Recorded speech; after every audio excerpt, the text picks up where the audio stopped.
Welcome. I want to welcome everyone who's joining us here this afternoon to the open house. This is, of course, the Graduate Studies open house for the Faculty of Environment at the University of Waterloo. And I want to thank you all for joining us. My name is Peter Dedman, and I'm the Interim Associate Dean for Graduate Studies here in the Faculty of Environment. And I'm joined here today by Jean Andre, who is the Dean of the Faculty of Environment. And I'll just say a couple of things to orient you, and then Jean has got some sort of introductory comments to make. So where you are now is, I guess, what we're calling the main stage of this event. And you should also see, starting at 4:10 today, you will see some breakout rooms.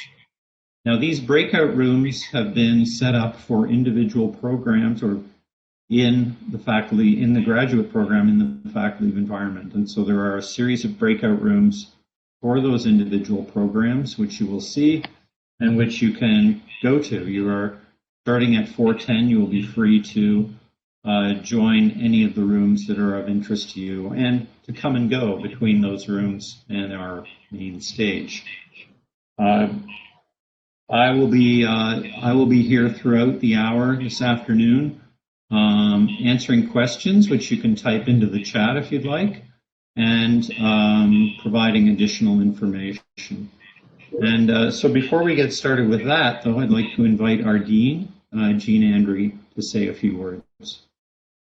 Thank you, Peter, and hello, everybody. My name is Jean Andre, and I'm the Dean of the Faculty of Environment and have been so for almost 7 years. It's wonderful to have you join us today, and of course, we're hoping that many of you will also join us in our intake of graduate class in the fall. I want to tell you just a few things about the faculty to get you to know us a bit better. The first thing I'll say is that the Faculty of Environment is 52 years old, and we were one of the first faculties of environment in North America, and we grew out really of the world's first environmental movement. You know, the book by Rachel Carson and the challenges of Love Canal and the United Nations early meetings and conferences around environmental limits. And so really our faculty was formed as kind of an activist mood. And of course, we do rigorous scholarship and we have a variety of programs, but I think our history is really telling something about who we are. And we're really excited about the fact that our programs, which are interdisciplinary, connect with business and with technology and with resource issues and with planning and with development issues. And of course, you know, we blend these things together in ways that address different problems. The other thing I wanted you to know about us is that the faculty is quite graduate intensive. And by that, I mean that about 25% of our students are graduate students. And so there's an energy about research in the faculty that is quite exciting, and an energy about post-undergrad studies that is quite exciting for those of you interested in professional programs. We've really expanded our offerings in this area. And I always say that when we accept a graduate student, especially one who will work with an academic advisor, it's like as an advisor, we can hardly wait for you to get here because we can do great things together. I want to say that we're a relatively small faculty, the smallest, in fact, at Waterloo, only about 3,000 students and about 150 faculty and staff. That means that we do become a real community. We get to know each other, and family is really what we're forming in a way. And the last thing I wanted to say is that we are completely motivated by the United Nations Sustainable Development Goals and about doing our part in mobilizing the world to understand how we can all contribute to a better world. So that's what the Faculty of Environment is about, and I know you're going to learn lots about individual programs today and meet some of our amazing profs and some of our staff as well. So just thank you so much for joining us, and have a good session with us. Well, thanks very much, Jean. That's really interesting. I know that those sustainable development goals are infused really through many of our programs across the faculty. I mean, it's part of everything that we do right now. And yes, and what I'll do now is just start to go through some frequently asked questions. I was forwarded a list of frequently asked questions, and I think I'll start through some of those to provide some general information as I can. And then you're, of course, at 410 free to go to the breakout rooms. I should mention there is also a breakout room for the Student Society.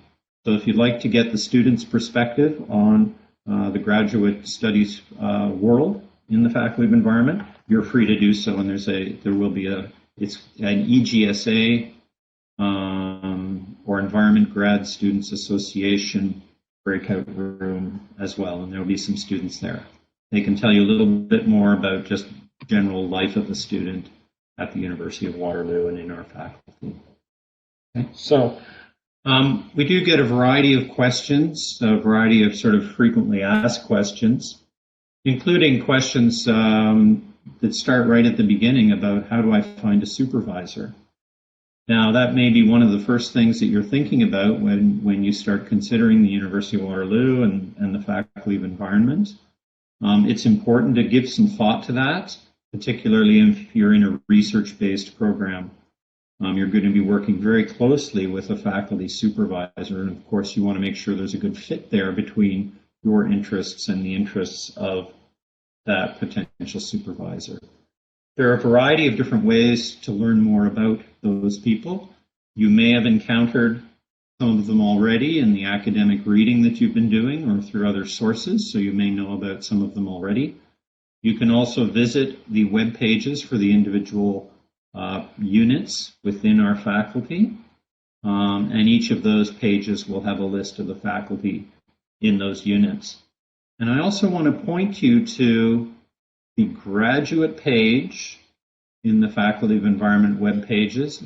If you go to the Faculty of Environment web page, I'm just going to go there myself, and if you look down the left side, the left menu, you will see graduate there, a graduate menu, and if you click on that, you will see a number of other sub-menus related to our graduate program. And on the main graduate page in the Faculty of Environment, down at the bottom of the page, you'll see a box that says Research Clusters. And if you click on that, you'll see a variety of research clusters. And these are clusters that may be across, these are groups of people with common research interests. And so these clusters may span different programs, different units within the Faculty of Environment. Those clusters include everything from cities to complexity and transformation to health to climate resilience and so on. And you'll see them there and if you go and have a look. And if you see there a research cluster that is of interest to you, you can click on that, and that will give you a list of the faculty who do research in that particular area of interest or that particular cluster. So that's another way to find out more about potential supervisors. Now, if you've done that and perhaps you've identified a few people who you think may be of interest, I would then encourage you to reach out to them with email and reach out to them, explain to them your interests, the kind of interests that you have and why you heard about them and their work and why you're interested in their work. Explain perhaps the program that you're interested in, whether it might be geography or a program within SEED or whatever that program might be. Explain that to them and just see if you can explore the possibility of whether or not they're available in taking on additional students and whether or not their interests align with yours. If you don't hear back immediately, don't be put off. Don't worry about that. Keep going. Send them another email or reminder. We get a lot of email and sometimes emails slip through. So don't be discouraged if they don't answer you immediately. Keep after them. And then you may be able to set up a conversation with some of these faculty members, learn a little bit more about their work, maybe learn about the current projects that they have on the go and any openings that they may have. If you don't have a supervisor lined up immediately, you can still apply.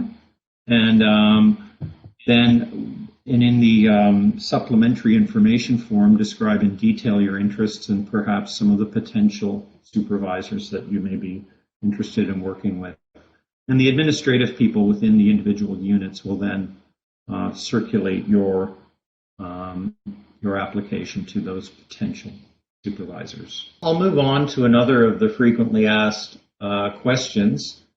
And there are always questions around funding and how do you fund your graduate education, and that the answers regarding funding often vary a little bit depending on the program that you're entering. But if you go to, again, the Faculty of Environment webpage and you select down the left side, you select the graduate programs in the faculty, that will open up a series of web pages related to the graduate programs. And there is one there called Funding Packages, which you can click on again, and that outlines our basic approach to funding for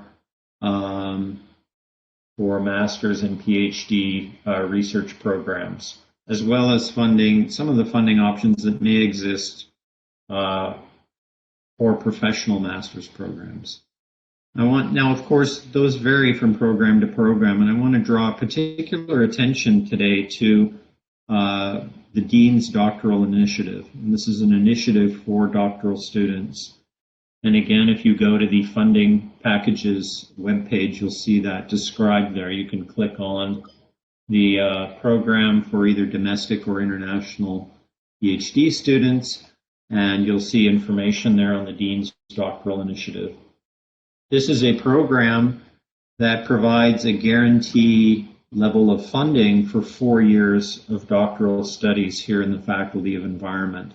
And so there is a minimum guarantee of about $100,000 offered over a 4-year period. And the Dean's Doctoral Initiative is designed to provide you with funding in the event that other sources of funding are not available. So you may be pursuing funding in the form of you may get some funding in the form of a research assistantship or an external scholarship, etc. And again, that's a research assistantship coming from your faculty advisor. Or you may receive funding in terms of an external scholarship, and you can, but in terms when that funding is not available, the Dean's Doctoral Initiative would provide funding in the form of a teaching assistantship. So the Dean's Doctoral Initiative kind of acts like a guarantee to make sure that you receive funding in each term for the 4 years of a doctoral program. That's how that works. This year, we are introducing a new program, and this is a Dean's Doctoral Initiative for international students. And so there will be 10 of those available for international students. And what we're going to do is collect applications from international students, and about a couple of weeks after the application deadline, we're going to start looking at those and offering international Dean's Doctoral Initiatives to international students. And we have about 10 of those that we can that are available this year, and that's a new program that we're starting. So again, that's something to keep in mind if you are an international student interested in doctoral work. Sometimes we get questions about internships. Some of the professional programs in the faculty, professional master's programs, have an internship that's associated with them. And those are an opportunity to gain practical experience out in the world. Typically, you would come to Waterloo and take courses in the fall and winter terms of the year, and then you would participate in an internship in the following spring term or the following summer. There's some flexibility there sometimes, depending on the nature of the internship, etc. Typically, that's, however, how a program works, and the internship again, is a placement out in the real world, practicing the skills and so on, and applying the knowledge that you've acquired in the previous 2 terms, in the previous fall and winter. It is typically up to the student to line up internships. However, we provide a network and a variety of potential contacts for you to contact as far as lining up internships. So you're not on your own when it comes to that. There is a whole network and support system in place to help you find an internship. Sometimes people are concerned about whether their background is going to fit with that in the faculty of environment. Maybe you have a background in economics, but you have a particular interest in environmental economics. Or perhaps you have a background in earth science and you have a particular interest in earth systems processes or hydrology or something like that. Don't let that stop you from applying. We do accept students from outside environmental programs on occasion, so that is an option. So again, if you're coming from sort of a related discipline that is not directly an environment discipline, don't let that discourage you from reaching out to potential supervisors, contacting us about potential programs that you may be interested in, and we can answer questions that you might have about that. But we do see students entering our program from related disciplines, but not directly from environment programs. So we had a question just a few minutes ago about the 1st of February deadline and about getting references together for that. Again, if all the pieces of your application are not together by February 1st, don't worry. If you're waiting for transcripts or you're waiting to write an English language proficiency test, which is scheduled for after February 1st, or you're worried that the results of that test have not arrived yet in time for February 1st, or anything else that you're still pulling together, don't worry. Don't worry about that. We'll continue to look at pieces of information and work with you to get your application complete after February 1st, okay? So don't worry about that. February 1st is really the date when we really start to process applications in earnest. So that's why that deadline is there. But if you're still waiting for pieces to come in, we will work with you on that, and don't worry about the deadline, okay? Okay, I see another question here from Manal. When will we receive the admission decision if we applied for the master's program before February 1st? I'm worried that I might not be able to get a student visa before the fall semester starts, as the embassy mentioned that it needs around 17 weeks to issue a student visa. Okay. Thank you for that question, Manal. That's a good question. We start working on, well, we actually have already started working on applications. We are processing those as quickly as we can. We will try to prioritize those which have issues like your own, where you're concerned about the timing. And we work very quickly to work our way through those applications. So we will start responding to you.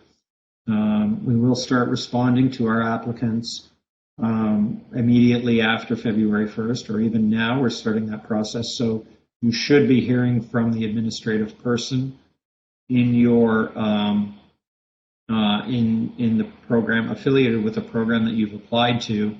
I would starting sometime after February 1st. Now, these people will have a long list of applications in their queue, and they will start working through them as quickly as we can, but we will be reaching out to people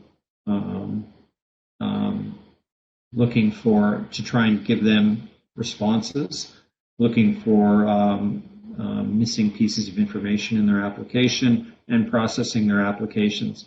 So Manal, I can't give you a specific day, but we do start processing and issuing offers right away. So right away after February 1st, we will start processing applications and sending out offer letters. That starts immediately, but there's always a long list to go through, and so it may be a few weeks after February before you hear. If you have questions about that,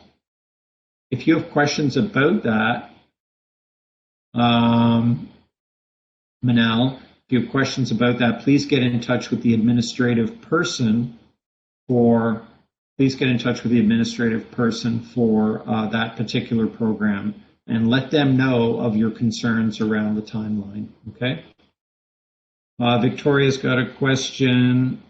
The writing sample only an academic paper? No, it doesn't have to be. You may not have an academic paper. If you have one, great. But if you don't worry about that. Some example of your writing is really what we're looking for. It could be an essay or a project that you worked on, something that you're particularly proud of from your previous education. That's fine. Not everyone who's applying will have had a previous academic paper, so don't worry about that. Really what we're looking for is to get a sense of your writing, the quality of your writing, okay? Another question from Holly again, for the OGS application, is the February 1st deadline firm? Yeah, that's beyond our control. That deadline is firm, okay? If you're waiting for a referee to send in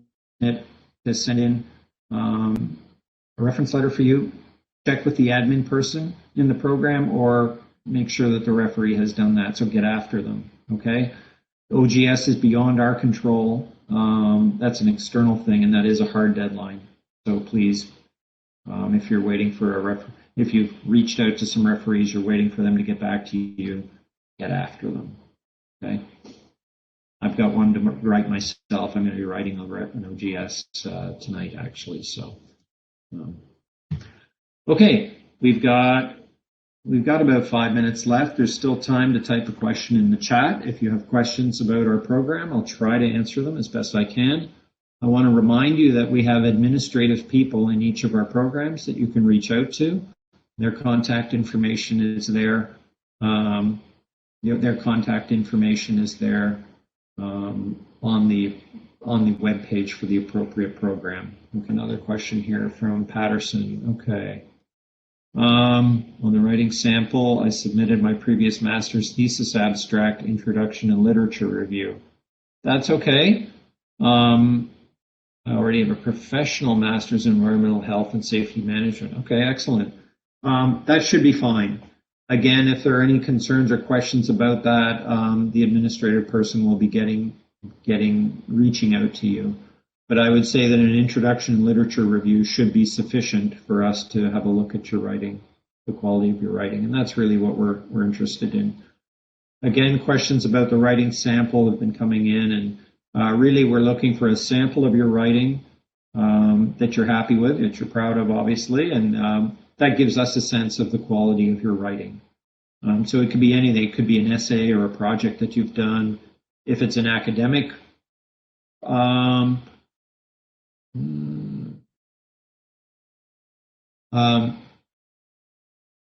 if it's an academic paper, great. But otherwise, we're just looking for some sample of your writing. And another question from Patterson: is it possible? Are there possible full funding for MES and applicants?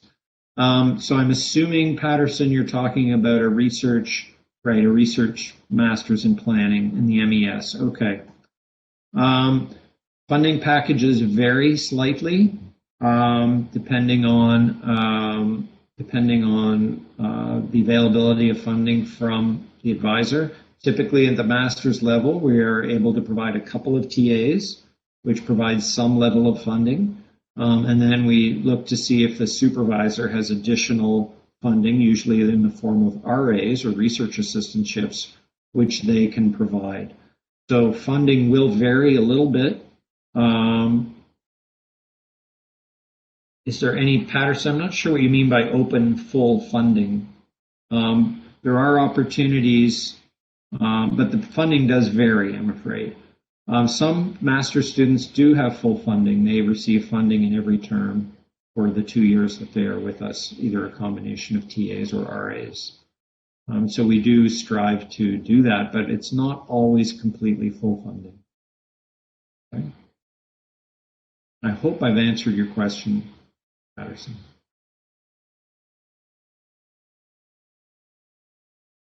We're running at a time. We're almost at 5:30,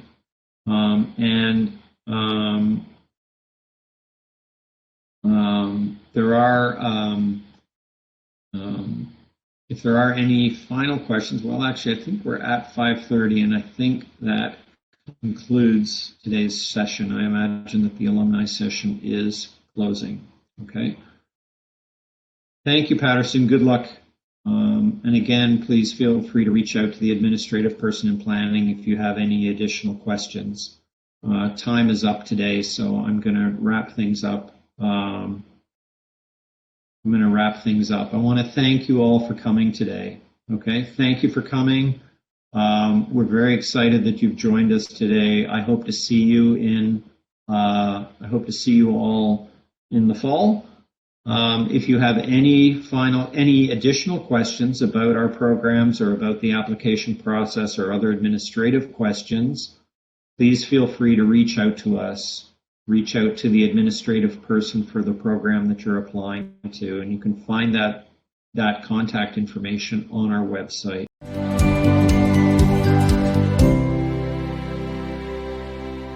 The MEB program itself is a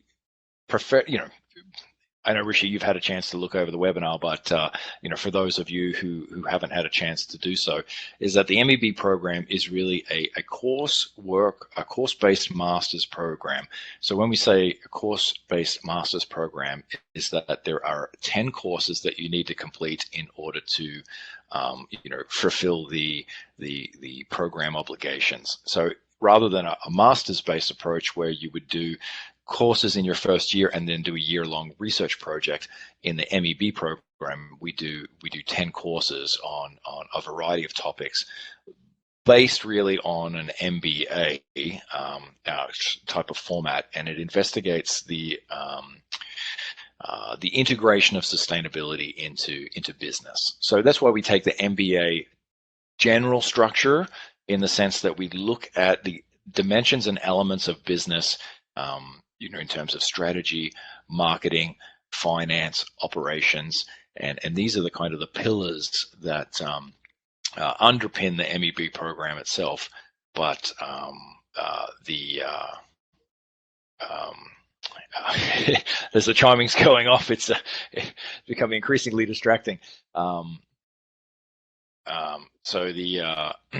So with those pillars of business underpinning it, we look at how to use those pillars or integrate sustainability within those pillars, or how to advance sustainability using those things. So for example, when we talk about marketing, we might talk about the advantages for a business of committing to sustainability and using that commitment to sustainability to promote itself and through its marketing materials to reach a certain demographic or target audience that may also have sustainability as its primary interest.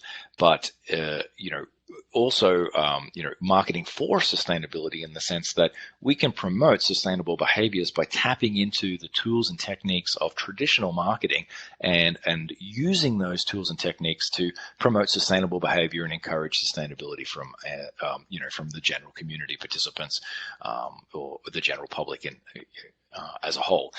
So that's a quick overview of like, say, how you can take something at a dimension of business like marketing and use it for sustainability, and look at it as also a tool for business as well, and how to promote itself through the use of sustainability there. So we take these pillars of business, like you'll see in the MBA, and we look at it through the lens of sustainability. Primarily, we're set up for sustainability professionals or business professionals who are looking to add that extra layer of skill set to their existing knowledge or experience. It's about a 50-50 split. So approximately we have about 50% of our students who are 50% of our students who are from a sustainability background, and they're looking to layer on that knowledge of business. Those are the types of skills you would expect to see when you're moving up into upper and middle to upper management. And you want those leadership skills. You want that ability to have a breadth of knowledge about the financial obligations, the stresses that come on running an organization.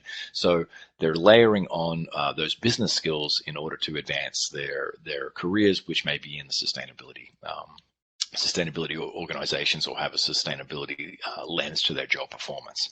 On the other hand, about 50% of our students come from a business background or a background in either administration, running a business, entrepreneurship, and these are the people who are they're really looking forward. They say they can see the future trends. They can see that carbon reporting is becoming increasingly an issue. They can see that sustainability reporting is becoming increasingly important, and they want to understand sustainability in more detail, and they want to be able to help their organization through this transition as we move to a greener economy, if you will. So that's about a 50-50 split between our students. Typically, students will take it as a part-time degree, so they will start with either a 2-year or a 3-year approach to the completing the degree. So if we think about 10 courses, you can see that if you're taking 3 years to complete the degree, you're taking 3 courses per year. So 1 in the fall semester, 1 in the winter semester, and 1 in the spring semester. If you're trying to complete the degree in 2 years, there's a couple of semesters where you'll have to double up. So take two courses at the same time, and that'll allow you to speed through the program a little bit quicker, and will allow you to complete the degree in 2 years.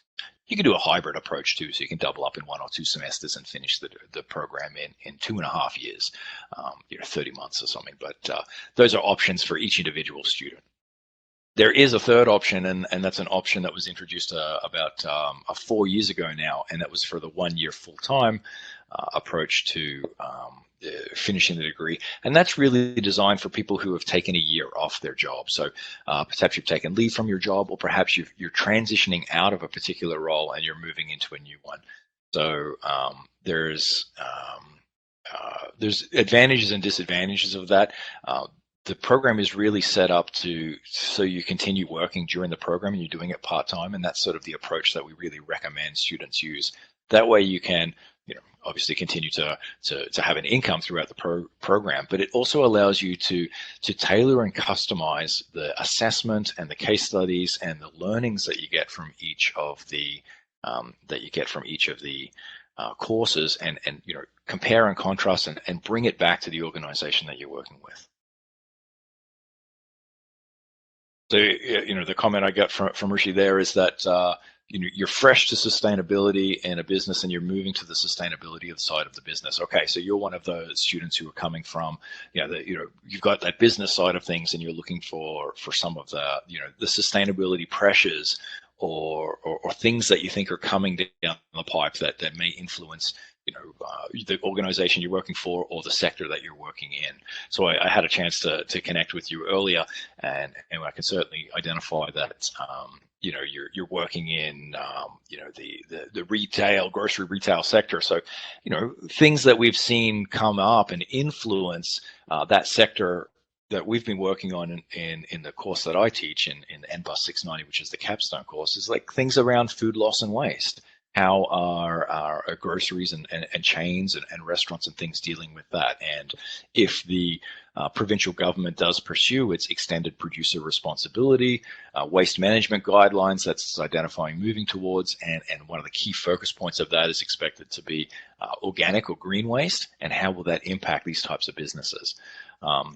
We've had students look in the past around the role of supply chain management in grocery and retail stores to identify sort of the environmental impact, not only of different supply chain options, but also how the supply chain can impact things like the amount of food loss and waste that occurs because of the length of time and the duration of supply chains and things like that. So these are types of issues that can come up that can be related to, you know, the business component of where you're working, but they have that sustainability lens to it because you're dealing with, yeah, classic things like supply chain management, but once you're layering on, you know, the costs and et cetera, and the regulatory requirements that are increasingly coming around food loss and waste and things like that, is that you see the real value of adding in that extra layer of sustainability knowledge. So we're just kind of talking there about the potential applications of the MEB degree and how it could be applied to a setting where you're coming from a business area. If we go back a step as well and sort of talk about as I was talking about the 3-year degree itself, you know, most of our students undertake 1 course per semester, 3 courses per year, and they complete the degree in 3 years over 10 semesters. And they finish that with a course that I teach, which is NBUS 690, which is the capstone course, as it's called. And that gives you an opportunity. It's a 24-week-long research project where we really work on teaching you the research process if you haven't had an experience with that before. But it also allows you to pick a topic that you're either passionate about or perhaps even pick a topic that really suits your career objective. And you get to become a specialist and develop expert knowledge in that topic through a 24-week research project where you go through all those classic research phases like, you know, scoping the project, literature review, designing the research methods, implementing the research data collection and analysis, and then communication and interpretation of those results to set you know, recommendations. So, you know, you do get opportunities to specialize and customize.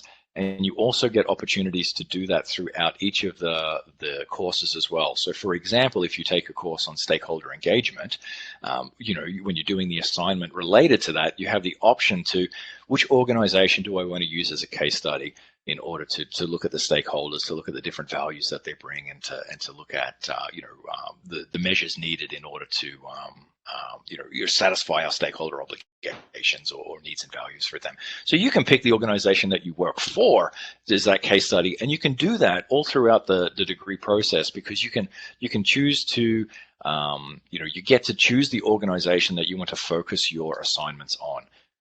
Some people choose the same organization all throughout the 3 years of their program because they want to become a specialist in that area, or because they work for that organization and they want to, you know, seek promotion or gain advancement in there. So they want to, you know, learn all about that organization and the pressures that are upon them. Other people take an approach where they say, I want a breadth of education. So I want to look at, you know, the automotive sector, and then in my next assignment, I'm really interested in the manufacturing sector. In the next assignment, I'm really interested in you know, municipalities and government. So I'm going to use them as an organization as a case study for my assignment.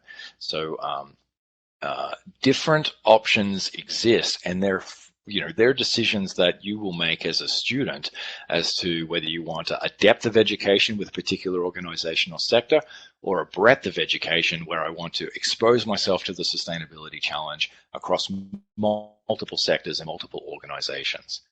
Some of those choices will depend on whether you're working with a team, and some of those choices will depend on, like, if you're saying I'm going to work as an individual on this assignment, so you get to pick the organization. And if you're working as a team, there might be some give and take where you sort of decide this is, you know, for group purposes, we're going to work together on this organization because, you know, it's exciting, and also we have a person in the group who works there, and we have access to information that's going to be a successful project in that way. So there's opportunities to customize and to, you know, tailor the degree. Like there's content that we have, like all our courses are built, and all the content is fully available from day one of the course that you're enrolled in. But the assignments is where you really get to tailor that information and tailor the outcomes to see what your own career objectives are, and to match your learning and the implementation of the information to your career objectives, which is a great segue transition to one of the key points I would like to make is it really helps if you can articulate what your career objectives are when it comes to considering doing what the MEB program. Because if you have a clear idea about where you want to be 5 years from now or 10 years from now, all those decisions about which courses to take, which electives to take, I should say, there's 8 core courses and 2 electives in the program, and which electives you want to take, how you want to tailor your assessment items, which organizations you want to look at, those types of decisions you can base around your strategic vision for where you want to be career-wise. We're really, really keen on ensuring that the MEB program is meeting your needs and meeting what you want to get out of it. So I think it is really important to be able to sort of have that vision in your mind of where you want to go, and then that's the vision that you sort of use as a criteria when you're making these decisions about which courses and which assignments, etc., to take. I would just want to give you a bit of an overview. I have some information here about who our typical student is, and some of this information might be a little repetitive if you've had a chance to look at the webinar we recorded and put up on the MEB website at the University of Waterloo. But just generally, the average age of our applicants, the average age of our students is about 35. So we're talking about people who are sort of in from either early career to middle to upper management, and we have a selection of both. So I would certainly say that maybe 20-25% of our students are sort of early career, so they've been out of university for a number of years, a couple of years. They've built some good experience in the workforce, and they're coming back to layer on a master's credentials or to learn and gain some extra information. So average age is 35. About 25% of our students are early career, and about 50% of our students, I would say, are kind of mid-career, looking to sort of move or moving into mid-management, and then 20% of our students are in upper or senior management positions. It tends to be that those who are in the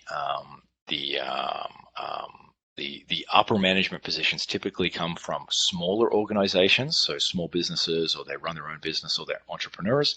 And the people who are coming in from middle management are really the 50% are kind of coming in there. So I'm getting a couple of questions here. So rather than continuing on with talking about the background to the thing, I think the best thing might be to respond to some of the questions that I'm getting through. So Joy just asked a question. Can I confirm the application deadline for September? So yes, on a lot of the websites will say that February 1st is a key application deadline. We consider April 1st to be, kind of the drop, the absolute latest kind of deadline to have your full application in. So if you get your applications in by April 1st, that will ensure that you're ready for start of the program. I should say that we don't actually start our program in September. 2020 and 2021 are funny years, but typically we start our MEB program in August. So we start the last 2 weeks of August, and we typically do an in-person 2-week intensive course where we get together as a cohort, we bring in guest speakers, and we have that opportunity to interact, get to know each other, and it's a great way for building relationships within the MEB program between the students who are entering in that calendar year. Unfortunately, in 2020, we were not able to run the in-person residency, so we didn't run NBUS 601. And this year, again, it very much looks as though we won't be able to run the in-person residency either. So, well, typically we do start the program in the last 2 weeks of August. There is a chance we will start in September with NBUS 602, but that's still to be confirmed because there's so much uncertainties right now. So I'll just sort of highlight that, and if you have any questions further about those sort of accommodations that we're making, feel free to send them through. So Emily had a question. I'm sure you can all see the chat as well. So is much virtual group work required in the core courses, or is it work largely done independently? There's a balance. So we do promote group work, and yes, you've hit on something that's very true. As a fully online program, all the group work is usually done over technology format. So we use Microsoft Teams. All our students have access to that, and that's a great platform that our students use in order to be able to video conference with each other and undertake sort of group work like that. So yeah, group work using over long distances using technology has its challenges. But the advantages that we have for doing group work is that it allows you to look at a problem from multiple perspectives. And the idea there is that we have a mix of students. We have some students from institutions like universities or hospitals, and we have students from government, local, regional, and provincial and federal government. And we have students from the private sector, students who are focused on social issues. We have students who are focused on ecological issues, and students who are focused on more of the classic kind of business type issues. So we really do have a real great diversity of perspectives, degrees that people are coming into the program with. And this really helps you to, when you're looking at a problem or a case study or doing an assignment, to see things from multiple perspectives. And that is just as an important part of the assignment as actually getting the work done and getting a grade for it. So yes, there is group work. We know there are challenges related to that, but we do feel that the advantages outweigh the disadvantages when it comes to doing that. Of course, there are lots of individual assignments and opportunities to work independently as well. So it is really a balance that you'll see throughout the program. Perfect. So just shoot through any additional comments or anything you may, or questions you may have in the chat, and I can sort of address them as we go. And if not, I'll just sort of fill the time by giving some more background on the program and the students we have within it. So we have as I kind of hinted at, there's a real mix of students that come in. So increasingly, we're seeing more students come from an engineering background. So I'd say about 10 or 20% of our students at the moment come from an engineering background. And there's a number of people who are coming in from the administration, large institution or company administration and things like that, because they're the ones who are sort of they're encountering these sort of increasing requirements for reporting and things like that. So there's students from those, and then we have our classic people who have companies and work in business, and then we have sustainability professionals, all the way from people working in non-profits through to large consulting companies and things like that. So real mix of students, and we think that is an asset to our program, and it really helps to provide a diversity of opinion and a well-balanced a well-balanced cohort, as we call each class or each coming in. So generally, our cohort ranges from about 25 to 30 students each year. So what that means is, at most, you'll be in classes with 30 students. So our target that we like to aim for is 30 students, so we can maintain that instructor to student ratio that we're really comfortable with, and to really promote as much instructor student collaboration and interaction as possible. So you're not going to be coming into the program and being lost within really large not being lost within really large class numbers. We try to keep things nice and small in order to be able to concentrate on the quality of education and the interaction that you get. So that's a key part of it, and it's a challenge with an online degree, but it's one that we're really we've become really good at. We've been delivering the MEB program for 11 years now. We've had 10 years of graduates, and so building in those opportunities for working together and interacting is a key part of what we've been working on in the program, and I believe is a real strength. I know a number of programs that are typically in person have had to transition to online over the past 12 months. But to sort of stress, we've always been built as an online as an online program, online degree. So, we have a lot of experience and strength in delivering in this kind of format, and all our courses are designed especially to be delivered online. They're not in-person courses that have been adapted very quickly to be delivered on an online platform. They're always been designed to be delivered online. One of the key advantages to being an online program is that we get people from all across Canada, and that allows us again to, for you to have opportunities to participate in the program and to be a student in the program, even though you may not live in Southern Ontario. So if you live in a more rural environment, or an environment that doesn't offer this type of degree at the closest university to you, the online degree allows you to access this from wherever you are. Each year we have approximately 1 or 2 international students. So we do allow international students to apply and attend the program. We don't get that many applications, but each year we do have about 1 or 2 students come from an international context to attend the program. And we encourage that because, again, it opens up that diversity of opinions and perspectives. So, when you're working with somebody who's coming from, a country in another continent and is faced with a lot of different challenges or different institutional or governance settings, it can be a really great learning environment to see how they view sustainability problems and the challenges that they face in their own home country versus what we face here. So there's a lot of learning that can come from that. I think I've covered a lot of material, and I know there's about 10 minutes left before the breakout session closes. I was really hoping for a more interactive experience here, but the technology format, we haven't used this one before. Usually our open houses are in person, and then we do outreach from there. But this static kind of format is just me kind of talking at you for a number of, for about 20 or 30 minutes. So feel free to send through additional questions that you may have, and I can just speak and talk to them. I can give you a quick rundown. So my course that I teach, NBUS 690, is the capstone course, and that's the 24-week-long research project.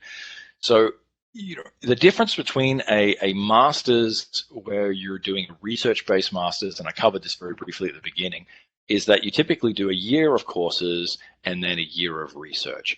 Because we're an MEB program, we're a course-based program, course-based degree, we have 10 courses, but those final 2 courses are like a mini master's thesis. So in 24 weeks, we go through the research process, and you get the experience as though you're doing that research master's thesis that you would do in a MES type thing, but we go through it, and we do it in a little bit of a faster format because it's a guided process.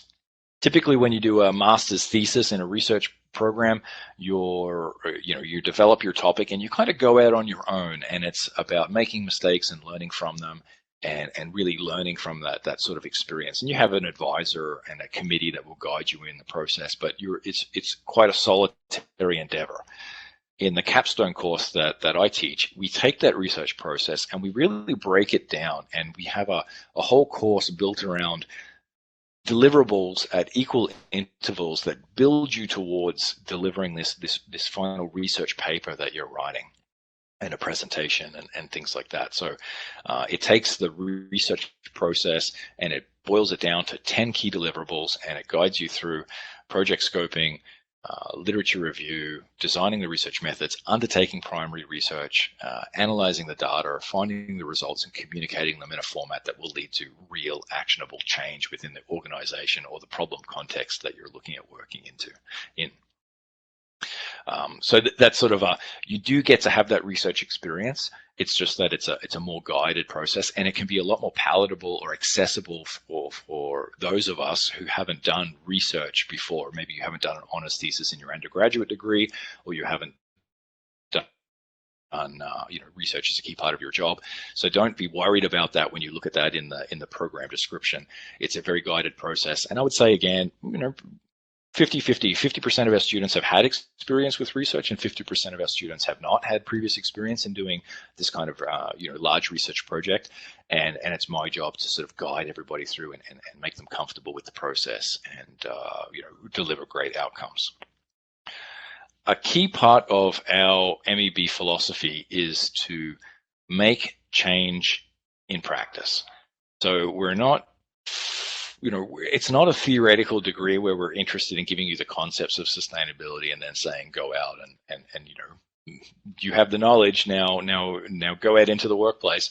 It's really about giving you the knowledge, training you in how to use it, and then you getting to test your application of those through the assignments and the case studies.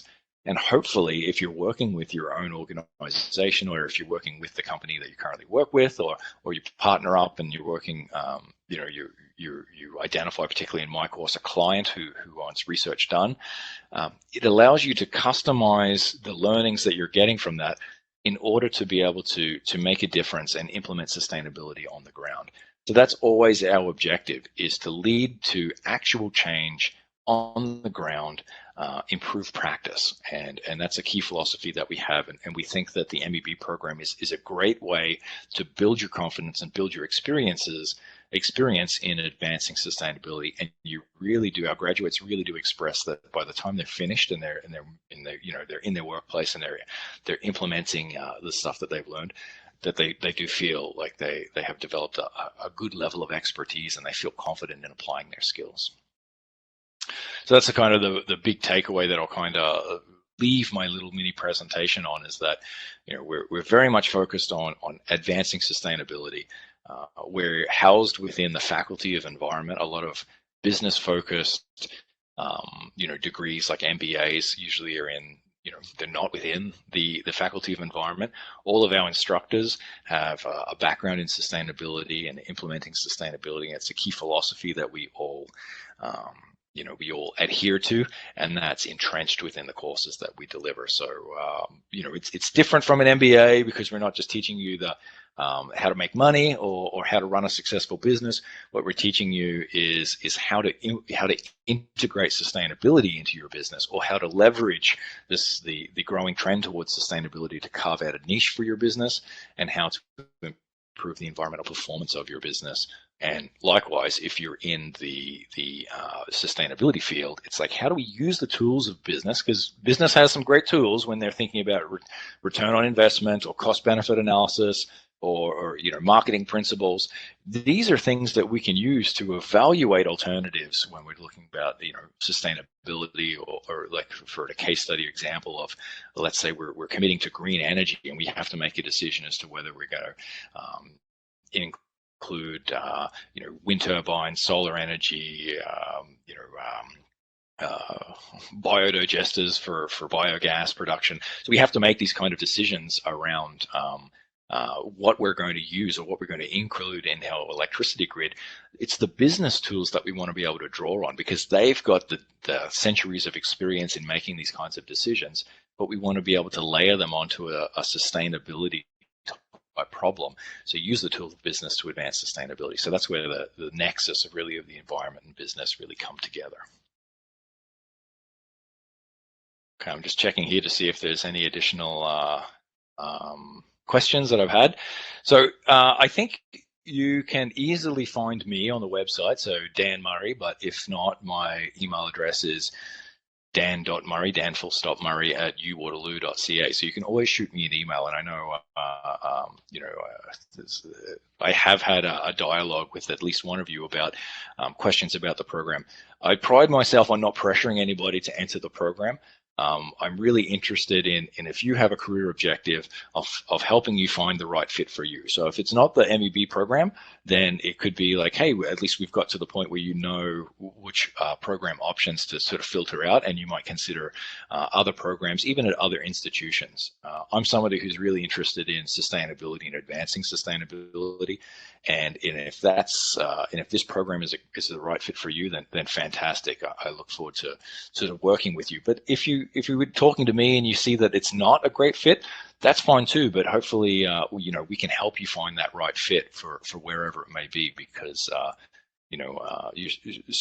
you're finding that right fit for you, I think, is the key objective for all of us who are sort of working in this field. So don't be afraid to reach out and ask some questions if you're thinking about you don't know if it's a fit for you or not. But by all means, reach out and ask the questions. Perfect. So I think there's just a couple minutes left before I think they're going to close the breakout session. So please do let me know if you have any final questions, and also feel free to contact me with any additional questions that you have.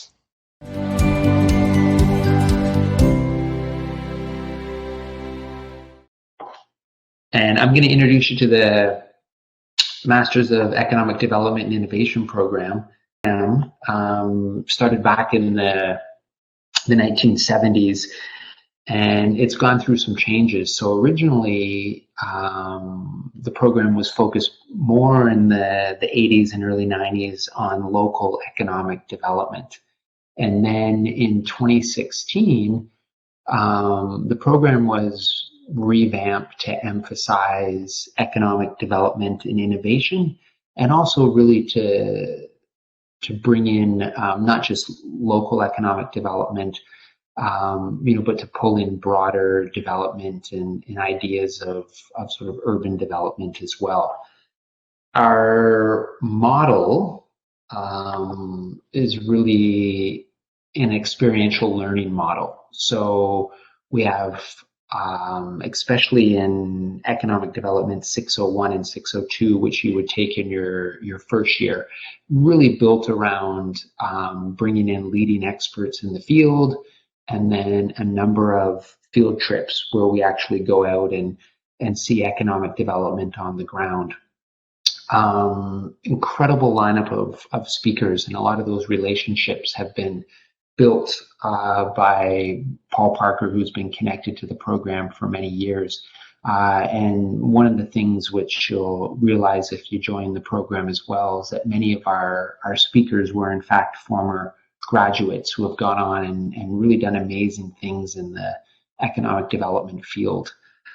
In addition to our program, we also have the EDP program, which you may be on the call for, and that's actually a professional training and certificate program. So this is in partnership with the Economic Developers Association of Canada, EDAC, and we deliver courses and they're accredited by EDAC, but I assume most of you are on the call here today for MEDI. And let me just introduce you to some of our core faculty. And I apologize, by the way, my second oldest boy is standing outside the window. He doesn't realize I'm doing this and he's making faces at me. He's out playing in the snow.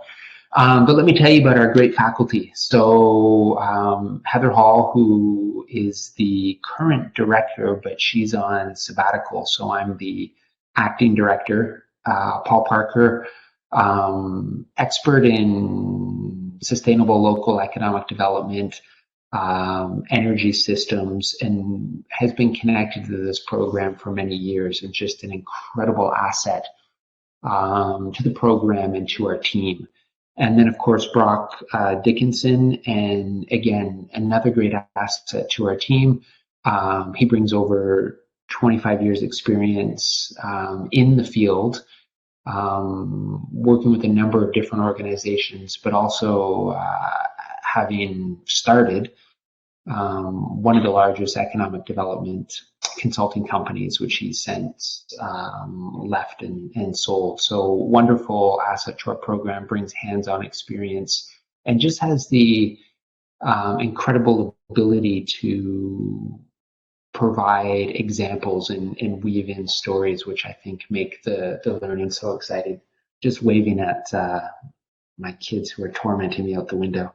And then I would say, in terms of our program as well, if you are interested in joining the program, you need to reach out to Dragana, who's our graduate program administrator and really the most important person in our program.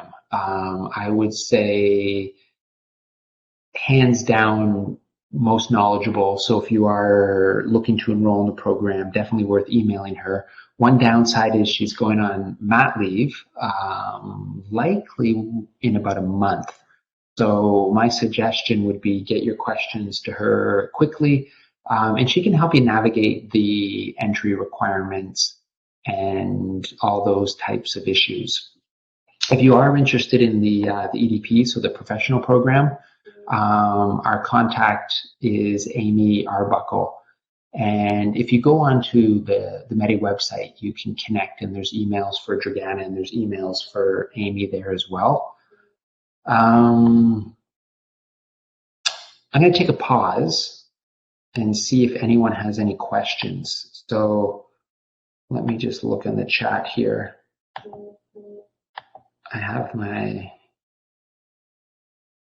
just see if I can get this so I can see them all.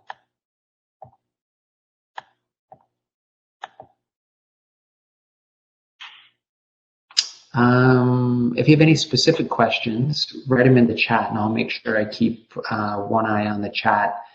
And what I'll do next is I'll tell you a little bit about the courses that you'll take in the MEDI program. So we have, I guess I should step back quickly. It's a one-year program. So there's 8 months of coursework, and then you do an internship or a capstone. So it could be an internship or an applied research project, and I'll talk about that as well. So in terms of our course requirements, you take 8 classes, and they can be broken up in different ways, but the typical is 4 in the fall term, 4 in the winter term. 4 of those are core classes.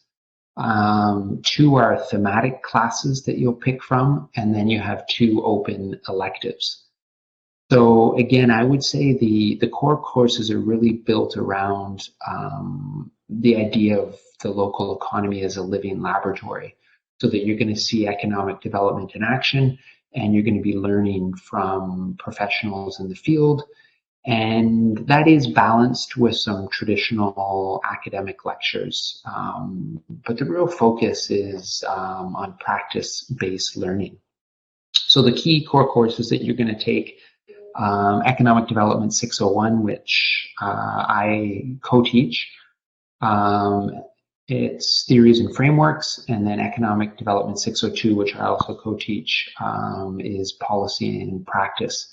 Those are offered in the fall term, and they're offered back to back, so makes for a long day, but it allows us, given the extra time, to be much more creative in what we can do. So again, as I said, we have a lot of field trips and really promote this idea of engaged learning.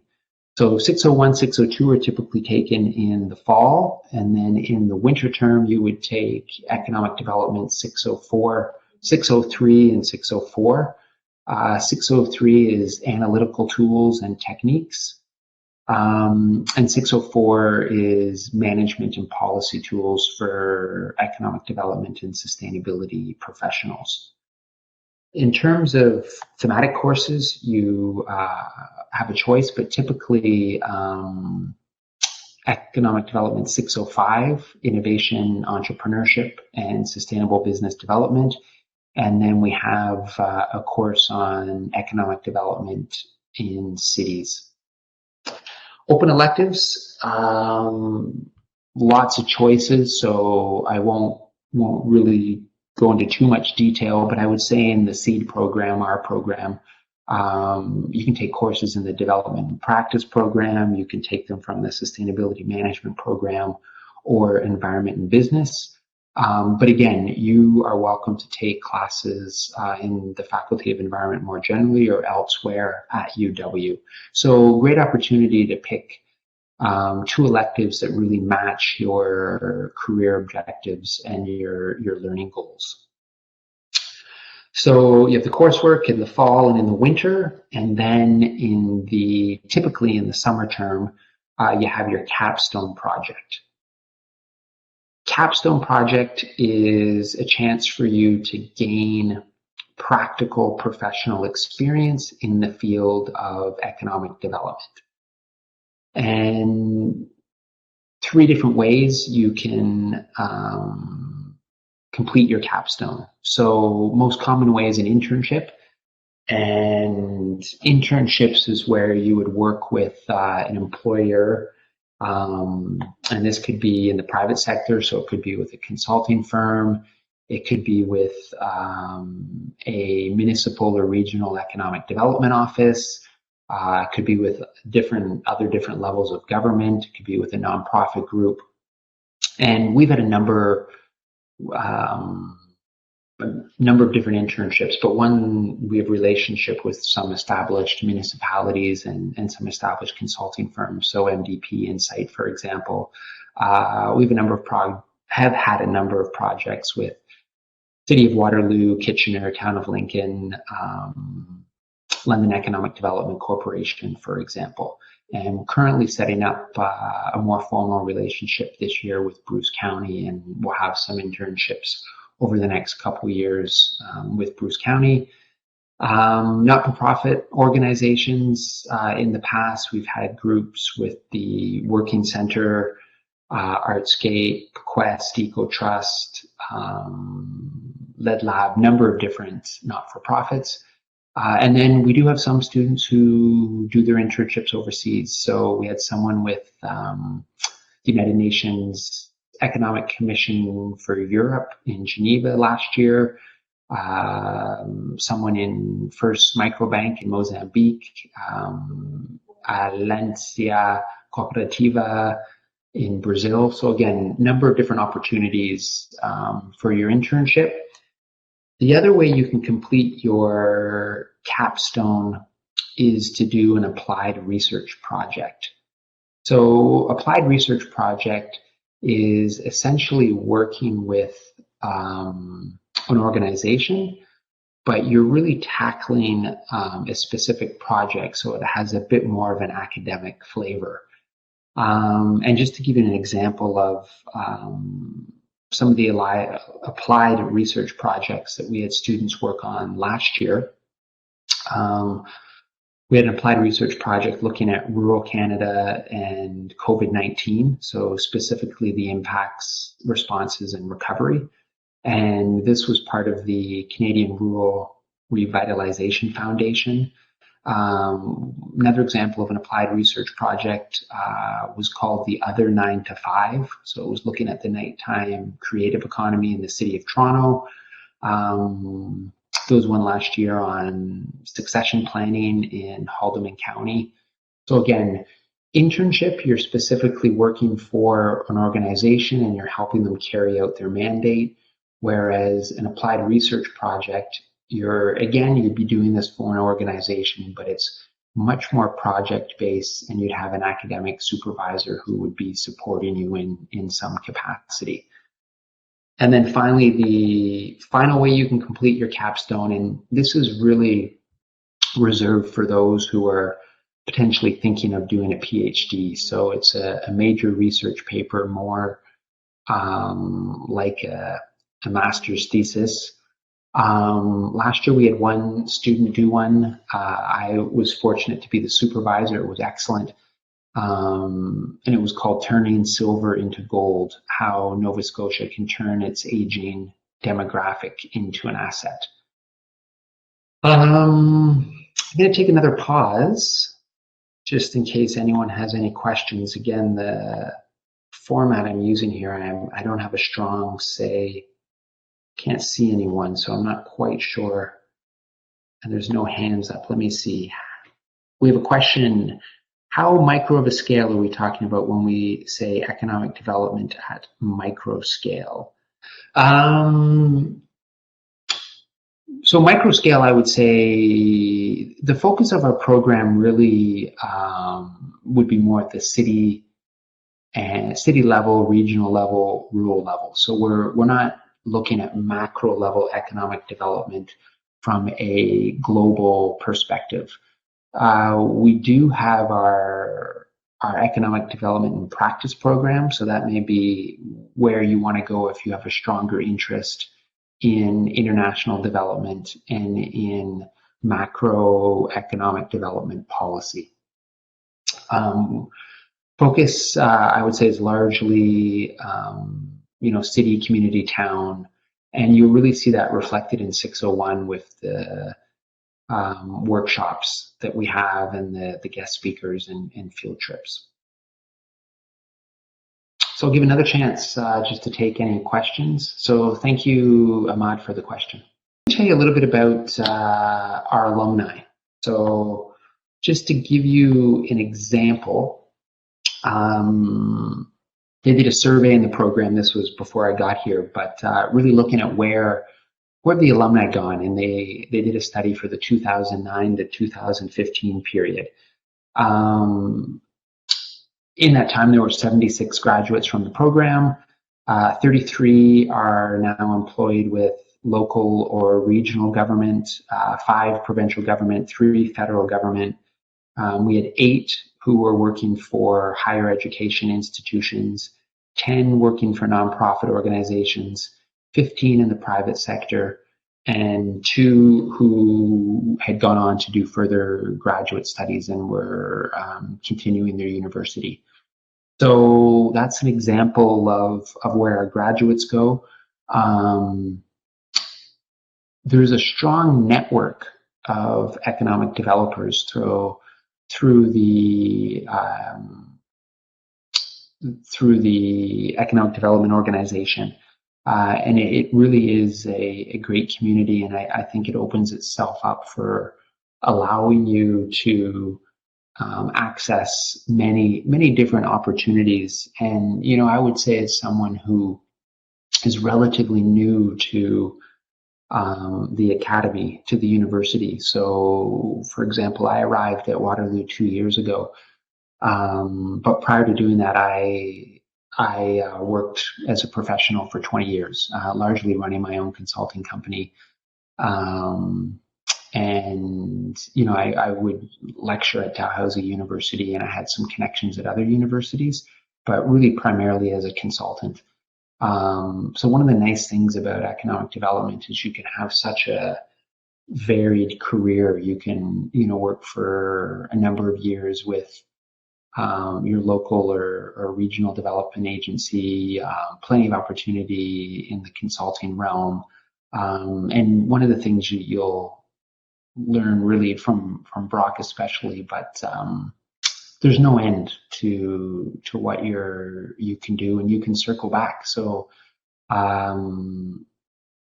for example, he started really in local economic development, branched off, and then circled back to that, and then now has joined us at Waterloo. So really lots of opportunities.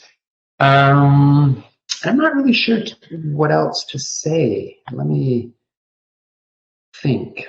I would generally describe, and again, this is based on the 2 years I've been connected to the program, and of course this year has been a little bit unusual. But I would say one of the nice things about the program is we're a relatively small group. So class size is, the target class size is 20 to 25 in terms of the number of people we let into the program. And that's really to make sure that one, the group, it's a manageable group, but also I think it's a great size just for building relationships among your peers. And one of the things I think it was probably one of the nicest parts about Economic Development 601, 602 is really seeing the relationships that come out of it. And here we are 1 year, more or less, almost a year, well, I guess 6 months since the first cohort I was with graduated. And I would say rarely a week goes by that I'm not in contact by email with someone from the class that graduated last year, either because they're simply just emailing me to ask a question, or there's one student in particular who I'm looking to publish a paper with, writing a reference letter, or sometimes they're just reaching out to check in on how I'm doing and how the program is going. So really, I would say the program generally is really conducive to forming good relationships and being a student-centric program. I'm going to pause again and just click open the chat so I can see it. And how does the program work or complement the certification? So our program is a degree. It's a formal degree. And the certification is targeting professionals in the field. So it would be for someone who is already working in the economic development field, and it's essentially a certification program. We have a number of people who will actually, in fact, really it goes both ways. So someone in the program right now, they did the certificate, enjoyed it, have continued to advance their career, and have decided to come back and do the actual MEDI program. And then it goes the other way as well. You know, we have people who graduated from the program several years back, looking for a bit of a refresher, or maybe they've changed focus a little bit, and so they've taken the certification. So I would say depends on where you are in your career, and I would say, yeah, I would say it largely depends on where you are in your career. So if economic development is new to you, you know, if you're looking to start your career, or if you're making a pivot from another field, I think the MEDI program is better suited for you. And then, of course, the professional training certification would be if, you know, you've been working in the field 5 years or 10 years, and you're really looking at just improving your certification.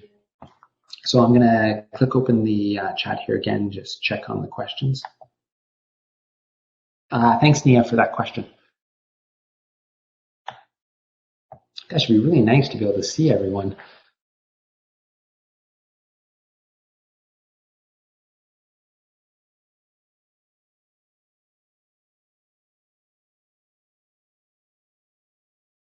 Okay.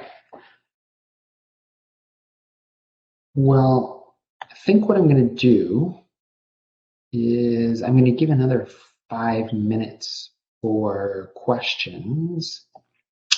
And at that point, if there's no more questions, I'll wrap up the session. But if you are interested, I would really encourage you to reach out to myself, reach out to Dragana. You know, if Heather's back, she also is a wonderful resource and really a great director for our program. Is there a focus? Okay, we have another question from Nia. I'll read the question out. I'm assuming everyone can see it, but just in case you can't, question is there a focus in the program on northern, sorry, I'm getting we have a tech person and they keep blocking my chat group here. So the question is there a focus on northern development and or indigenous economic development? There is not a specific focus on northern development. That said, Heather Hall, who works a lot in the north, integrates that perspective into her classes. So while it's not a specific class on economic development in the north, you will see a lot of material and content in her class that pulls from the north and examples of northern experience. I would say in terms of indigenous economic development, we in 601, we go visit we have longstanding relationships with some First Nations communities, and we go visit one. So typically we'll visit the Mississauga Credit. Again, this year we weren't able to because of COVID, but also we have a number of guest lectures that I would say integrate the Indigenous perspective. And then in terms of collective experience among the faculty, I know Paul has done a fair bit of energy work up north, and really looking at some northern energy issues. And then before coming here as a consultant, I have worked up with the Innu in northern Labrador, and also worked extensively in Cape Breton with the Mi'kmaq and the Unama'ki communities. So our collective faculty has some experience, but we do not have a specific core focus on Northern or Indigenous economic development. And I have another question here from Ahmad. What kinds of case studies appear?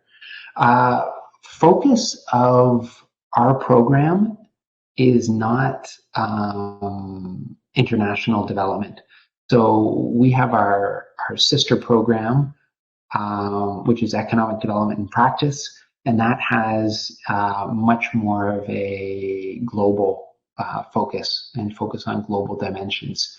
So I would say if you are interested in the global dimension, that's likely a better program for you.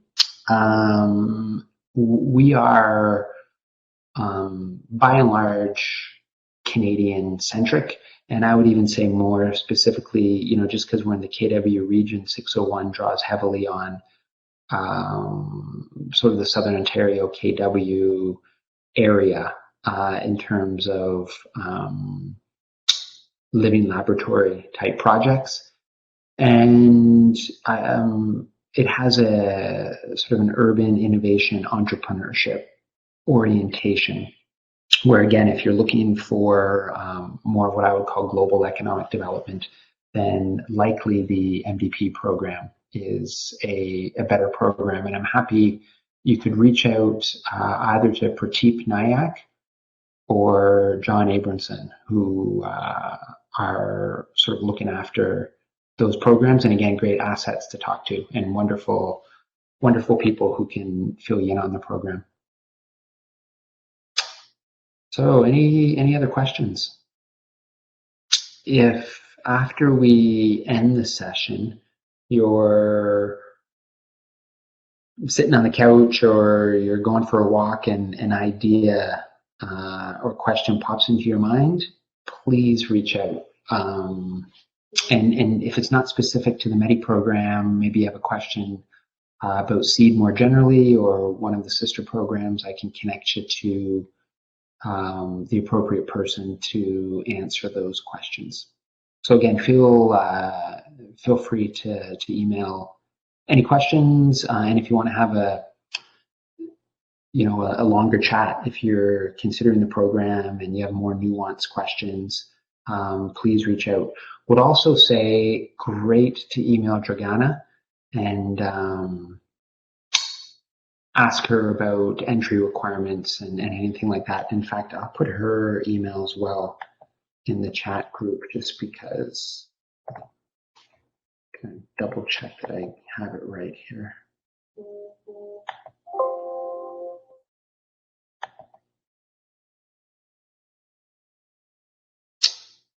You know, it's funny, it just pops up in my thing. I am 99% sure this is it.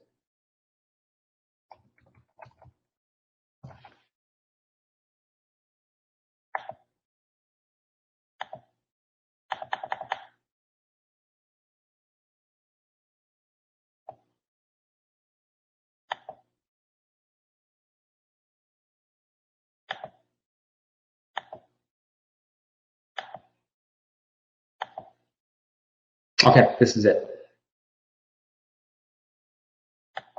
And if for some reason it bounces back at you, email me and I'll forward it to her. So if there are no more questions, I guess I want to say thank you. Thanks for joining the session. Hope you enjoyed it. We really do have a great program. So I encourage you to apply. And yeah, I hope to see you in fall 2021. So I'm going to sign off and have a wonderful day and reach out if you need anything.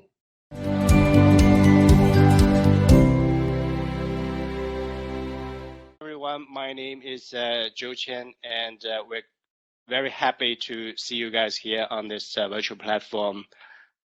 We have Professor Don Parker, Professor Janice Berry, and our grad coordinator, actor, how do you pronounce your last name again? Sorry. Jagielska. Jagielska. Agata Jagielska. And I think Professor Mark Seasons will join us shortly as well. So let's just take maybe 1 or 2 minutes to introduce ourselves, to introduce, of course, the name and research expertise, and then we will take questions from attendees. Please feel free to type your questions in the chat box, and I will moderate the Q&A session in the next 45 minutes. Feel free to ask questions and inquiries. Okay, so first of all, I would like to invite Professor Dawn Parker to introduce herself, please. Thank you.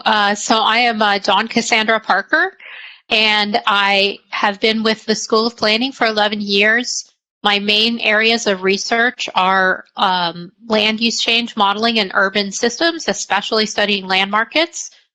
I teach some modeling and simulation classes, including something called Modeling the City and Introduction to Agent-Based Modeling, also a regional economics course, and I have taught the research design classes at both the master's and PhD level.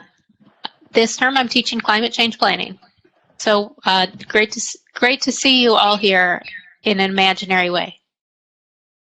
Thanks, Dawn. Janice, do you want to? Hey, I'm Janice Berry. I'm also a professor in the School of Planning. My research expertise is looking at issues of settler colonialism in the planning profession, looking at questions of how Indigenous peoples engage in planning. I also have a practice of doing community-based work with First Nations who are interested in planning for their reserve communities.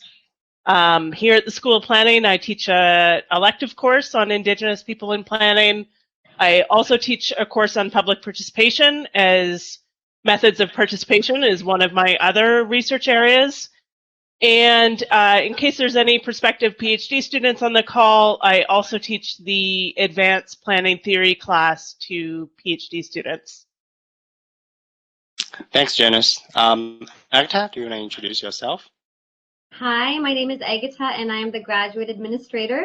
So you can come see me for any questions related to courses, requirements, the programs, funding, all that fun stuff, your forms. I'm your main point of contact. Okay, thank you, Agata. And my name is Joe Chen, Associate Professor and Grad Officer in School of Planning. My research expertise lies in urban land use reform, land use policy, and heritage planning in Chinese cities. I teach at the graduate level. I teach 2 required courses for M-Plan students, 702, Plan 702, and Plan 706, and both of them are mainly about planning practice in Canadian or North American context. And I work closely with ACTA. So to make your graduate study life better in School of Planning at University of Waterloo. So if you are able to join us in the near future, I think you will see ACTA and myself quite often, either in person or virtually. And again, thank you very much. I'm not sure Professor Mark Seasons will be able to type in something because we are not able to see your virtual presence on the screen. If you are able to type something, please do so on the chat box. I think he's trying to get in as a speaker. I'm getting some messages flashing up. I sent him an email. Mark, I sent you an email. You can check. You should be able to get in that way.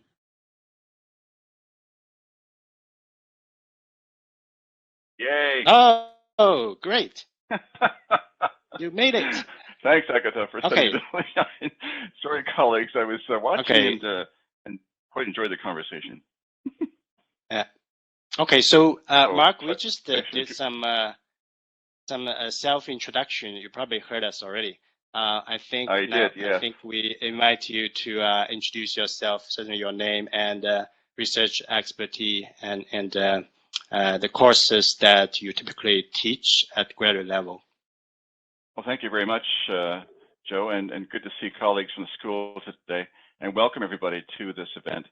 I'm a professor with the School of Planning at Waterloo, and I've been here since 1998 actually, so I've been around for a while. And I teach in both the undergraduate and graduate programs. My research interests are in the areas of plan and program evaluation and planning for climate change, and also planning for place decline, that is, communities that aren't going to increase their population or economies over time, places that are in trouble, frankly. And in terms of my teaching, I do a lot of different things, actually. I teach the doctoral program and the master's program. I'm teaching a course on planning tribunals right now. I've also teach courses in planning for climate change, the 801 series as well, 801, 802 in the doctoral program, and I've taught methods too. So I've taught quite a number of different courses and enjoyed every one of those experiences. So nice to meet you all, and look forward to your comments and questions as this goes along. Thanks, Mark. Now, if you have questions and inquiries, please type in the chat box, and I will moderate and direct the questions to my colleagues as appropriate. While you are preparing questions, probably I can briefly introduce the general structure of the graduate programs in School of Planning. We have one PhD program, which is a 4-year program, and 2 master's programs, MA and ME. These are research-based master's program accredited by the Professional Standards Board, which oversees all professional planning programs across Canada. And by now, thesis is required for both MA and MES programs, but we just propose a major research paper option, which will roll out in September 2021, pretty soon, starting of the upcoming academic year. So in the future, and since then, you will have 2 options for your MA or MES program, either thesis or major research paper. And we also have 2 coursework-based program, M-Plan and the graduate diploma program. They're designed 100% online, and the targeted students are middle-career planning professionals. So we have 5 graduate programs in total in School of Planning. So now I see a few questions. A question about internship. Yeah, Mark is replaced by Agta. I'm so sorry. I'm not sure what's happening. I suspect there's a capacity. I think the links are user specific when I share and then it kicks me off. And I can respond to that question while Mark is away. Internship. I'm responding to the first question about internship. Internship is required for MA and MES program, as I just mentioned, and students encouraged. It's required. Students encouraged to conduct the internship in the first summer, which is the 3rd term of their first year in a school.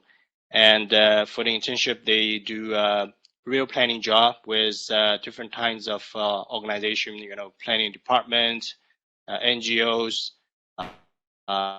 and private sectors, private planning consulting firms, and so on. So it's a required component in MA and MES program. But if you're going for M-Plan or graduate diploma programs, the internship is not required.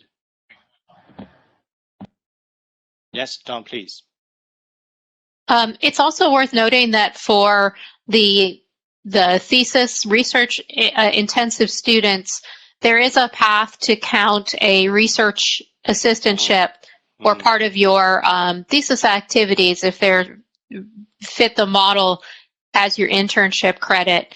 And I've also had I've had a couple students who end up doing their internship in their second summer or later on. And I think this is, not something to be afraid of. Often they have a higher skill level.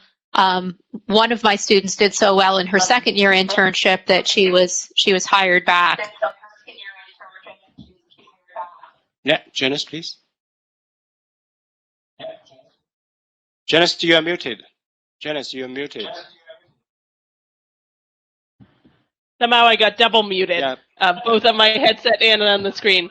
I would add the converse point to Don, that occasionally we have students coming into either the MA or MES program that have professional planning experience already, and there is a pathway to have that prior experience recognized as well. And just also, some of the questions were about support for finding internships, and I see Mark is back online, although it says that he's Agatha. You guys seem to be fighting over the same spot in the square of fours.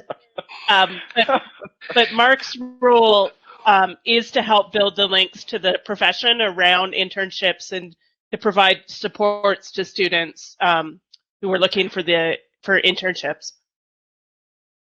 That's a cue for me. Mark, Mark, do you have anything to add? Because I think you're the contacting person for internship networks Joe. and so on. Yeah. Now, colleagues on the call, all the students and other colleagues, if I get kicked off again, I think the system's confused about who's actually a real Agatha here. So I'm going to pretend I am, and we'll see what happens.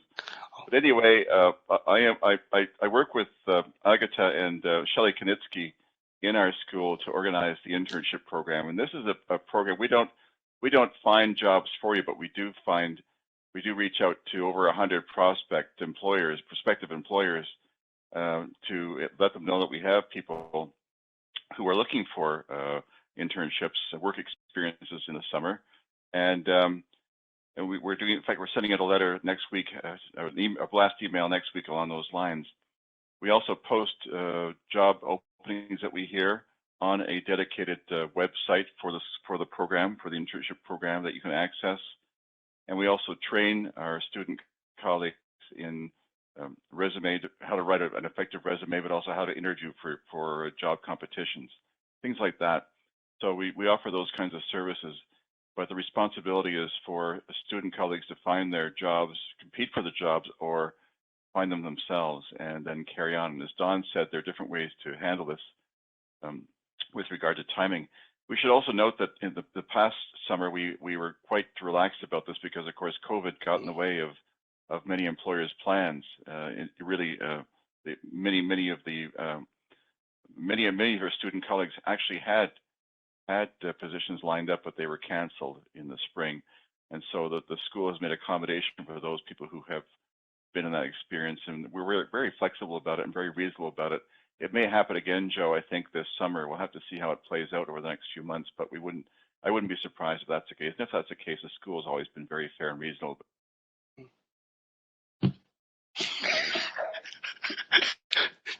Sorry.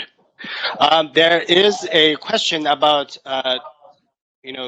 do I have to complete all the required courses for M-Plan before I start elective? I think you can take some elective before you complete all required courses, which means you can, alternate between the two.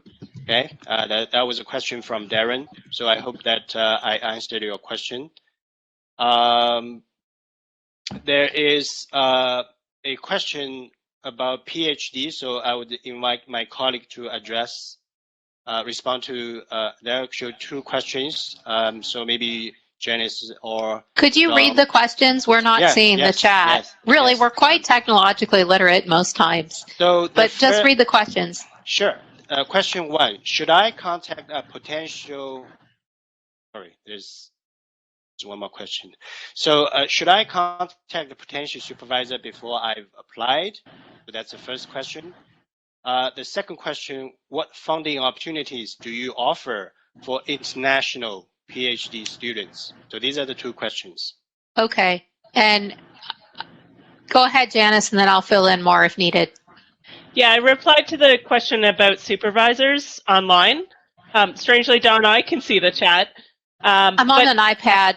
Oh, it might be why. I would strongly recommend that anyone applying to the PhD program contact potential supervisors.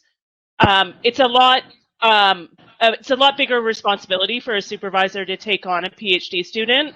So we absolutely need to be sure that there's someone who has the expertise to support your interests.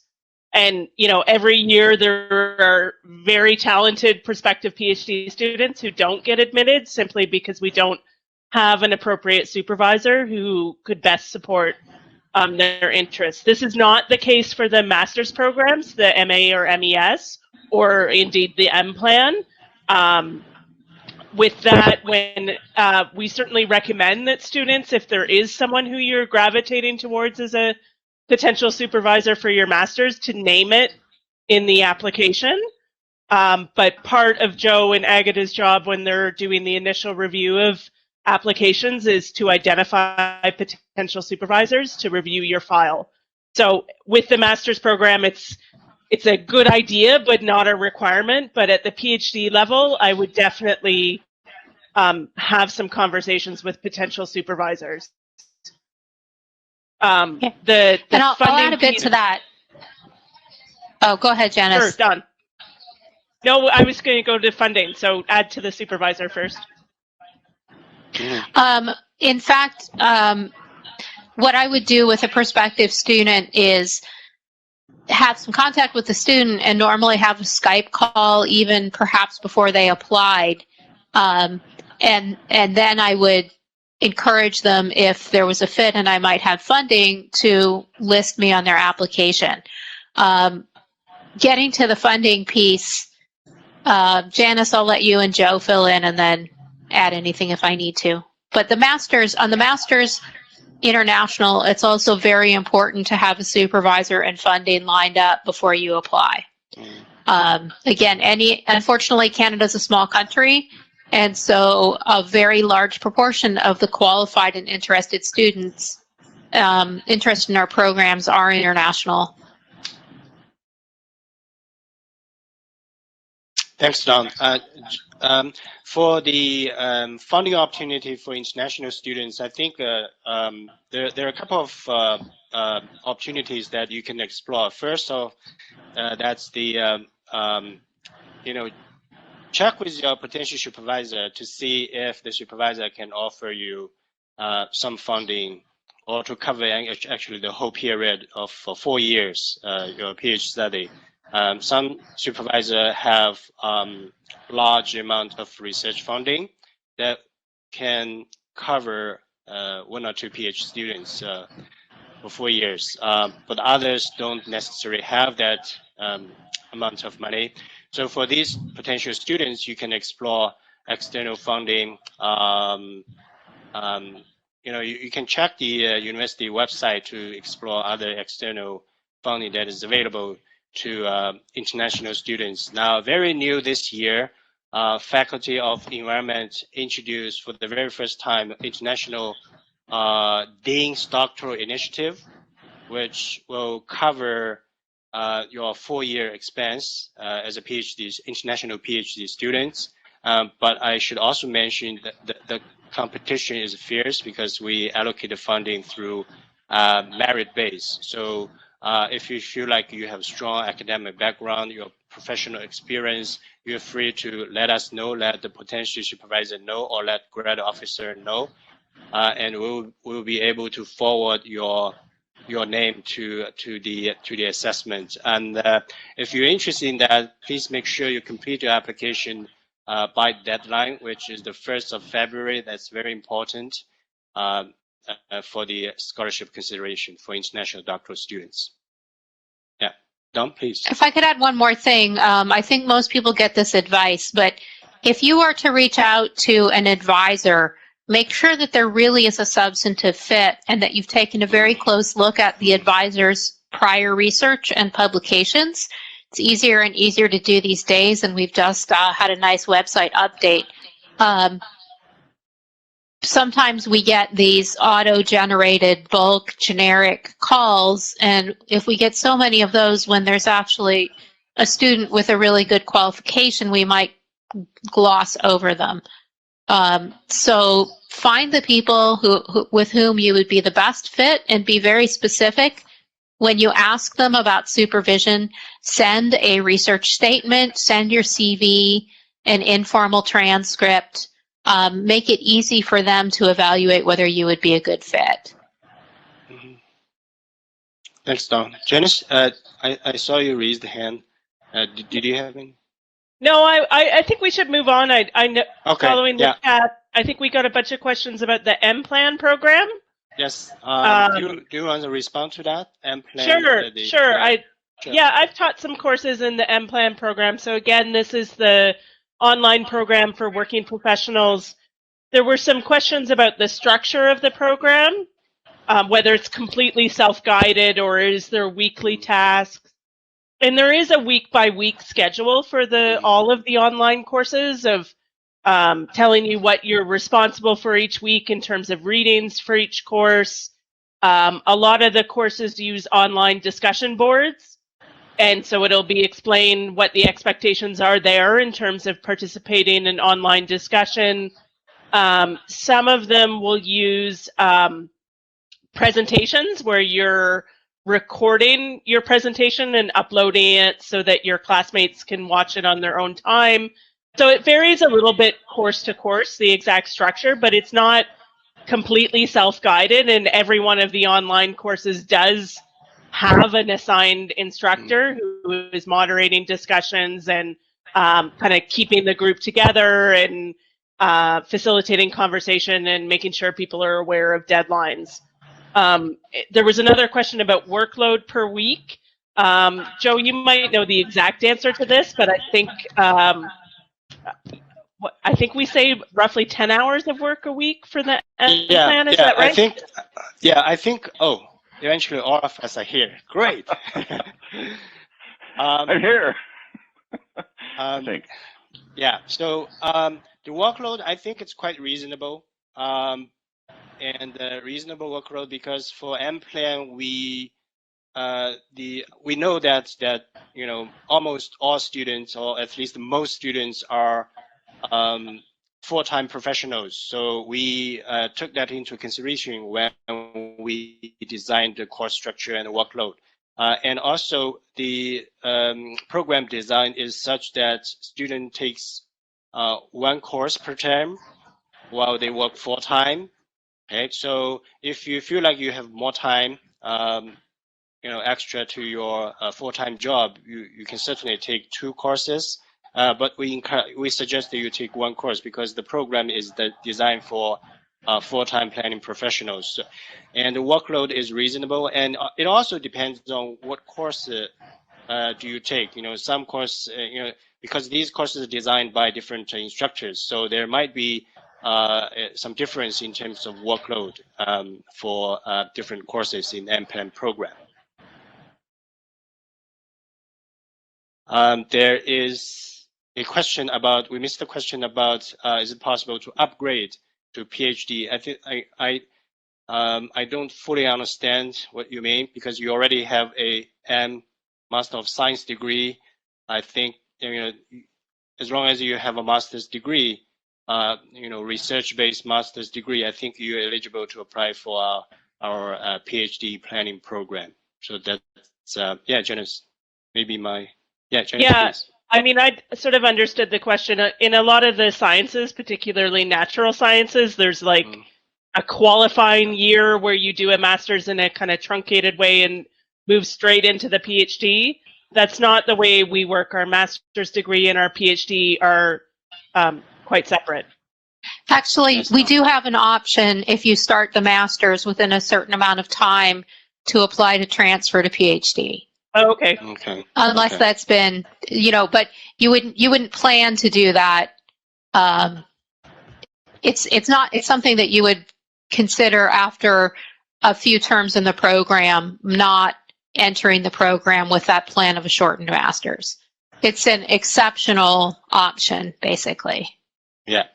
Yeah, I would also say our master's is professionally accredited. So if you're interested in being able to become a certified professional planner, you have to complete the master's program, the MA or MES in its entirety. Thanks, Janice. And I see a question about MES in planning. Sarah applied for MES in planning from a conservation ecology background. Are there resources I should look for that can help me prepare for master's level planning courses? And I see 2 responses. Yes, John, please. I think all of us would say that many of our master's students don't come in from a planning background, and we have the rest of them, we'll remember which numbers they are, but we have introductory classes that are designed to get the master's students up to speed in these key planning concepts. And I strongly suspect that my colleague Mark Seasons would speak more to those. Thanks, Don. Yes, we do. We bring in people from all kinds of backgrounds, and the idea is to start from scratch, basically, with the master's program. So we give you the fundamentals and a nice foundation to work from of generic knowledge and skills about urban and regional planning. And then from there, you focus through your research or through course selection in your area of interest and expertise. So that's how it's done.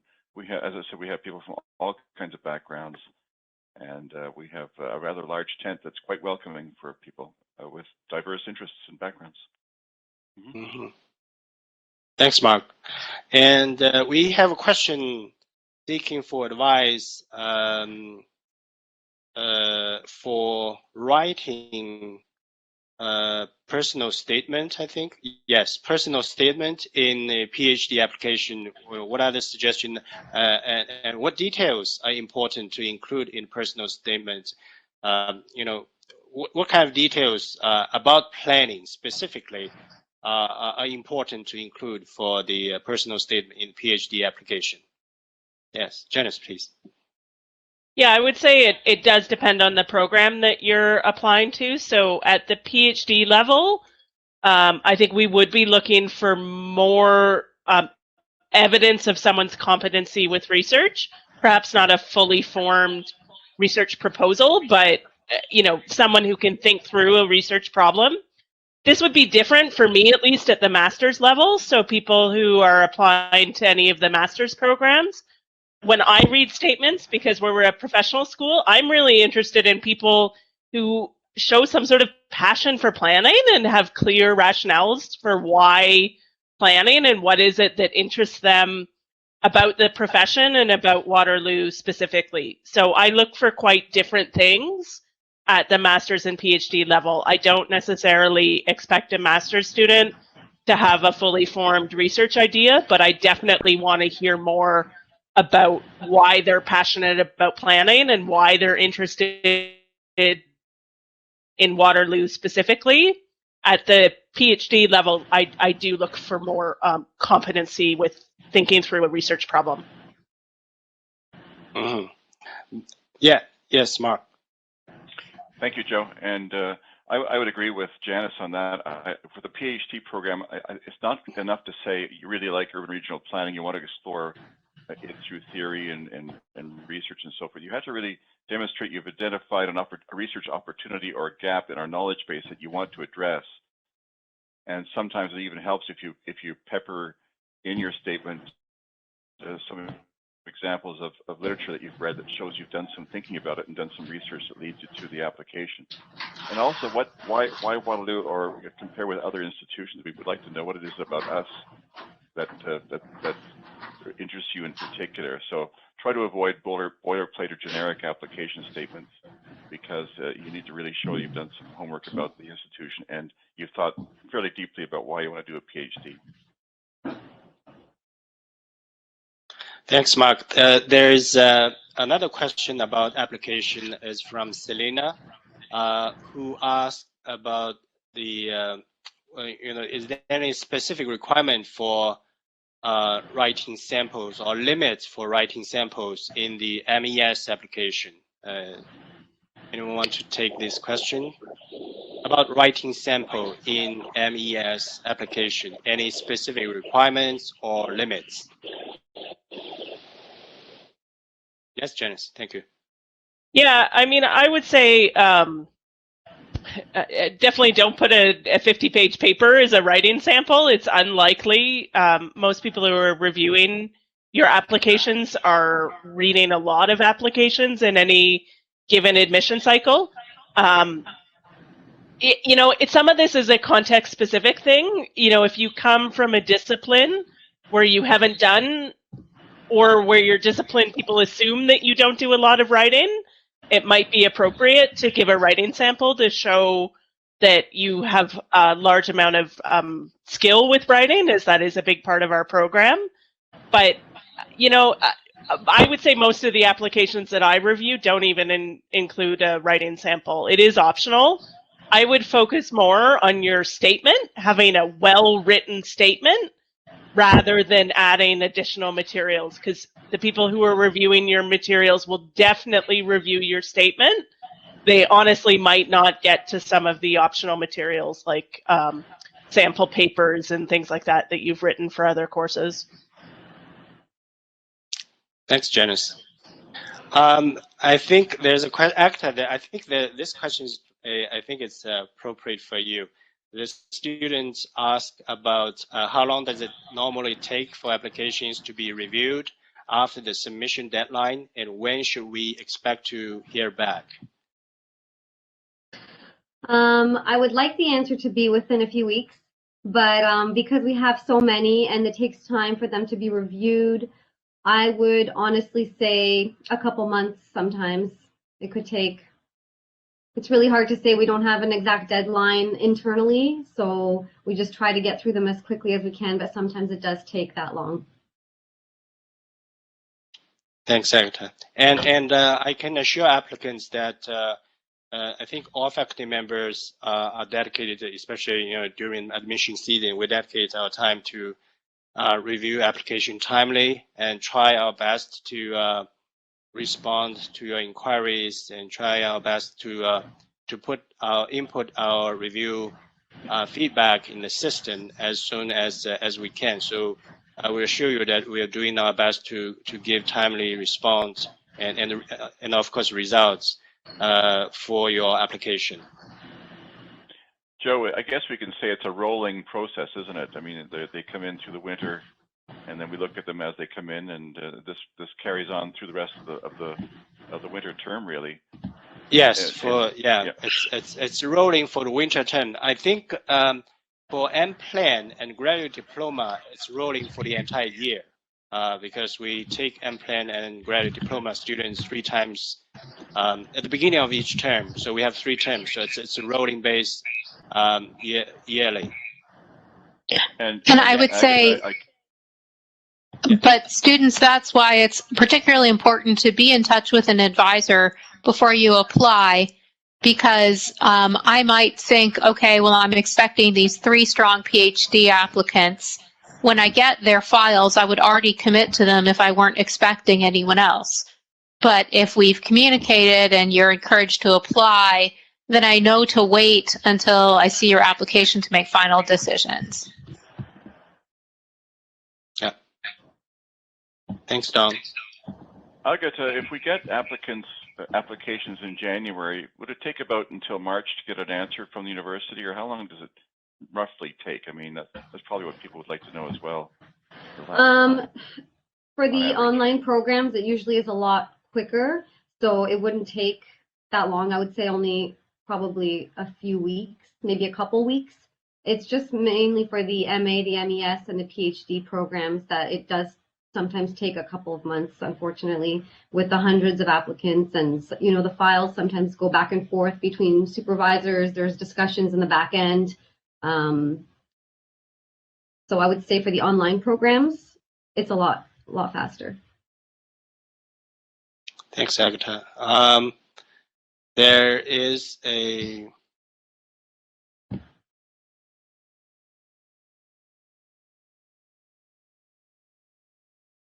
okay, so I think we covered this question.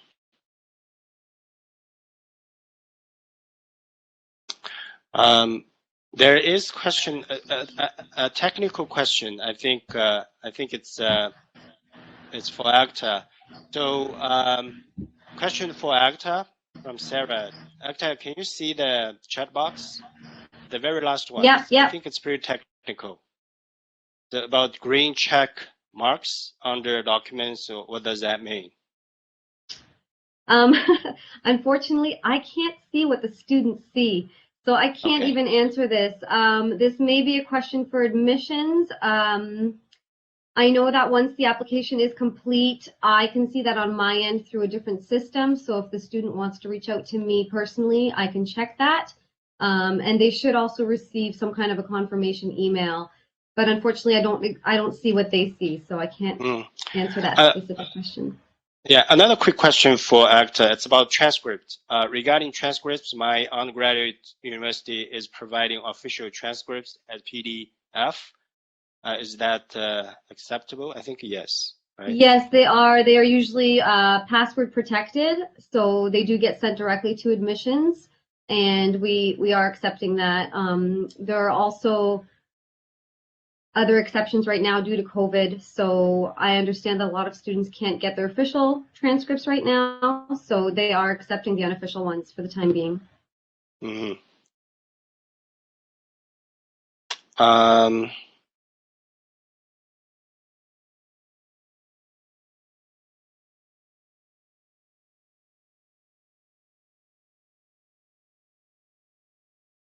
There's a question about PhD application. It says, I did not contact my potential supervisor. The student did not contact potential supervisors, but I put their names in the supplementary form. I will submit the form tomorrow, so should I still send them individual emails with my personal, research proposal, CV, and transcript?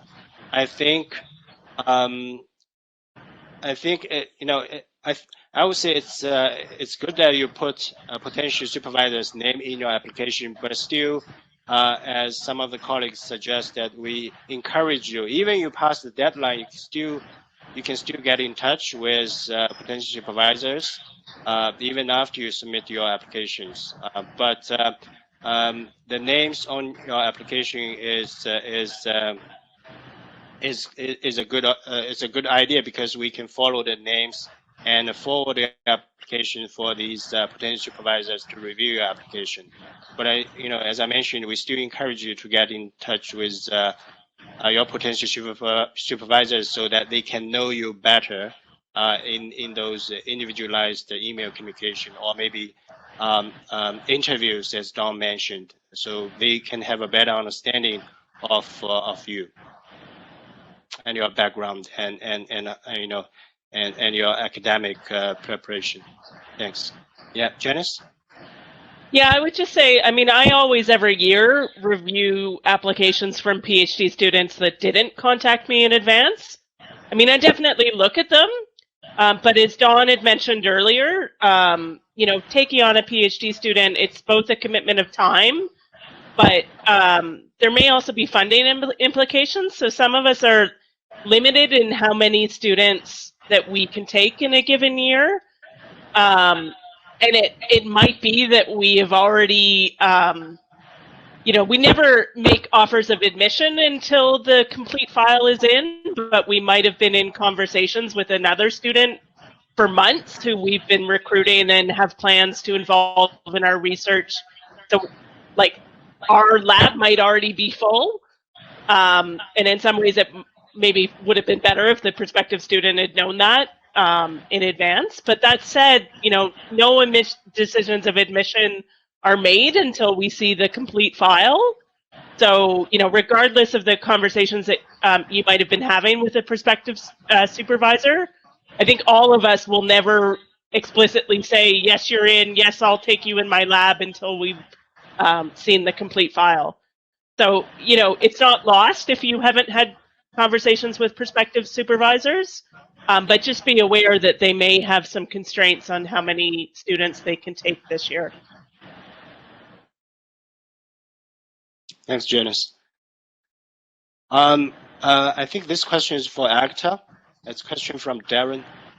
My undergraduate university currently issues e-transcripts via digitally that appear to get sent securely and directly to recipients.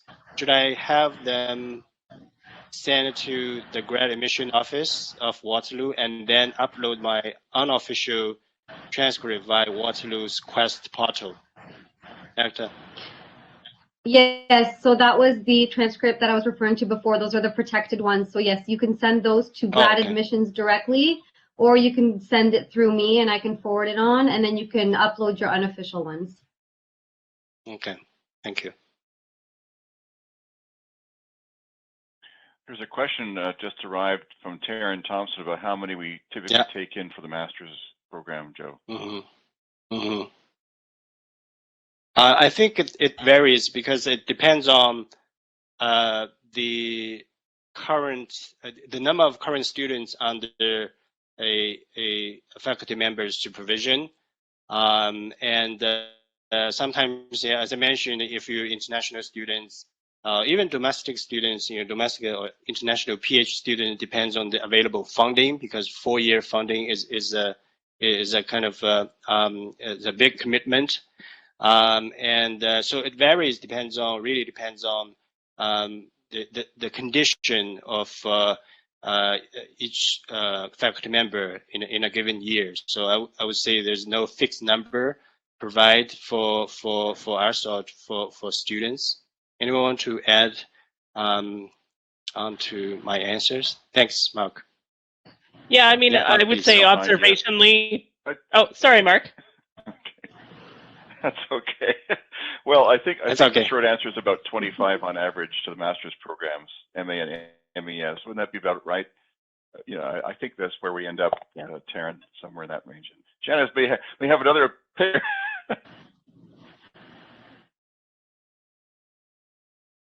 Janice, did you? No, I was going to cite that exact same number of about 25.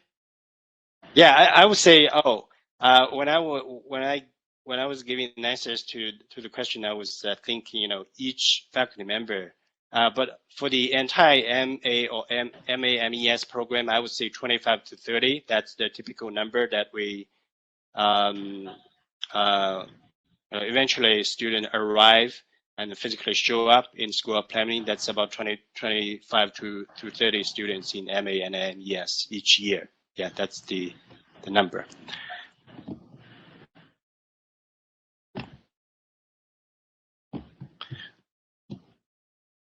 I can see the chat now about the PhD student statement, 500 words. I would suggest, to include one to 3 key citations, and that's going to give you a lot of, that'll let us know that you really have done the background research, but save most of the words for what you want to say. Word limits are going to be with you throughout your PhD and throughout your academic career. So make the most of those words to get your message across.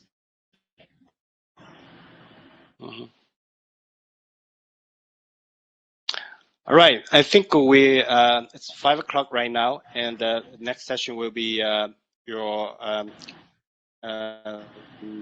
you will be with alumni. We have School of Planning alumni as well, so you have the chance to talk with our alumni from 5 to 5:30. We really appreciate that you participate in this event, and hopefully that after the communication with us, you have a better understanding about application and all graduate programs in School of Planning. Thank you so much. I would also like to thank my colleagues, Professors Don Parker, Janice Barry, Mark Seasons, and ACTA, for joining me to host this very successful, in my opinion. We have lots of questions from students, and we're very happy to address these questions, and hopefully they will helpful in your decision making. And we hope to see many of you eventually in our graduate program, School of Planning.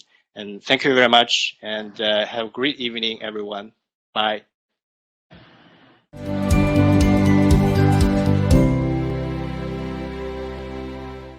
Hello, everyone. My name is Pradeep Nayak, and I'm a faculty member, associate professor in School of Environment, Enterprise and Development. I am here today to represent the Sustainability Management PhD and MES, both programs. If you have any questions, I'd be happy to answer them. Please write your questions in the chat box. But let me give you a little bit of overview on both these programs. I know it is unfortunate that I can't speak directly to you, but I can speak, you can't speak. But we'll manage with the chat box. So first, the PhD program. So both programs are based on this emerging field of sustainability management, and of course they are both based on different requirements. As you may have already reviewed on our website and the Graduate Studies website, the PhD Sustainability Management program is a 4-year program. It has basic requirements of a 80% grade in your previous degrees, and you need a certain number of reference letters, 3, and we are advising that you have 3 academic reference letters. And there are course requirements. I don't want to repeat what you may have already reviewed on the website, but I would be happy to answer any of the questions that you may have. But the uniqueness of this program is that it has 2 options as of now. One is that you create your own committee and you go for your comprehensive exam based on a given list of readings. So there is going to be 1 question, 1 reading, and 1 exam for all of the cohort, and it happens in the 4th term of your joining Waterloo. And we'll talk about more once we have questions from you. But it is a kind of a different exam in terms of comprehensive exam from other systems that you may have known. Coming to the Sustainability Management Master's program, again, it is a 2-year program. It is a research-based program that allows you to apply. If you have 75% marks, it requires 2 reference letters. Both should be from academic sources. Of course, it requires if you're international, TOEFL or IELTS marks. You take 4 courses. 1 is the foundation, 1 is theory, 1 is research methods, and the 4th one is thesis development. And then in addition to that, you take 2 electives. Okay, and then you engage in your research for the rest of the time, and we can talk about more about this. So I open it for questions now. So I'm going to read questions that come in the chat, and I would answer each of those questions for you.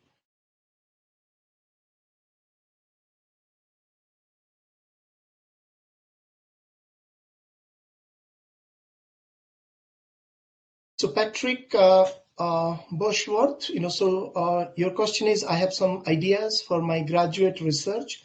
How defined should these ideas be at the start of the fall 2021 terms? I'm not clear if you're aspiring to join the PhD program or master's program. If you can quickly write PhD or master's, it would help me to clarify things.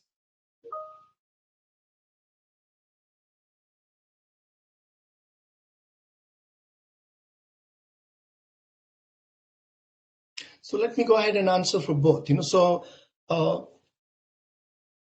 So you have some ideas about your graduate research, which is great. And what happens typically is if you are coming into a PhD program, then you are already in touch with, okay, so you are applying for a master's program. So, some basic knowledge about your research helps you to write your statement of research, your purpose statement in the application well. So in the application, you can outline what you're planning to do. So it can be broadly mentioned that, I want to do broadly this kind of research. These are my core interest areas, and you can make some, notes there.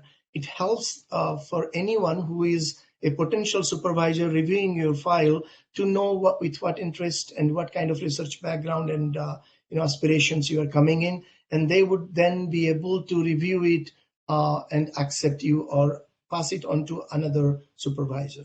So that is helpful. But the expectation is not that you have a well-defined research program when you come into in your studies. So that is something that you do in consultation with your supervisor and going forward with your committee. But some ideas is always good, but you should not be very clear-cut in terms of a well-defined research at the start of the fall. So the second question is Melanie Byron. Can we do a PhD part-time? Yes, of course, you can do a PhD part-time. You may have questions around the timing and all. So a PhD part-time student is required to do, all the coursework and everything that is outlined as part of a requirement for PhD, but the timeline would differ. So typically, we always see part-time taking exactly the double amount of time, in completing their PhD. Having said that, then you work with your supervisor on your research, you do the coursework, you can move a little bit faster, and nothing stops you from doing that. But in terms of time, you get the double amount of time to do a part-time. So yes, you can do a part-time PhD. Sabrina, will classes continue to be online in this program in the fall 2021? That's a very good question. As of now, we do not have any decisions on whether it would be in person or online. We are hoping that we would have gotten some control on the pandemic, and as the vaccines come in. So that's a decision that would come in probably in a few months. But as of now, there is no decision on whether it is going to be online or in person. But we are hoping this would be in person. But for the summer, we are already looking at an online, not an in-person class.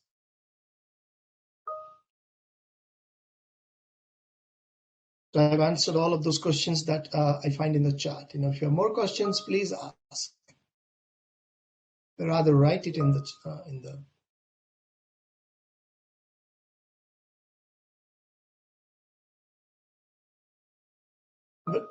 But in the meantime, what I can tell you is that we are running all our classes online, and the experience has been very positive.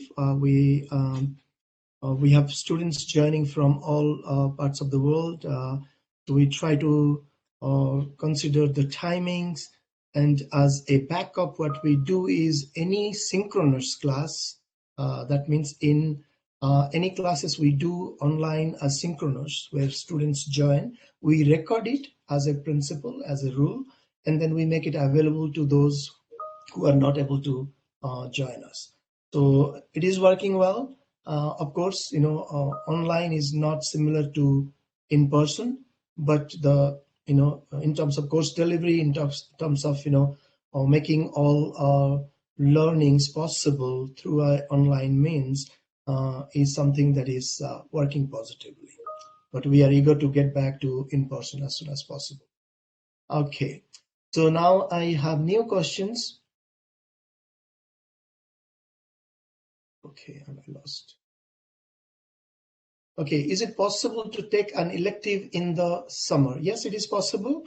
But again, depending on which program you know. When you write a question, please write MES or PhD, so it would be easier for me to answer your questions. So it is possible to take electives, but just note that most of the electives are offered in fall and winter terms. If there are electives available in the spring and summer term, you are welcome to take it. But depending on, again, which program are you in, you may be too busy with your research, and that may not allow you to do a full course, but it is possible.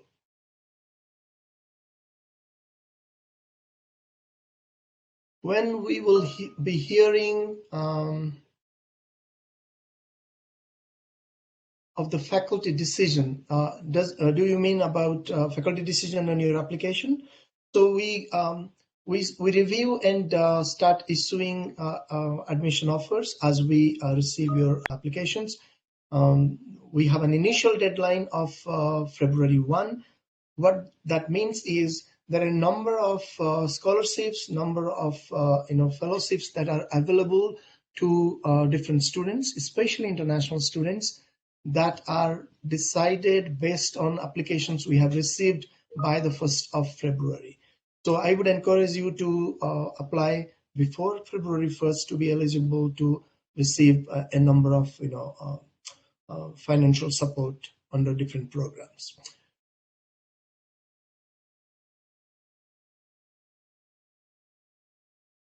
For the PhD program part-time, are the courses held throughout the year or fall and winter only? So it is fall and winter only, because these the core courses are offered in fall and winter. So if you miss your core courses, which is not advisable, we don't allow that to happen. But if you miss it by chance, then you have to wait another year to repeat those courses. So when you come in, you take your required courses before you get into the preparation mode for your comprehensive examination. So you finish your core courses and electives before you are eligible to appear for your qualifying and your comprehensive examination. So there is a timeline for each one of them, so you need to follow that. Yes, fall and winter. Melanie, how many time would you expect the students to come in Waterloo if doing part-timers or part-time study? So, so again, two aspects that you need to consider. When you're taking a course, if the courses are not online, you need to take those courses. You need to complete those courses, and for that you need to come into the campus. Okay. So whatever that requires in terms of your presence, in-person presence in the campus to complete those courses. The coursework requires you on campus. Other than that, it is something that you discuss with your supervisor, and you are not required to be on campus full time when you are doing your research, but that is an arrangement you carve out by talking to your supervisors mostly. Okay. Any other questions? The cohort of 2021 are online. Will they remain for 4 years for the PhD? I'm not sure I understand the question fully. I'll try to explain, but please clarify further as you hear my answer by writing in the chat. So yes, so this fall, whoever joined this fall, past fall, started online, but that doesn't mean that they will be doing online, courses and online program for the rest of the 4 years. As and when the university returns to in-person, working, including teaching and research, they would be coming into that mode. That means they would be in person. So, for example, if they have done half of their courses and the university decides to be in person, then they will be doing the rest of their courses in person. So whenever in person becomes available, they would be switching into in-person mode. Okay, so it doesn't mean that they started online means they will be online. So it is not an online PhD program. It is just because of the pandemic it is happening online. Okay, Ron, I applied for the PhD part-time. Can you provide me an estimate date when I will receive an answer? I applied for a PhD part-time. It depends whether you have already selected or gotten in touch with a potential supervisor. So what happens is, in a PhD program, it depends on two factors. One is that you have a confirmed supervisor that has agreed to work with you and take you as a student. And then the second one is the funding being in place. We would not accept someone who do not have a supervisor confirmed and who do not have funding, confirmed funding at the level of minimum funding guarantee as per Waterloo policies.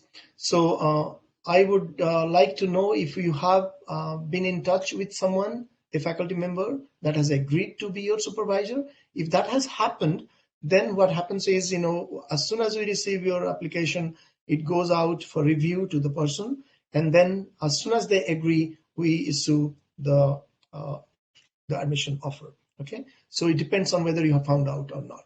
In case your application does not confirm that you have been in touch with a potential supervisor, or a faculty member has agreed to supervise you, then we will send it in general to potential supervisors asking if anyone would like to be a supervisor. And that might slow down the process a little bit. And it is not guaranteed even, because people are already talking to different students for PhD program. So they may not take someone who is just applying without getting in touch with them. So please try to get in touch with a potential supervisor. If not, we will get in touch with them, but there is no guarantee, and you don't hear from us until we have found a supervisor for you. Manal, I'm worried that I won't be able to get student visa before the fall semester starts. So is there a specific time that need to attend the university, or else we will be withdrawn from the program? I'm not sure why you think you would not get a student visa before fall, because it typically happens within a few weeks to a few months. I'm not sure what's the reason you were saying that you would not get it on time.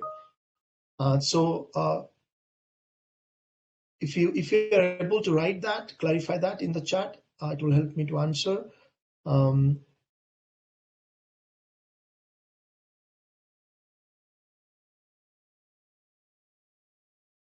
But for example, if your visa is delayed, then you have to get in touch with us, the department, and the graduate studies, and then we work on case-by-case basis to find out, how to accommodate that.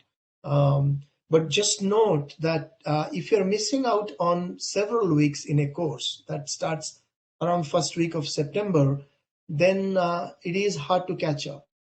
So if you miss, for example, it is delayed, your visa is delayed by a student visa, and they said they take 17 weeks. Yeah, you still have 17 weeks, I would say. So we are in January. You still have 17 weeks. So even if you get your admission offer in the next month or so, you still have a lot of time to apply and get visa. But again, as I was explaining, if by chance something happens, we don't deal with CIC. So if by chance anything happens, then you get in touch with us, get in touch with the GSPA, and then our graduate office works with GSPA, our immigration consultants, to find out on a case-by-case basis what can be done.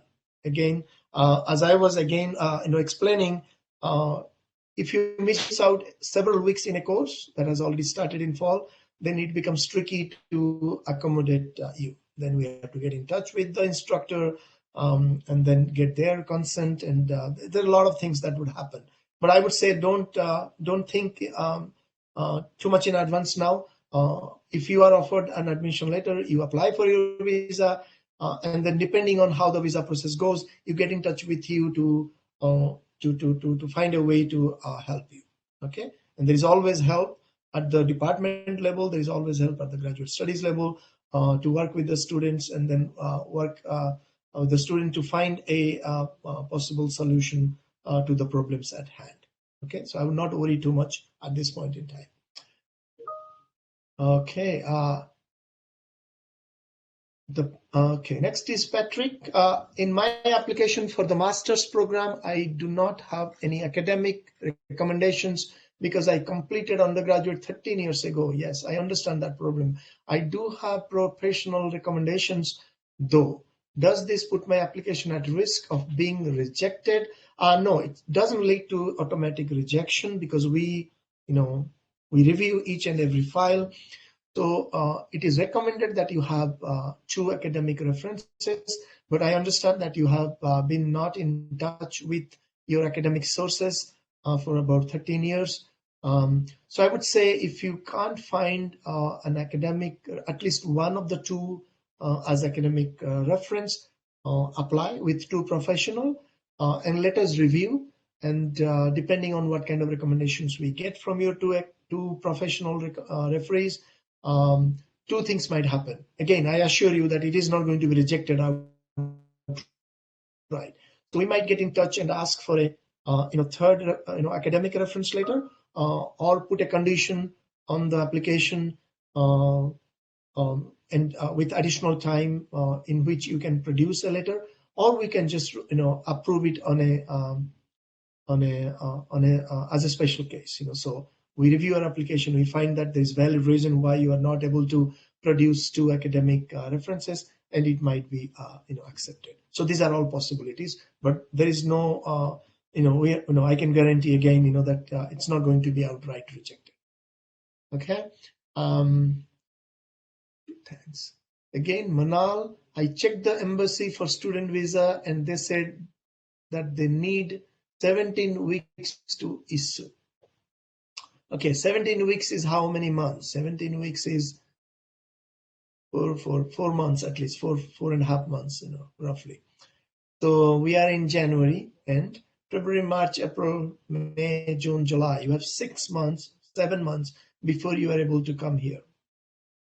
So I would still advise that you don't, the timeline that is given by the embassy, 17 weeks is still a realistic time frame to apply and get a visa.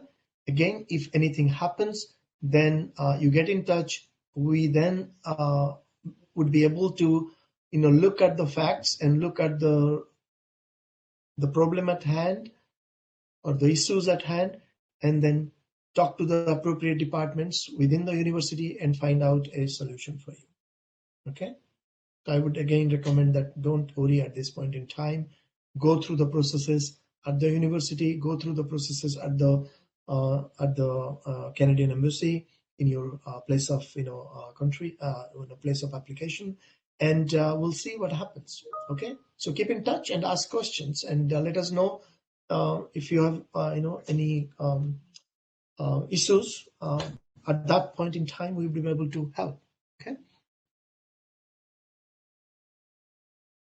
So I don't see any more questions. And I believe that most of you who are asking questions have already applied. That's the sense I am getting here. But again, if you have not applied, I would say apply as soon as possible, depending on your status, citizenship status and the other status. You may be eligible for some funding, available in Waterloo if you apply by 1st of February. So I would say complete your application by 1st of February in order to make yourselves eligible for different benefits and support, funding support. Okay. Yes, Amit. Please write your question.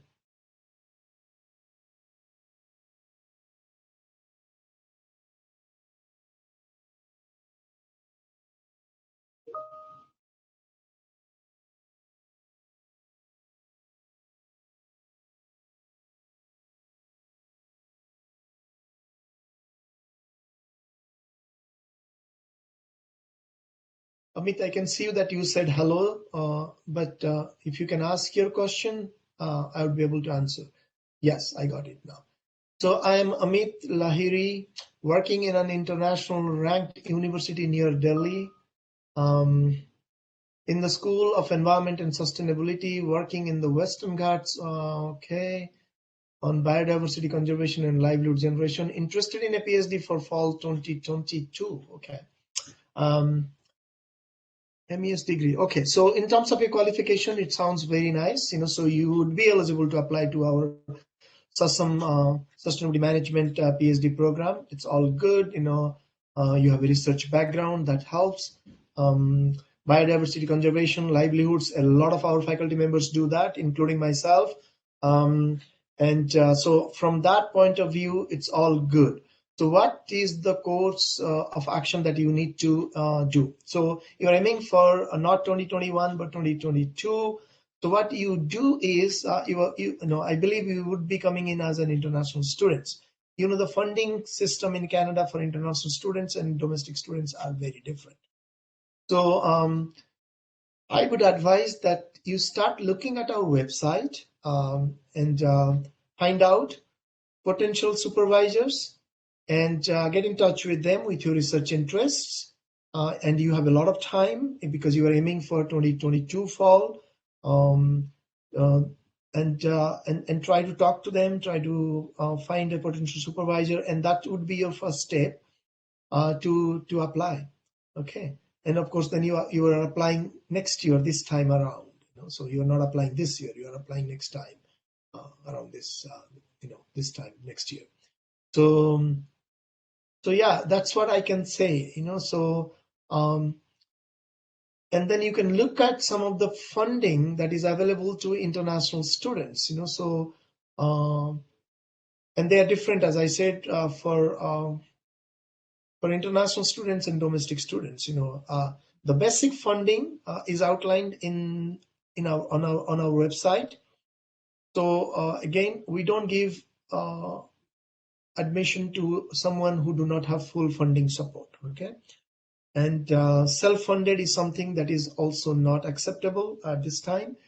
So what you do is you look at possible funding that you are eligible to apply. Okay, so you can go to Waterloo funding page and then see what you are eligible. Certain funding you are able to apply before even you come into the program. So you can apply to those, talk to your supervisor, finalize a supervisor. That makes the process easier. For example, if you have found a supervisor, then your application right away goes to that person for review, and that person agrees and approves, and then it goes to the next level. Okay, but then you have to do that search and find out the person and the funding. So for funding for international students, you only get 2.5 teaching assistantships out of the 12 terms, which is not enough. So you have to find out supervisor and funding, and you have a lot of time to work on that from now. Okay, and our website is the best possible place to go to find information on all of these things: funding, supervisor, further details about the PhD program and all. Okay. Okay, is this the right cluster, Dr. Naik? Okay, I am in MES degree in New York. Oh, you are in MES. Okay, so I didn't read your question. PhD for fall.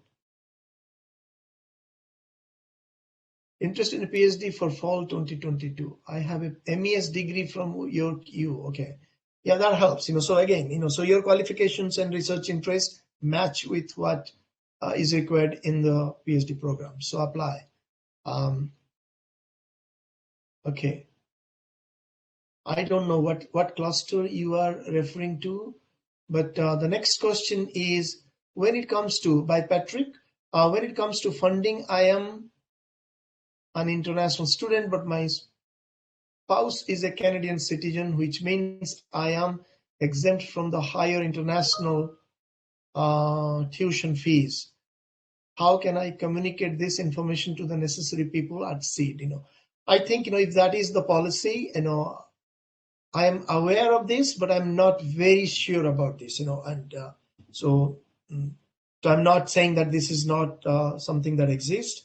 I've heard about this, but I cannot confirm that this is the policy. So what you can do is you can get in touch with Dragan Acoustic, who is our graduate administrator with this particular question, and then we would explore this from GSPA and the university system, and then we'll get back to you. So ask Dragana.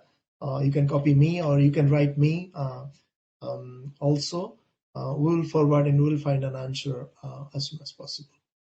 Amit, could we have a call soon? I am in Toronto. Yeah, you write me an email, yeah, okay. This is a general forum. We are talking about different things. Yes, of course, we can have a call if you are looking at discussing possibilities. But that would require you to get in touch separately outside this forum and talk about that. Okay, so yes.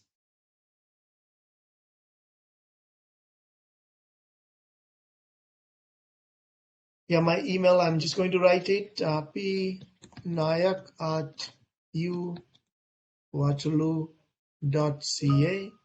So you can use this email. But again, before you do that, I would recommend that you go to the faculty page of our SEED website, read about the research interest, read about what each of the faculties are doing, see if they're a good match or not, then get in touch. Otherwise, it could be a mismatch. Otherwise, it is very hard to get an answer, because if you say, your research interest matches and it really doesn't match, then people would know that you are not serious. You have not seriously reviewed the web page. So I would say do a serious scan of the website. Any faculty member you're getting in touch, know about them, read their research work, read their profile, make sure that they are going to be the best potential supervisor for you, and then write to them. Okay.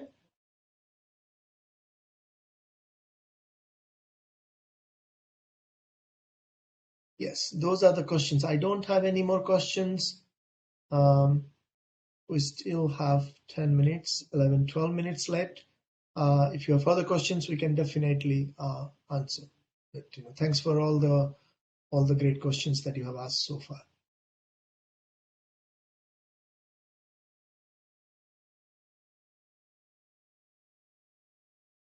Yeah, very nice to meet you as well. Yes, yeah, definitely. Get in touch. If you think the person that you have reviewed the profile of is the best person to work with, then take the next step of contacting them for sure. And we are just to clarify further, we are an interdisciplinary program and a department.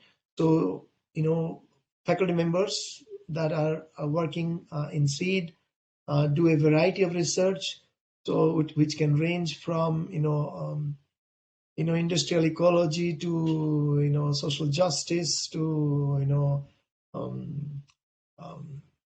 corporate social responsibility to ecological systems analysis. So there is quite a variety of research that is happening within the school, of course within the faculty also, but that of course that means that you have to really go into the profile of the people to find who is doing what, because of the wide variety of research that is happening. Of course, there are multiple possibilities that exist because of this wide variety of interest and research that is happening within the school. So you might find someone who is really in your area of interest, pretty easily and quickly.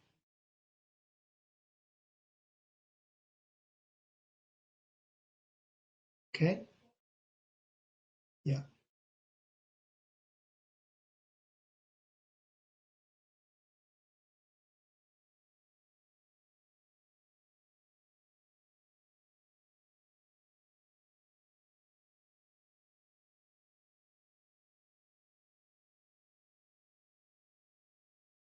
Okay, I have a new message. Okay.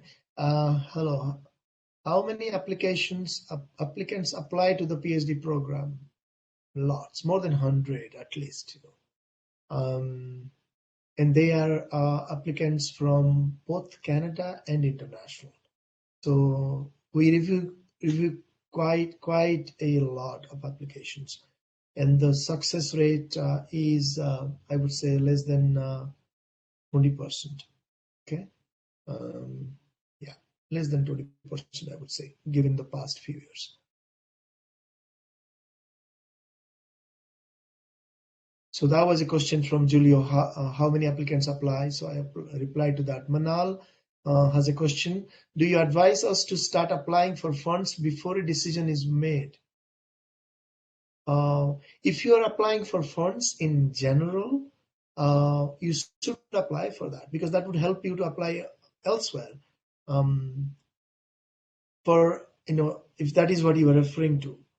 But if you're referring to Waterloo specific funds, I don't think you have to apply for those, so you don't apply separately. It is something that is considered automatically with the application before we give you an offer of admission.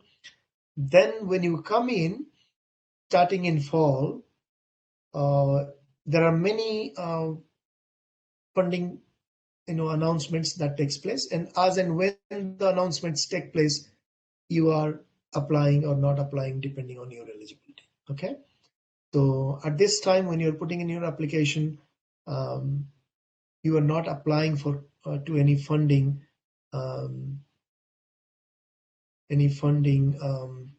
to Waterloo. But there is one aspect that I want to clarify.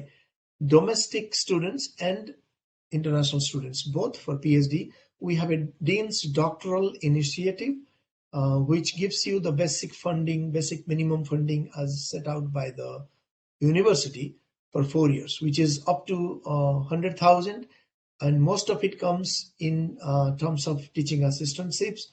That is guaranteed funding, but it comes with your supervisor. So your supervisor needs to confirm that yes, I'm going to accept this person as my PhD student under the DDI program. So when you get in touch with your supervisor, you can indicate to them that you are interested in the DDI program. But again, remember that is only limited to one for supervisor every alternate year. So it is up to the supervisor to apply on behalf of you and get it for you. So yes, you can indicate that you are interested in the DDI, the Dean's Doctoral Initiative, and you can go to our website and find out Dean's Doctoral Initiative program, and not apply, but indicate that you are interested, and your supervisor will take next steps. And we have 35 or 30 of them for domestic students. We have 10 for international students, and to be eligible, you need to apply before 1st of February, and all applications, international PhD applications that we have received before on or before February 1st would be considered for DDI, as long as your supervisor again confirms that they are interested to offer you one. And then it goes into a selection process where a committee sits down and reviews all the international applications that are eligible for Dean's Doctoral Initiative International Program, and then only 10 would be offered. And that selection would be based on merit, which means your grades in the previous program. It will go into your CV, your publications, if you have publications, great. So it would be based on merit, and certain criteria that would help us to assess the application on the basis of merit. Okay, so that is the funding that is available. Okay, so that's the answer to Manal, your question. I hope you got your answer. If not, write it again, clarifications. Okay, you wrote, that is amazing. Yes, DDI is something that you need to look at. Give me 1 sec. I'm going to probably copy and paste the link to DDI.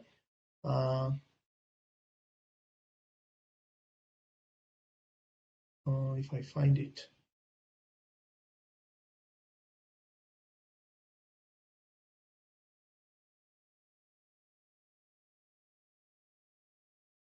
So maybe you have already looked at it, but this is one of the websites that you can go to, and at the bottom you would find links to the department and other things, a list of supervisors, and look for DDI in those links. Okay.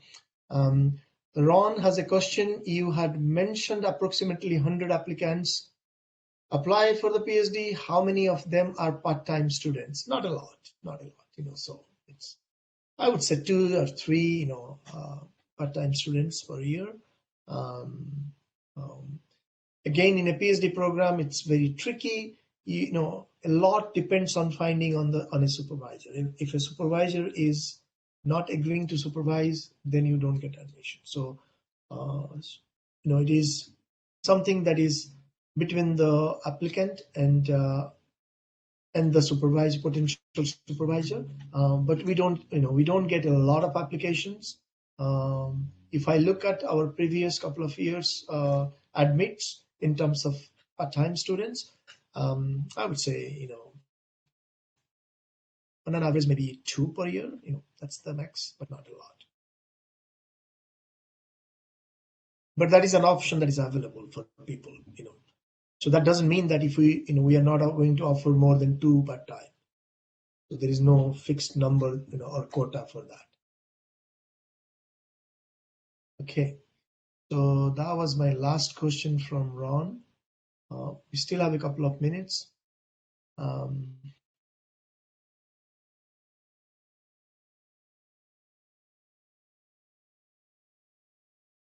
But what you can do,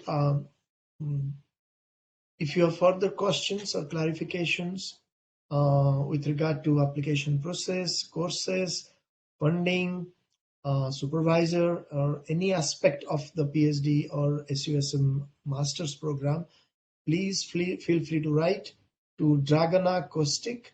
I'm going to give you Dragana's email. Give me just a few seconds. I'm going to copy and paste that here. So Dragana Kostic. So Dragana is our graduate administrator. So please write to Dragana. You can of course write to the associate directors of graduate studies, which is myself and Steve Young. Both of us are associate directors of graduate studies. We can definitely answer your questions if you have questions, or we can direct it to the right person to send you an answer.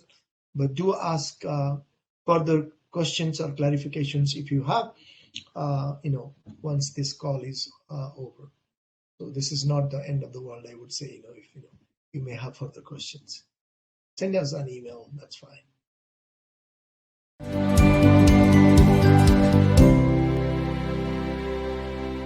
This session is to discuss both the Master of Climate Change program and the Graduate Diploma program in Climate Risk Management. First, I'm going to give you a quick overview of both programs. The Master of Climate Change is done normally in 1 year of full-time studies on campus. It consists of 7 courses and 1 milestone option. The milestone option is either a master's research paper or an internship. The core courses are completed in the fall term.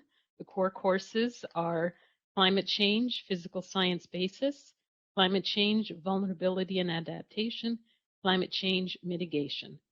The core courses are related directly to the 3 working groups of the United Nations Intergovernmental Panel on Climate Change. Climate Change Science, Vulnerability, Impacts and Adaptation, and Mitigation, which is greenhouse gas emissions reduction and carbon sequestration. Students in this program are required to maintain an overall average of 75% in order to graduate from the program.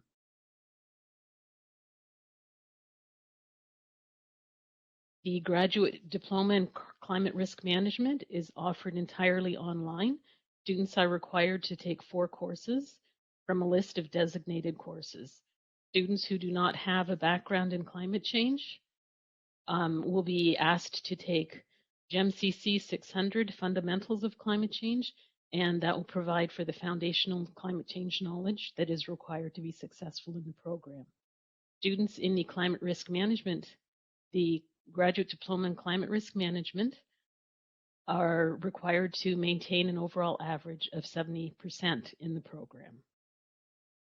If you have any questions, please feel free to type them in the chat and I will answer them verbally while we're all online. Our first question is the graduate diploma available online? Yes, the graduate diploma program is available entirely online, and we admit students in the winter term, the spring term, and in the fall term. The next question is, how many courses do we need to take for the graduate diploma program? There are 4 courses in total. If you do not have a climate change background, you will be required to take GEMCC 600 Fundamentals of Climate Change, and then you will have the option of taking 3 other courses. If you have a sufficient climate change background gained through education or through work, you will then be able to choose 4 of the list of courses.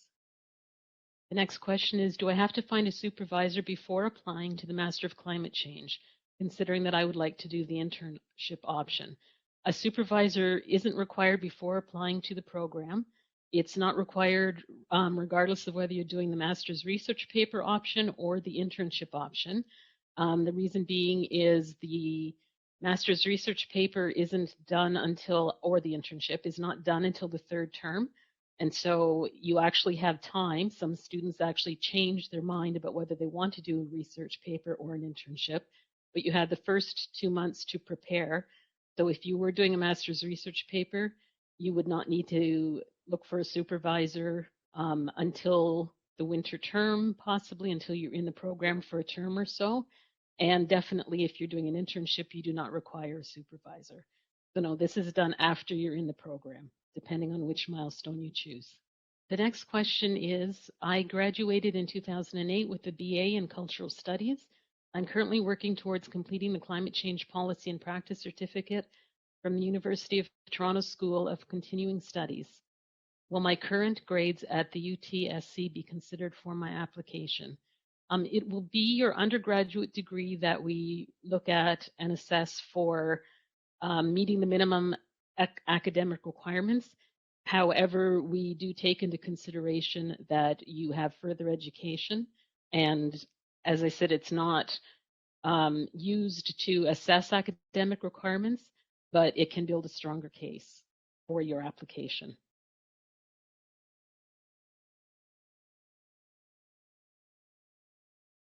Our next question is, hello, just to confirm, is the MCC application deadline for this year 11:59 p.m. on Friday the 1st, or is it sometime earlier in the day?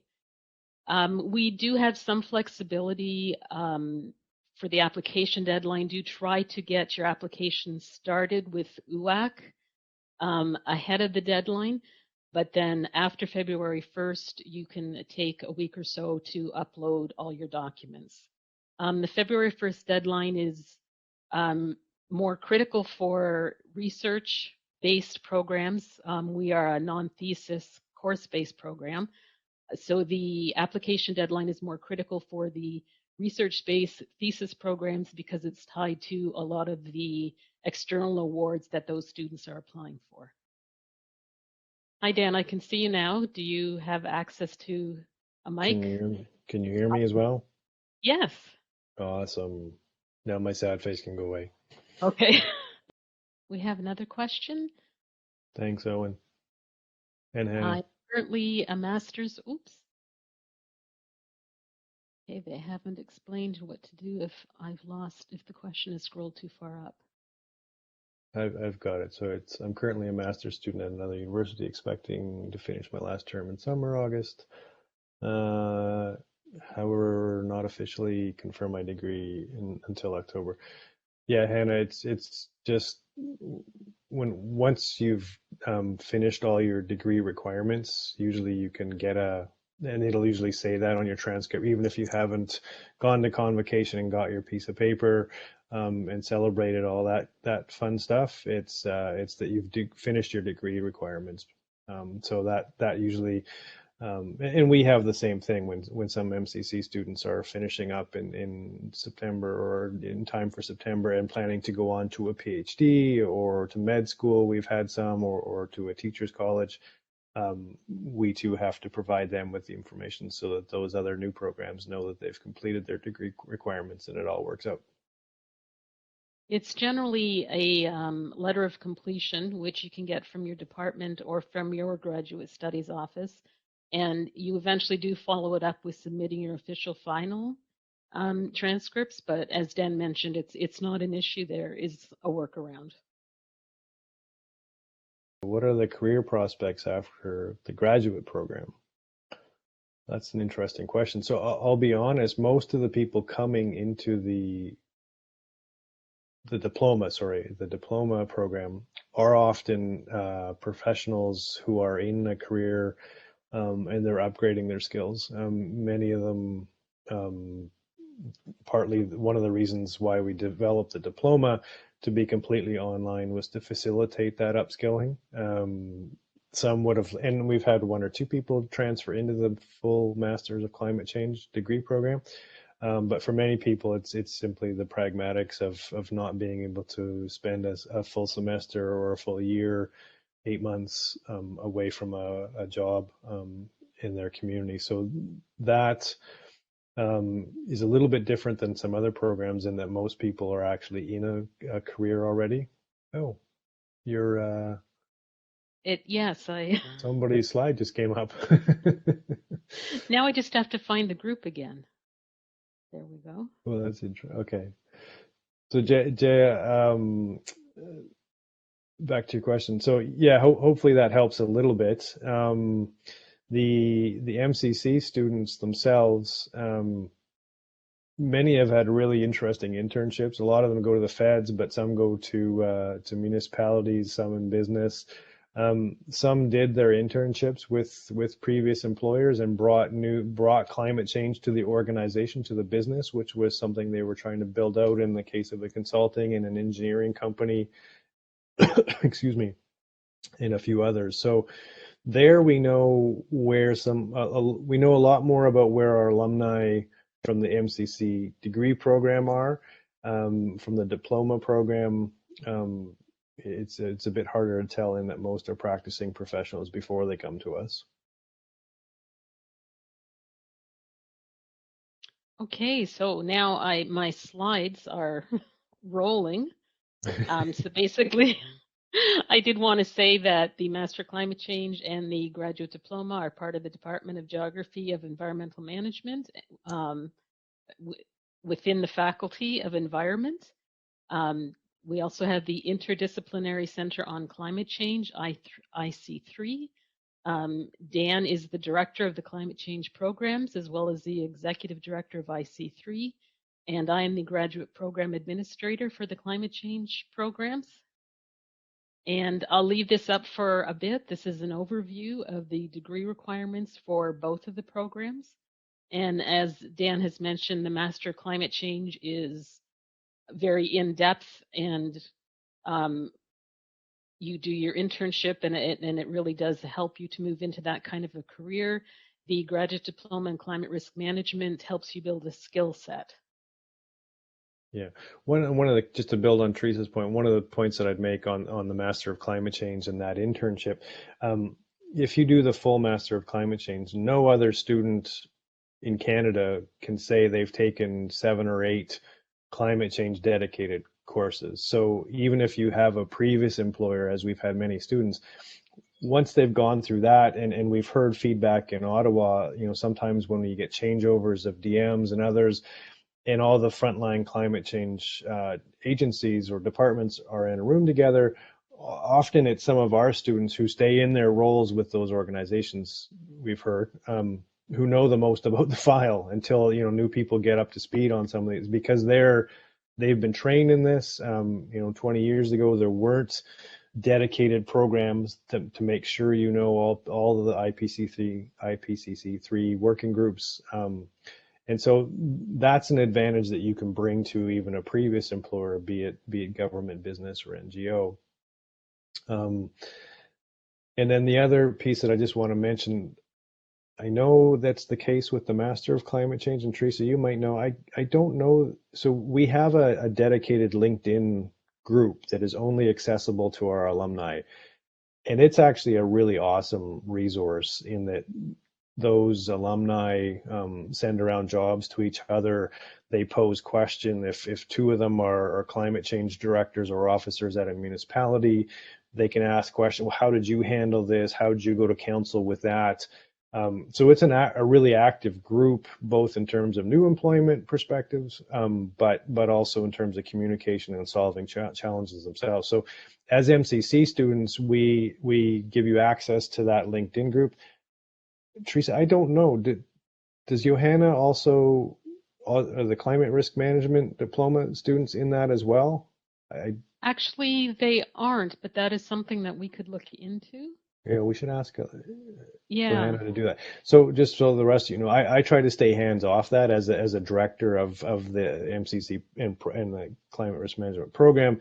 One of our other colleagues who teaches the adaptation work or course and is highly active in our program set it up, Johanna Wendell, who's been great and interacts with the alumni on a regular basis with that.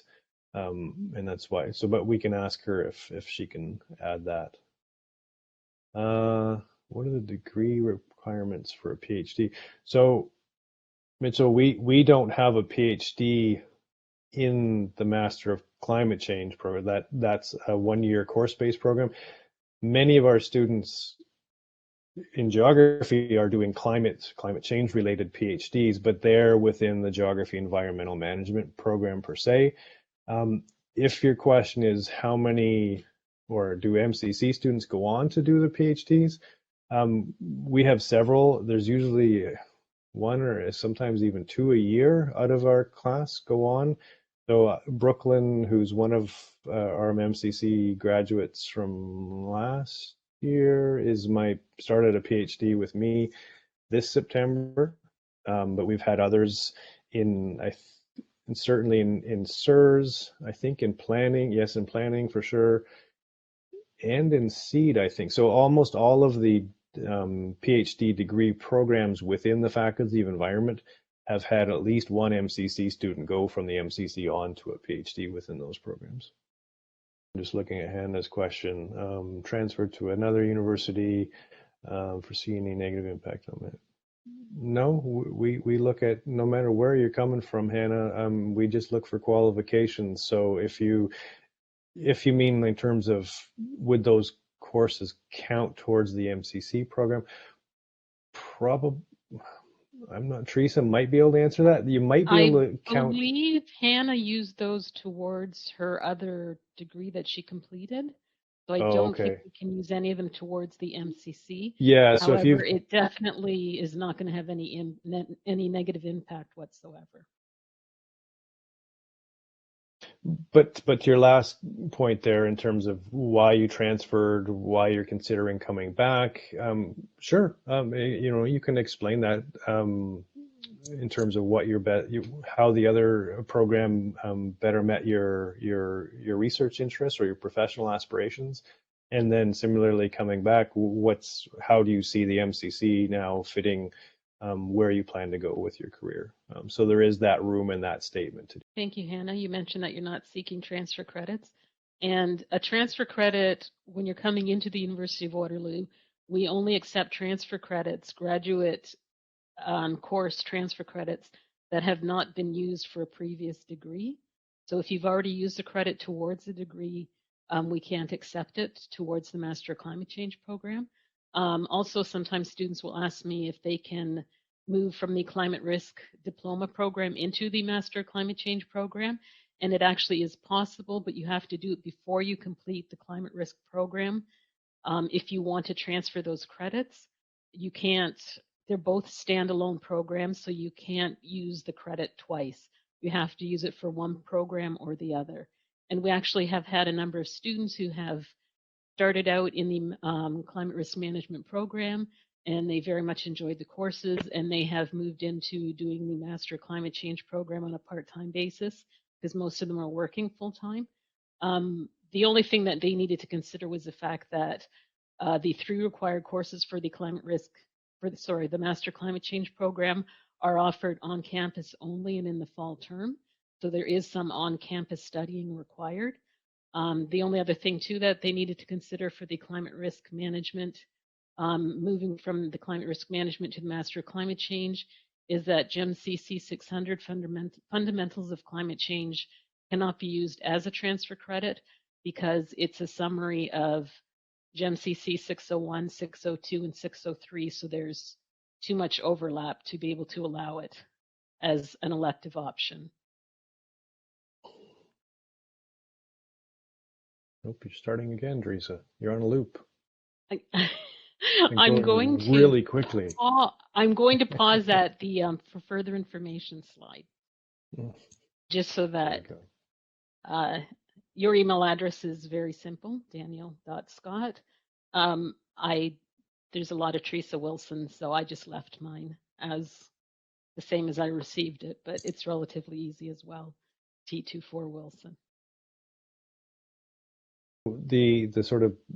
The way we designed the MCC program, the beauty of the MCC program is a truly interdisciplinary program, is that we have students every year, and every year the mix is different, but we've had students from, systems engineering, civil, to economics, to geography, to communications, to teaching, a practicing nurse this year, the list goes on and on. So each discipline will have advantages and disadvantages when they come into the program. So when you do the physical climate science component, because of some of the science courses you've taken, the engineering courses you've taken, you might have some of that might be, a refresher or advancement on what you've done, but some of that will be new to some students.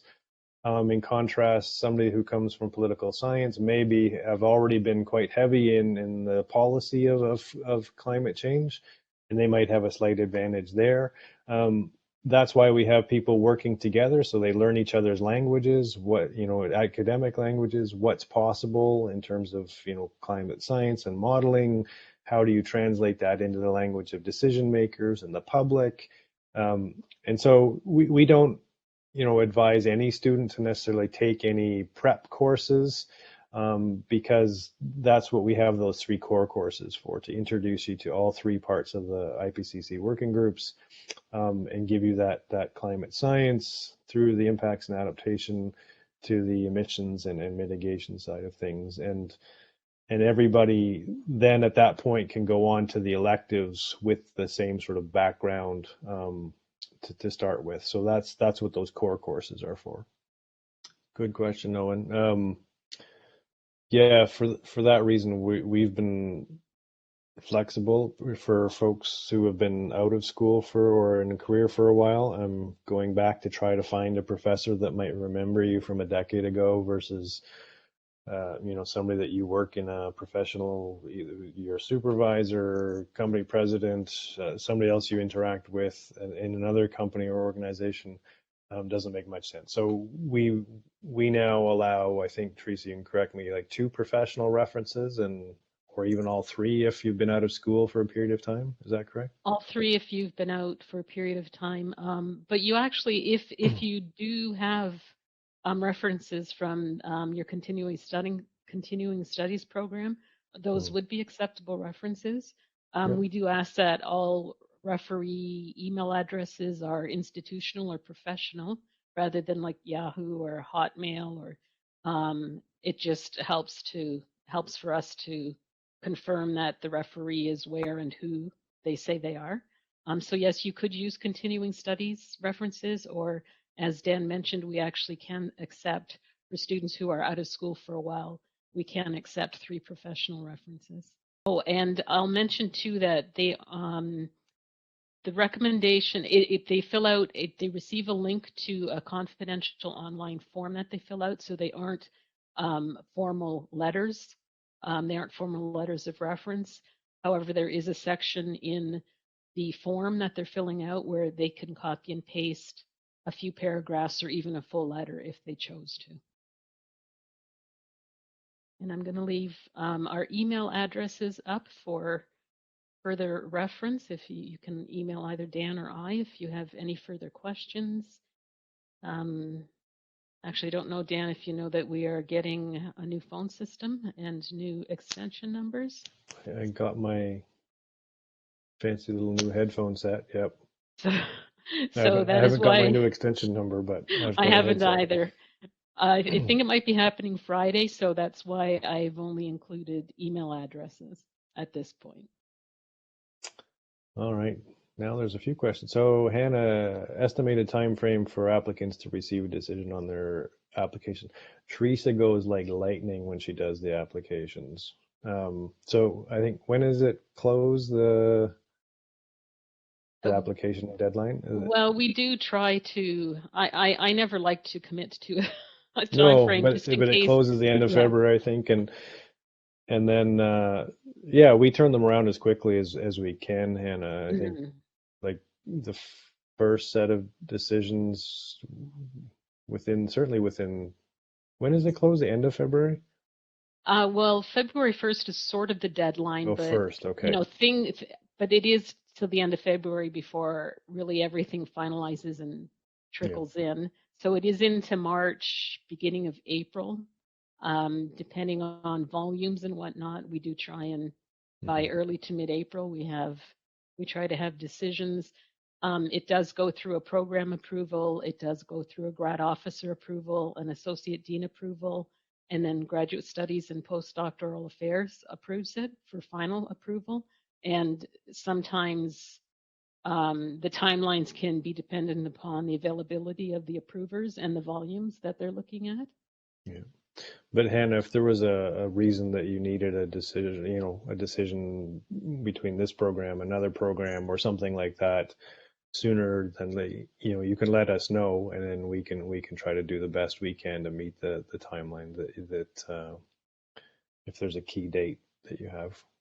We try to process them as quickly as we can, regardless, so that people can do their planning accordingly.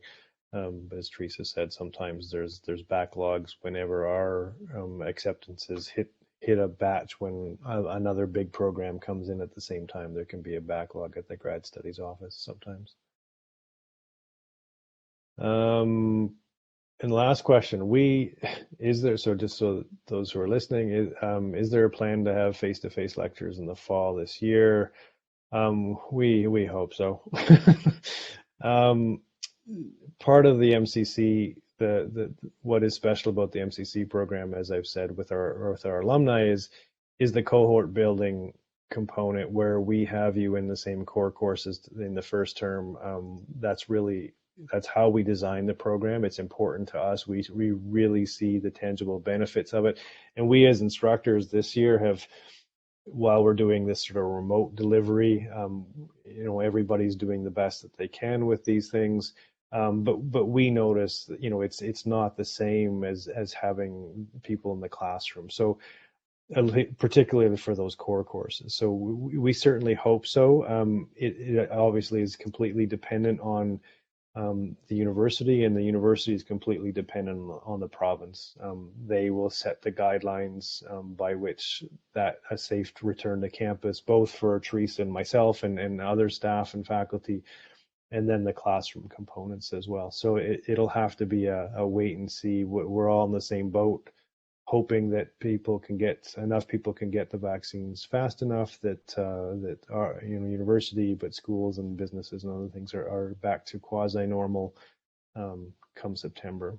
I think the university has sort of ongoing COVID updates. So if you are interested sort of week over week to see if there's any news, that's definitely the place to look.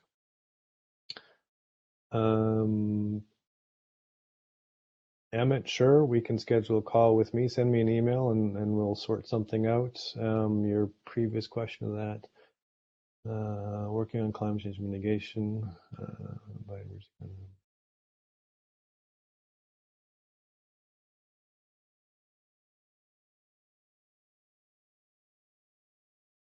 Yeah, so please do send me an email, and we'll find this week's a bit crazy for some reason in the next few days, but next week we can certainly chat.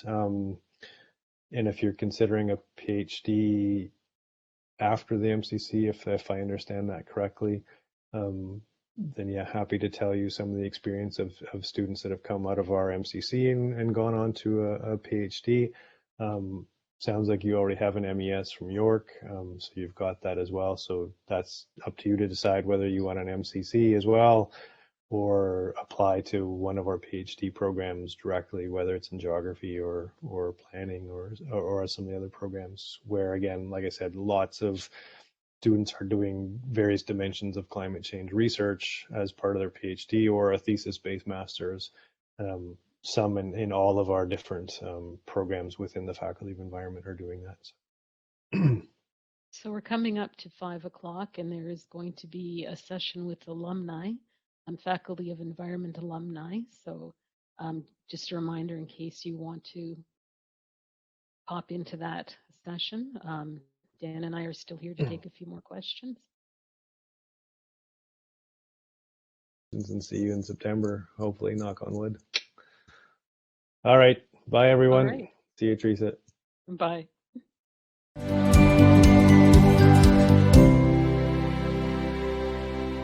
Welcome, everybody. I hope you can hear and see us at the moment. This is the open house event for geography and environmental management. My name is Chris Fletcher. I'm the Associate Chair for Graduate Studies in the Department of Geography and Environmental Management. So I oversee all of the graduate programs in geography. So I'll speak about those in a few minutes. We'll just wait while a few more people join us here.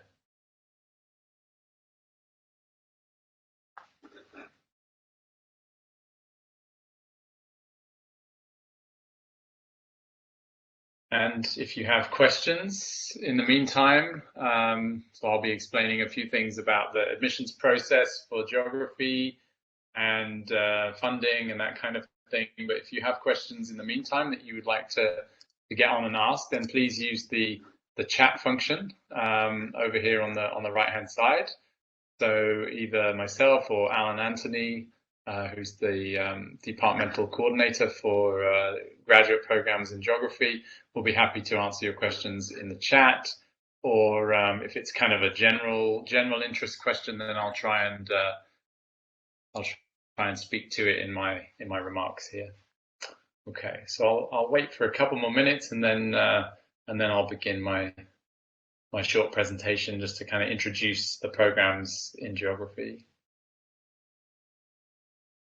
Maybe just to get started, I don't know if people are able to enter some information into the chat, like maybe something about your background or where you're joining us from today.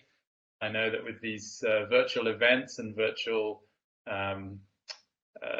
courses and classes that we're doing online now, people are joining from all four corners of the world, and it's fantastic to have such global reach. Of course, the University of Waterloo is a highly international and diverse student body, and also faculty and instructor body. So yeah, if you want to let us know a bit about yourselves, then feel free to enter that information into the chat. It's always nice to learn a bit more about our audience and where people are interested in joining us from. Okay, well, we've got quite a few people who've joined us here in the session so far. So I'm going to give a short kind of introduction to some of the programs within the graduate program in geography and environmental management. So we are one of the units as part of the Faculty of Environment. So many of you will have already seen the introduction at the faculty level. So geography and environmental management, we are the largest of the graduate programs in the Faculty of Environment. So we have currently about 200 graduate students in our programs, and we have about 30 faculty members, researchers who are advising graduate students in their thesis work. So once again, my name is Chris Fletcher. I'm the Associate Chair for Graduate Studies here in the Department of Geography and Environmental Management. And so I oversee all of our graduate programs, and I'm very pleased to have with me as part of the team on this call, Alan Anthony.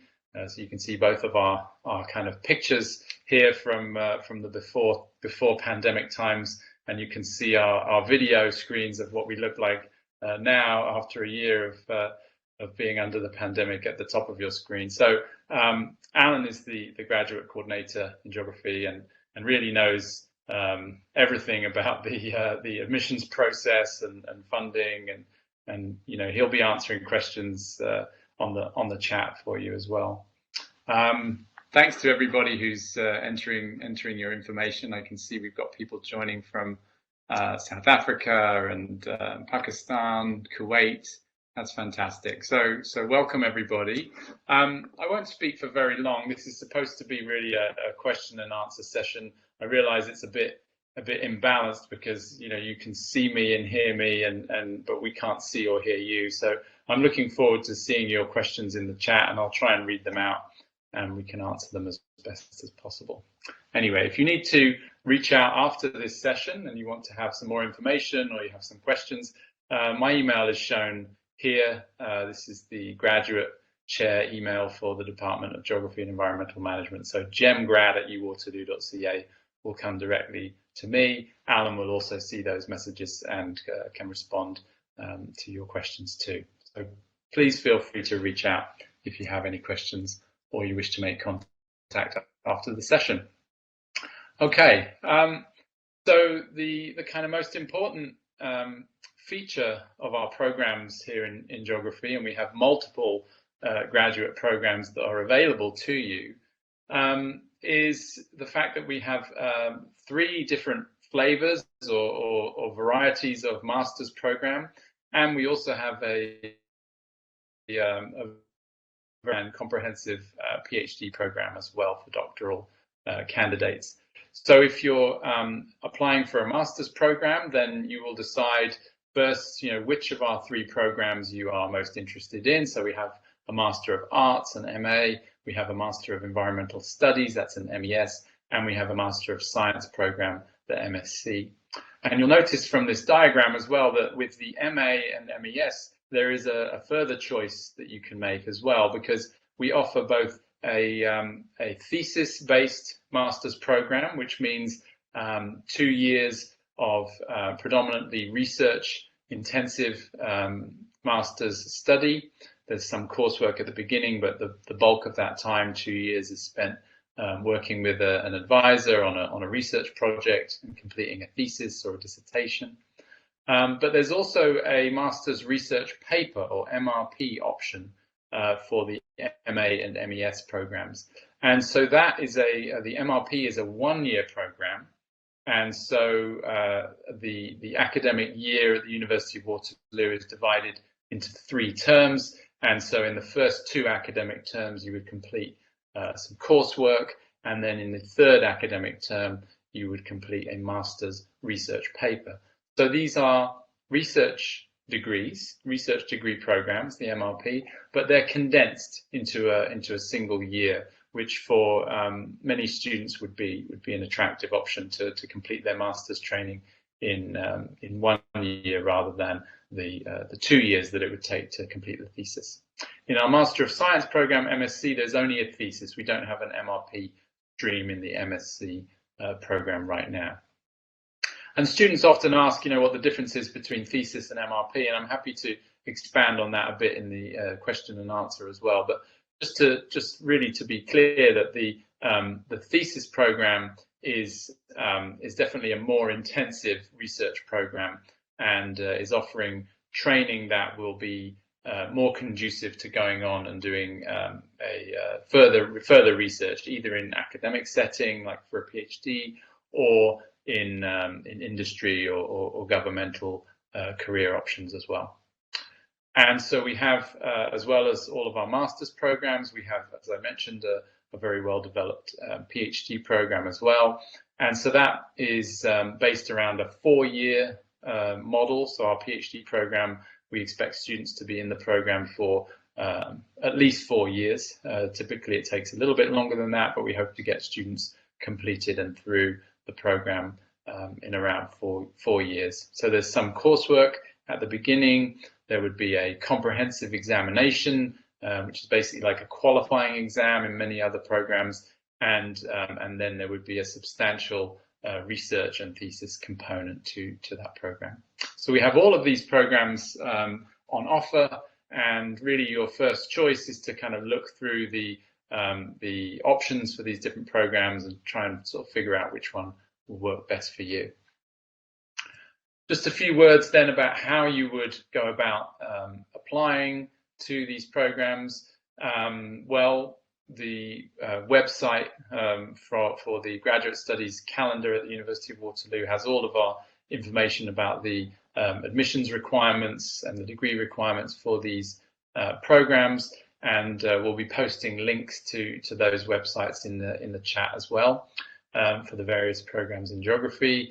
And as I mentioned, if you're coming in as a master's student, then you will want to choose whether or not you're doing the thesis stream or the MRP if you're interested in the MA or the MES program. If you do select that thesis option, whether you're a master's student or a PhD student, then it's really important to note that we will only make offers of admission to students that have an agreement with a supervisor, one of the faculty members in the program, to be your advisor for your thesis. So it's really important for students to make contact in advance, or at least during the application process, just to make sure that there's a supervisor who is going to agree to advise you on your thesis work. Okay, so that's kind of the second bullet here, that if you are selecting that master's thesis stream, or if you're intending to apply to the PhD stream, I would very much encourage all of you to reach out and make contact with faculty members, researchers within the program who will be able to advise you. And again, we can post a link to the profiles of the faculty members within the programs, and then you can sort of see who might be best aligned with your own research interests. And so then the third step is to complete the online application. There's a few things to note here. One is that we require 3 academic references, and this is a busy time of year for reference writers. So if you haven't already approached the 3 individuals who you hope to be able to provide an academic reference for you in support of your application, then I would strongly urge you to do that as soon as possible, because we find generally each year that it's the process of obtaining references that's one of the most time consuming. And so I would note the 4th bullet point here, which is that the deadline for applications is fast approaching. So February 1 is next week. Now I would say at this point that things like references can take a bit longer than that to obtain. And so what I would say is that we would expect that your application would be at least started on the online system. It may not be entirely complete by February 1st, but as long as you have sort of initiated that application, and then we're just waiting for things like academic references and perhaps transcripts, then that will be okay. We'll be able to extend that a little bit beyond February 1st, but not too much. It's quite important for things like funding, which I'll talk about in a moment, that we get those applications in as soon as we can. Okay, Alan, I can't see the chat, but are there any questions that have come up that would be good to take at this point? I'm not seeing any here at the moment. Alan is posting the links to some of the most important and relevant websites and web information that we have up on our web platforms. Okay, so moving on and just saying a brief word about funding. So most of our programs have associated with them guaranteed minimum funding. And so this really ensures that students are in the best possible state for success, right? So the university really supports graduate students strongly, and so we make a commitment in terms of funding for most students in our programs. And so master's thesis students, there's a minimum guaranteed total funding for domestic students and international students in those programs, and the values are shown up on the screen now. For PhD students, there is a guaranteed minimum in each year. And remember that the program is 4 years in duration, so that's 12 academic terms. So there's a guaranteed minimum amount. For this academic year, it's shown on the screen here. So again, that represents a strong commitment of the university to supporting all of its graduate students. And I would encourage you to sort of take a look at the funding options. It's very important, in particular for international students, to consider their funding and to do homework in terms of the cost of living in Canada as well. There's very useful information on the Graduate Studies and Postdoctoral Affairs website, the university body that oversees all of our graduate students. There's very important information there about the cost of living and tuition and other things, costs associated with graduate school. Okay, so then, the last thing I guess that I would like to say is, in response to a question that may come up, but should come up, why should I join the geography program for graduate school at the University of Waterloo? And so, I would say that if you're joining geography at Waterloo for your graduate studies, you're joining an extremely vibrant department. As I mentioned, we have about 30 faculty members. We have over 200 students in the program, and we cover the full spectrum of research and scholarship in the fields of human geography, economic geography, physical geography in all its forms, thinking about geomorphology, glaciology, hydrology. So we're really a full service program and a full service department.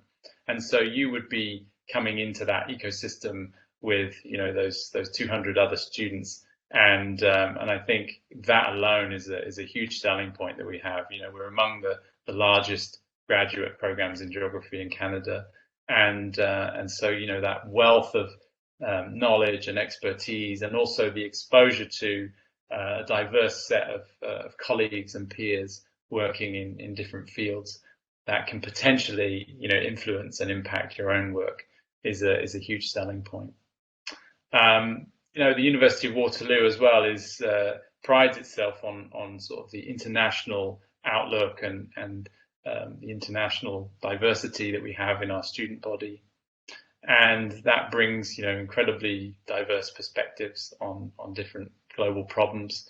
We're a world leader in things like climate change research, both from the science and the sort of impact and adaptation world, things like wetlands and ecosystem research as well.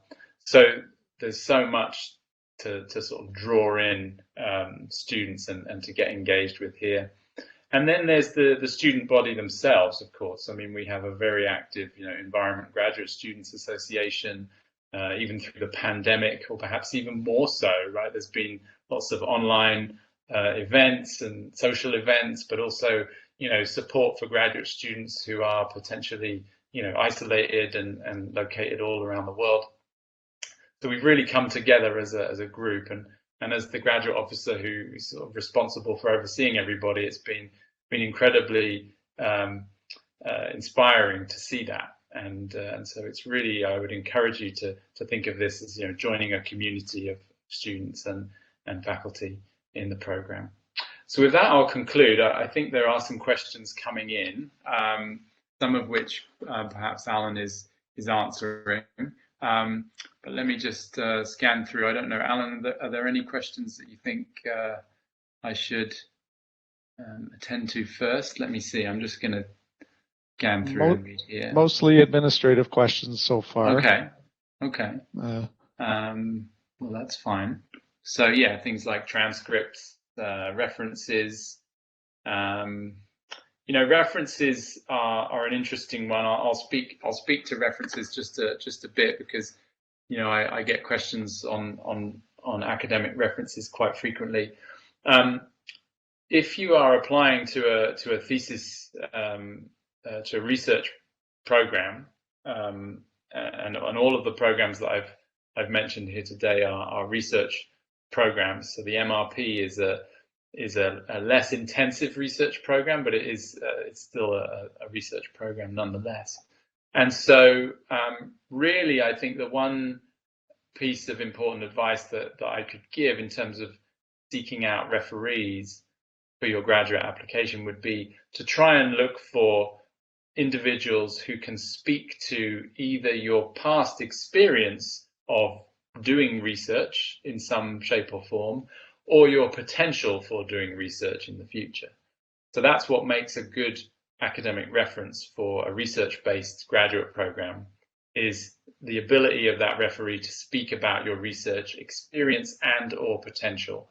And so you know, it's okay if that person can speak about your performance in a class or in coursework, for example. But what we're really looking for to be able to evaluate your likelihood of success in a research-based program is some information about your experience and potential for research. Okay, so that would be one tip for trying to sort of narrow down who to ask to be a referee.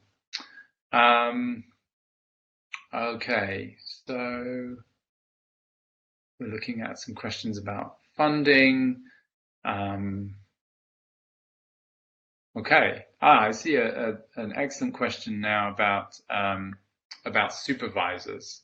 So this is a question that comes up often during the application process. I mentioned right at the beginning that if you're applying to a master's thesis program or to the PhD program, then you will need to have a supervisor who has agreed to advise your thesis work before we can make an offer. So best way to identify a supervisor is to reach out and connect with them independently. I think to make that kind of personal connection. So first, sending an email, and then ideally, having some sort of a voice or a video chat with that person, because finding a graduate supervisor is really one of the most important decisions that you will make probably through your whole academic careers. I would suggest. That supervisor-student relationship is so important, and really, you need to find the right fit. Both for the advisor and the student, it's just really important to be able to, find somebody that you're comfortable with, and you have a sort of a really nice working relationship with, someone who's going to test you and challenge you, right? But also someone who's going to inspire you and motivate you. And so really the best thing to do, I think, is to first reflect on what your own research interests are. So to think about what kind of subfield of geography you're interested in. So whether that's hydrology or economic geography or feminist geography or something in between.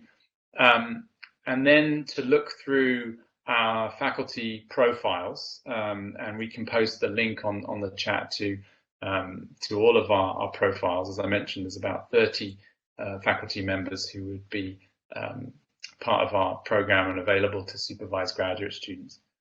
And then to make contact with those people, so to send an email. And when you do make contact, I would really encourage you to be as sort of specific and detailed as you can, both in terms of your own interests, like the things that you would be interested in working on, but also in terms of your previous experiences. So that means, any previous research that you've done, if you could, speak to that, whether it's an undergraduate thesis or an undergraduate research project that you did as part of an internship. Maybe you worked in industry, or you had some employment that involved a research project. There's usually something that you can speak to from your previous experiences that would class as having completed some research, and you can reflect on that and talk about what you found and what interested you and motivated you in that. That type of thing is very effective in terms of communicating to a potential advisor that you're serious, right? You understand what's going to be required in the sort of production of your new research, that you have some of your own ideas about what you want to do. All of those things are very impressive when it comes to receiving emails from students about potentially being their advisor. We all faculty members receive many emails. I would say probably 5 to 10 emails per week, especially at this time of year, from students who don't seem to have kind of identified us specifically as potential advisors. They seem to be sort of just sending out the same email to maybe 100 professors. And so it's that specificity. It's really showing that you've done your homework, and maybe you've read some of the research from a particular professor, and you can kind of speak to why that connects with the work that you want to do in your email. That kind of personal touch in making those communications, that goes a long way, right? That can be really powerful, and I think it's going to make a really strong impression on whoever you do contact. That would be my kind of biggest tip in terms of looking for thesis advisors, or a thesis advisor would be to sort of identify maybe a subset of people who you think maybe work in the same field, and then maybe specifically contacting 1 or 2 of them, and really tailoring your inquiry and email to that person, just to show that you've kind of done a bit of homework and you know something about their work and how it would relate to what you want to do. Okay, Alan, any other comments here? I'm just scanning through. Okay, so we talked about supervisors. Okay, so Alan has posted this link here in the chat, and okay, I'm not seeing any other new questions. Just going to have a look to see. Okay, we have a number of attendees. I wonder would anyone like to see my slides again? I don't know if anyone's joined since I spoke initially. Let us know in the chat if you arrived after the start. Yeah, that would be fine. Yeah, I don't mind sort of recapping some of the most important information. I can leave this slide up, which sort of describes the pathways, the different pathways that you can experience the geography programs through. And I would encourage you, if you're thinking about trying to identify a specific field of interest or field of study, to follow the link that Alan has posted to our profiles. You'll get a sense for the kind of breadth or diversity of research that's going on. I would say one other thing as well is that our geography program at Waterloo is connected with a geography program at another institution in the city called Wilfrid Laurier University. So we actually have a joint graduate program with Wilfrid Laurier. And so being a member of the geography program at Waterloo actually opens up the possibility of taking courses at that other institution, if that's something that people are interested in. I can say more about that for sure. It just means that our student body is in geography is even a bit larger, because we have some more students at Wilfrid Laurier University as well. Okay.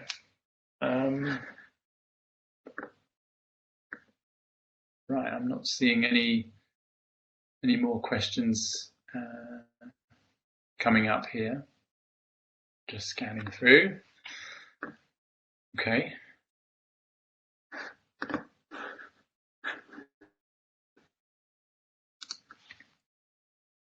Well, as I mentioned, if you do think of any other questions or wish to reach out after this session to find out any more information. Do feel free to email me at the address shown here. This is gemgrad@uwaterloo.ca. This will take you, or this will come right to me and also to Alan, and we'd be happy to answer any additional questions that you have related to the graduate programs in geography. I just posted my email address in the chat as well. Ah, perfect. Okay, great. Thanks, Alan. Okay.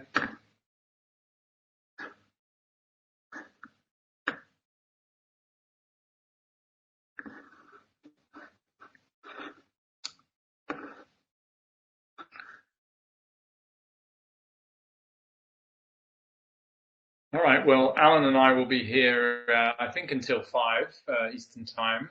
If anybody else has joined and wishes to answer, wishes to ask a question of us in the chat, then please go ahead. Yeah, we'll be here and ready to answer your questions. From Kellyanne, the question is: you mentioned funding is the minimum. What other options are there for funding? So that's a great question. So I'll first flip to my funding slide. So the minimum funding is a guarantee that we make to students as part of the offer letter. So when you receive your offer, it will have, a dollar amount or dollar amounts for funding written right into it. And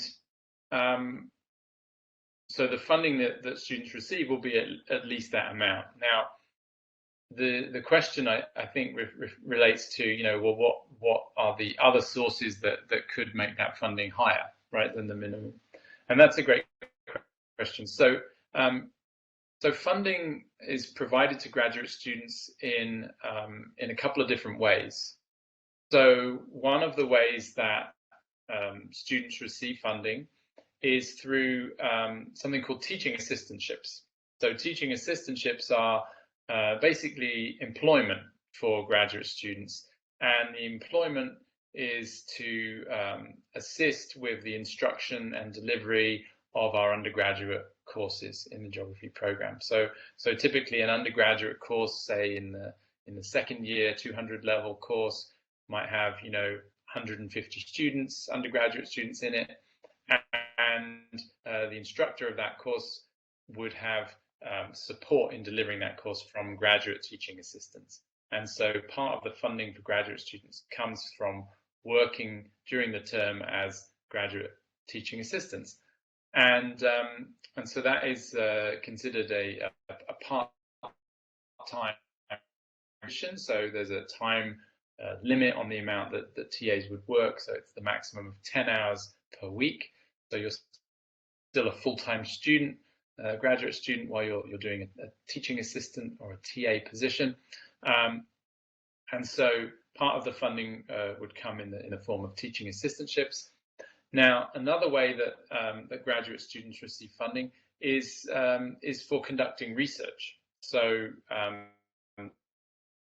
typically that funding will come from the supervisor, and so supervisors and faculty members will receive research funding in the form of grants from, for example, federal research councils, and they will employ graduate students to work on those research projects. And so that's another source of funding that can come to graduate students. And so typically, these minimum amounts will be made up of some combination of teaching assistantships and those research assistantships, as they're called. And so the reason why the funding, can be higher than the minimum, and often is actually for many of our students, is because those research assistantship positions are dependent on the available funding from the advisor, right? So if the advisor has received, a new grant from NSERC or SHERC, which are very big research granting councils in Canada, then they might have more funding available to support, a graduate student for a larger number of terms, for example. And if that's the case, then that student would receive most likely more than the minimum. In some cases, quite a bit more than the minimum. So it depends on sort of finding a match between a graduate student with the right experience and training and skills, and an advisor, faculty member who has available funding. So that kind of match happens usually in a sort of ad hoc fashion. Typically, it would be the student's own advisor who would make the decision as to whether or not that student could receive that funding. Is qualified for that research position. But that's another way that funding can be arranged.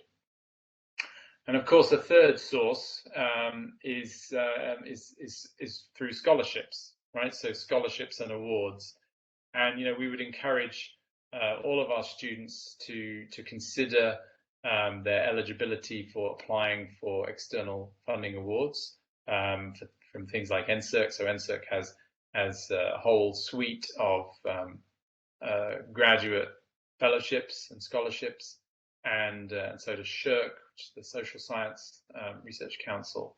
So that's another way, that's competitive funding that students would apply for, and they would have to produce a sort of a separate application for those external funding awards.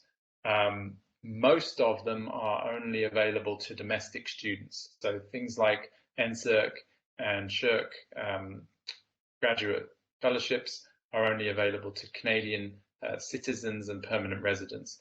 There are a limited number of external funding opportunities for international students. That's students who are not Canadian citizens or permanent residents. So that's one thing to consider, if you are thinking about applying for those external funding awards, is that many of them are available only to the domestic students. Okay.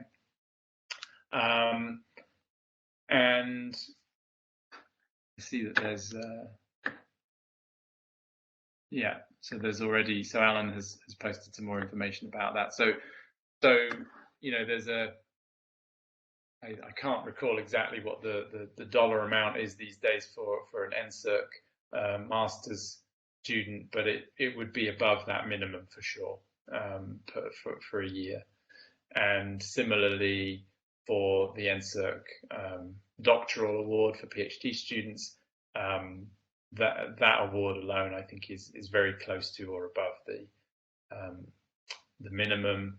And then, in recognition of the achievement and the sort of excellence that goes along with receiving an external funding award, the university and the department also tops up that award. So there's an additional award that gets made to those students that comes from our internal funding mechanisms and internal scholarships. And so, those students who win and are successful at applying for those external funding awards would get much more than the minimum as well. So there's really those kind of three main ways that students get funding. It's through teaching assistantships, it's through doing research for an advisor, and it's through winning external funding scholarships and awards. Okay, I hope that addresses that question about funding. And I see Alan has provided a bit more information. Yeah, okay, so the OGS that Alan is referring to there is the Ontario Graduate Scholarship. So that's a provincial award in the province of Ontario. And so their current amounts there are 26,000 Canadian per year. So quite a bit more than the minimum as well. Okay.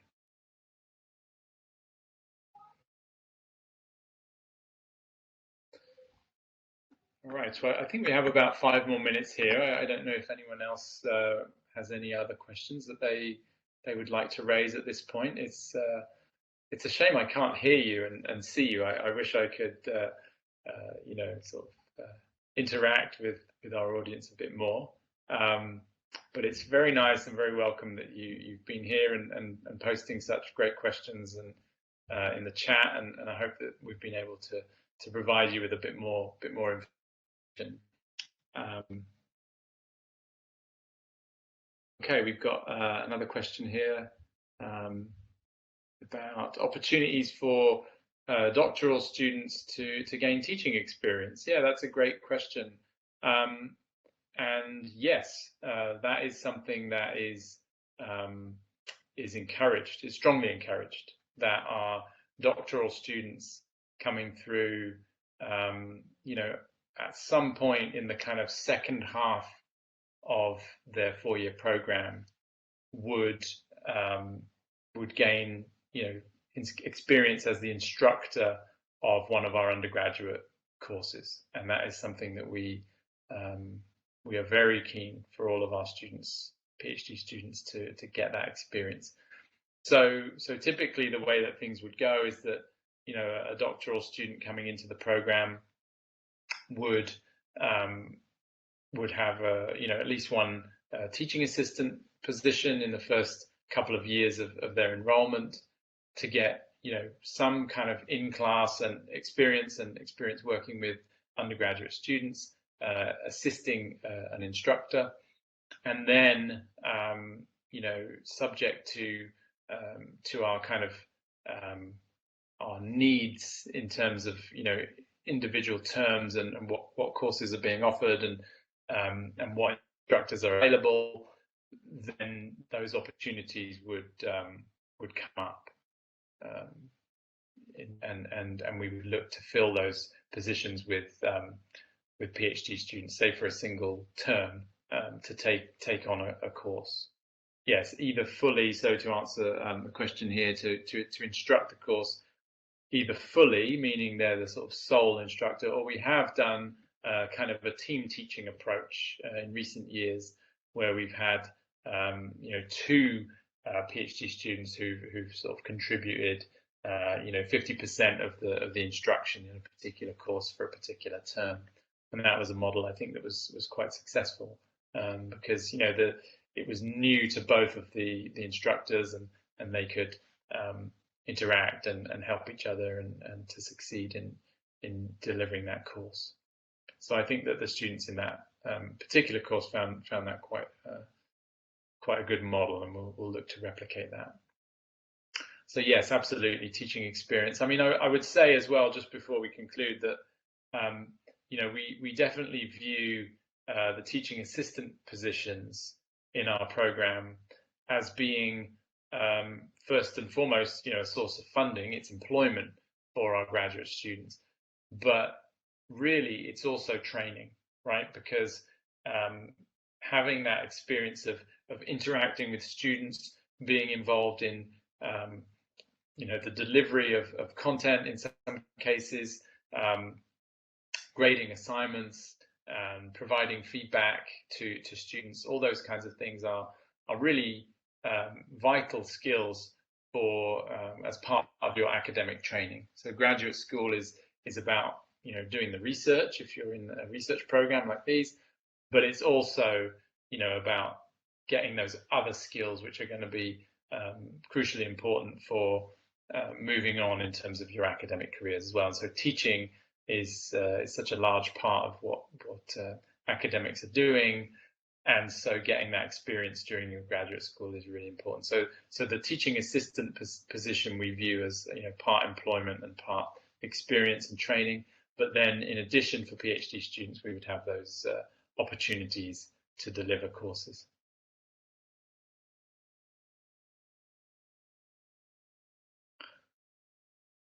Okay. I'm just having a look down here. I think some additional people might have joined us in the last few minutes, and so, to those people, welcome. I guess we only have a couple more minutes here, but I'll just flash up my my sort of intro slide again if anyone missed the introduction. So my name is Chris Fletcher. I'm the Associate Chair for Graduate Studies in Geography and Environmental Management. So I oversee the graduate programs in our department. And if you have any questions or concerns, or you want to reach out to myself, you can email me at gemgrad@uwaterloo.ca. I'm very pleased also that Alan Anthony, who's our graduate coordinator, was able to join us today and answer some questions for students in the chat. And his email, Alan's email, will be found in the chat box as well. So please reach out. I know that the recording of this session will be posted, so if you did join late, you can always rewind and watch us again at the beginning. But I want to thank everybody for coming and attending, and thanks again for your interest in graduate studies in the Department of Geography and Environmental Management. And I'll leave you with this roadmap again that shows you our different options for graduate school, and I wish you well, and I look forward to seeing many of you join us in fall, September 2021.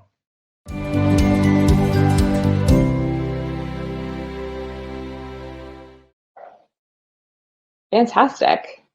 Thanks so much for joining us today, everyone who's viewing from home. My name is Kayla Snyder, and I have the great privilege to be the Marketing and Recruitment Specialist for the Faculty of Environment.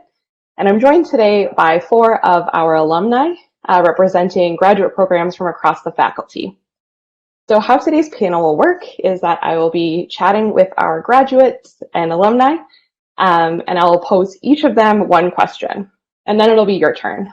So please don't be shy. You have a chat feature open on the right-hand side of your screen, and please ask freely throughout today's talk. I'll do my best to get to everyone as quickly as I possibly can during the question and answer period, but we are on a limited time span, so again, I'll try my best. So without any further delay, I will introduce today's guests. So our first guest is Blessing Ajayi. Blessing is a graduate of the Faculty of Environment's Master of Environmental Studies program in Environment, Resources, and Sustainability. She's currently a PhD candidate and researcher in sustainability management. Blessing is also an associate fellow at the Center for International Sustainable Development Law. We also have Devin Cosley joining us today. So Devin is a graduate of the Faculty of Environment's undergraduate planning program, as well as what is now known as our Master of Economic Development and Innovation program. Devin is a registered professional planner and works for the Federation of Canadian Municipalities as the Manager of Capacity Building Municipalities for Climate Innovation Program. We also have Ben Greenhouse joining us. So Ben is a graduate of our Master of Environmental Studies program in Environment, Resources, and Sustainability, and he spent much of his career in the renewable energy sector and is currently the Senior Vice President of Business Development for Potentia Renewables Incorporated. And last but not least, we have Jennifer Martin here as well. So Jennifer is a graduate of the Master of Development Practice program, and she is the founder and executive director of We Are Home Free, a charitable organization that supports over 4,000 children and 1,300 parents in Uganda and their guardians through family care. Thank you all so much for joining us today. Thanks. So to kick things off, I think the viewers will really notice that each of you has such a unique perspective that you're bringing to the panel. You all have a really wide array of potential career paths, from academia to entrepreneurship, both in the private and public sectors. So Blessing, I wanted to kick things off and ask you how you decided to pursue a path in research and what your experience as a PhD student has been like so far.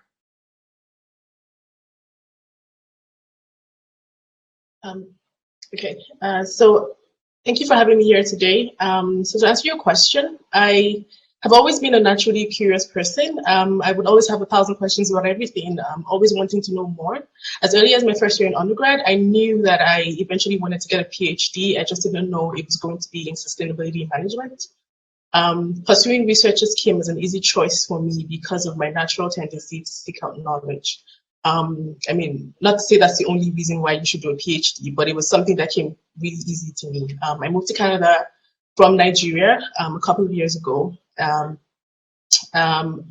then I joined the University of Waterloo master's program in Environment and Resource Studies in the School of Environment, Resources and Sustainability, which I finished in 2017. And then in 2019, I started my PhD program in Sustainability Management at the School of Environment, Enterprise and Development. This is my second department at the Faculty of Environment. I really love the faculty so much that I came back. My experience as a PhD student has been quite interesting, and I'll just speak to 3 points. So I'm going to speak about like the coursework, the community, and the opportunities that the faculty have provided for me, like being a student in the faculty. Coursework-wise, we have the opportunity to learn from professors who are former scholars in their fields, and as a result, your courses are always being influenced by the latest research in their field. This has been my experience, whether it be for the core courses I'm taking or the electives that I'm taking. Outside of your core coursework, there are a lot of opportunities available to you as a student. So you can get valuable experience by volunteering.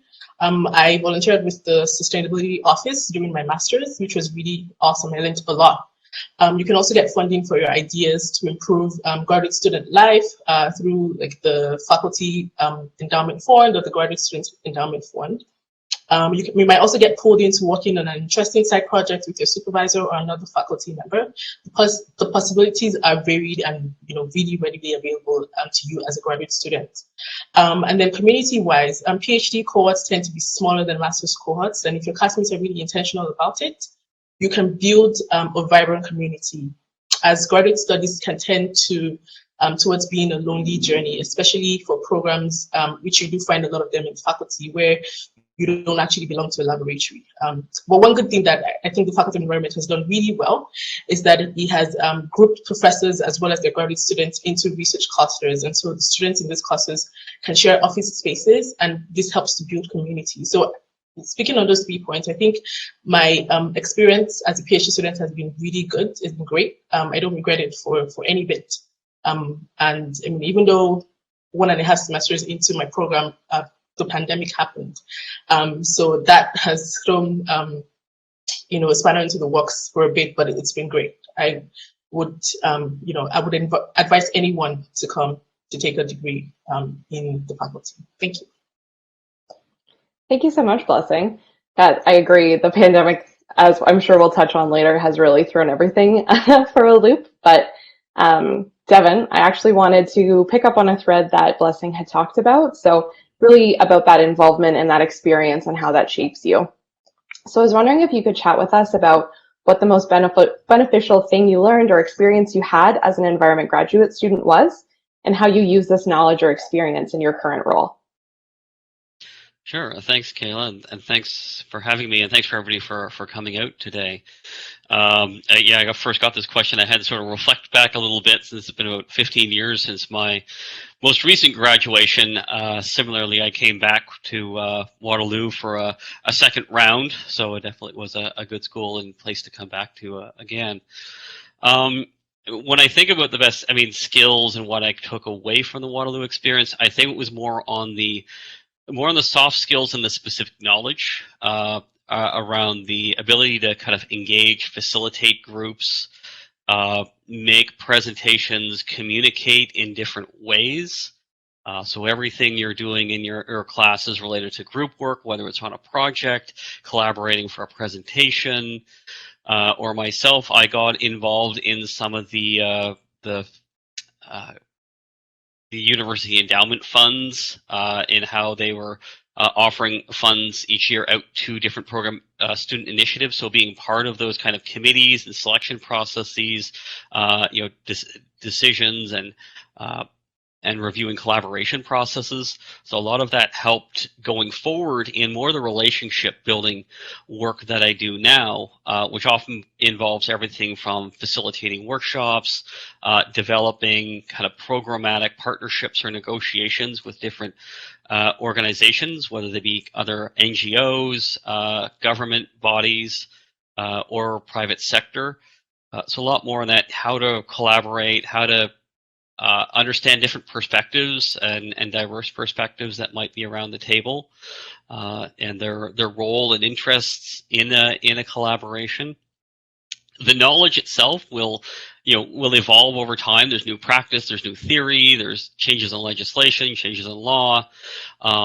So that's kind of a part even I'm always trying to renew and keep up what's best practice and the latest ideas projects and ifs coming forward, but it's more of those soft skills. But even those are ever being refined as we learn about how to engage better and more deeply with more diverse audiences. That's great, thank you. And Jennifer, my next question is for you. So if anyone who is watching is wondering if doing a graduate program is right for them right now, what advice would you give them as they start at the Faculty of Environment in a grad program?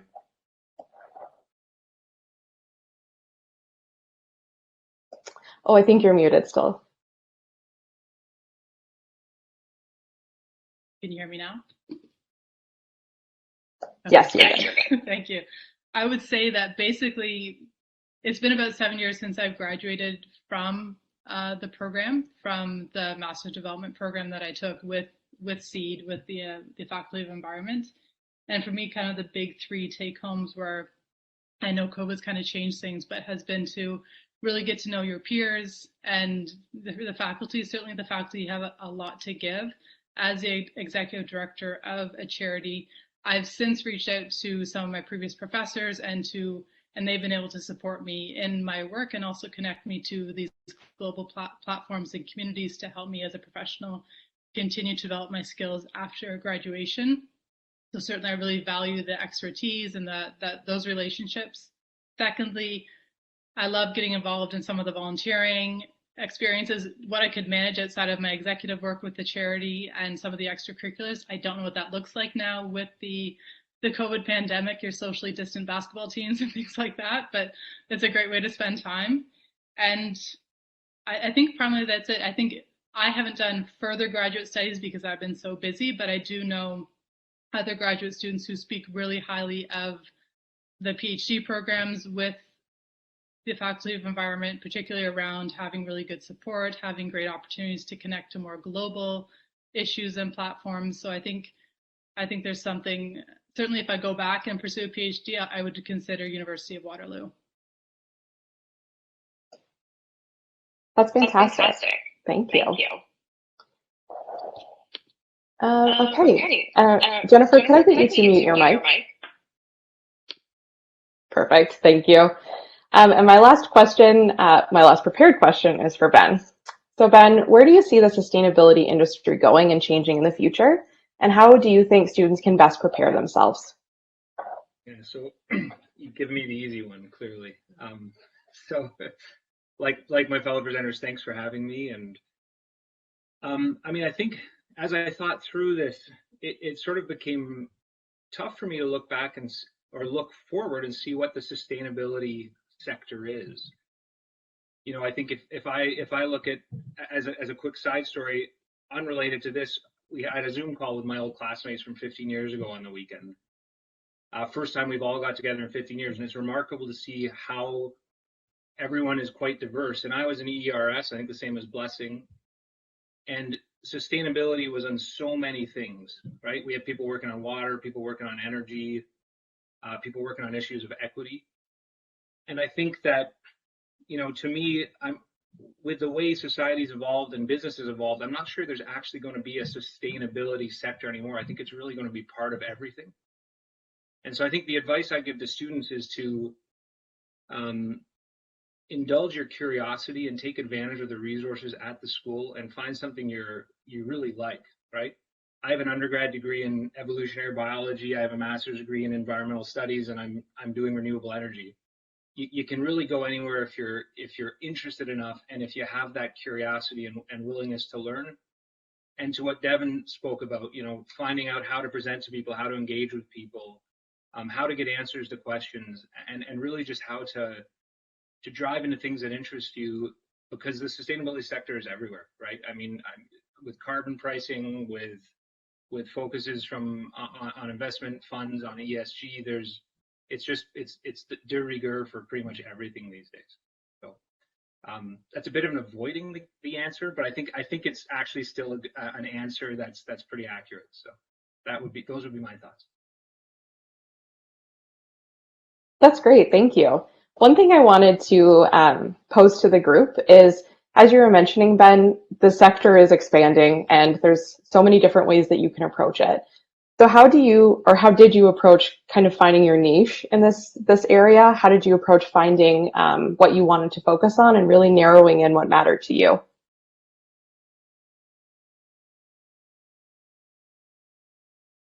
Is that for me? That's for the group. If you want to start, Ben. I mean, look, I think speaking for myself, a lot, and people around me, I see that a lot of life often is happy accidents, right? I ended up at Waterloo, not entirely sure what I want to do. I've always had sort of an interest in energy. Found a couple of very helpful professors who had similar interests, in Ian Rowlands and Stephanie Scott. And then one thing led to another, and you just sort of pursued that.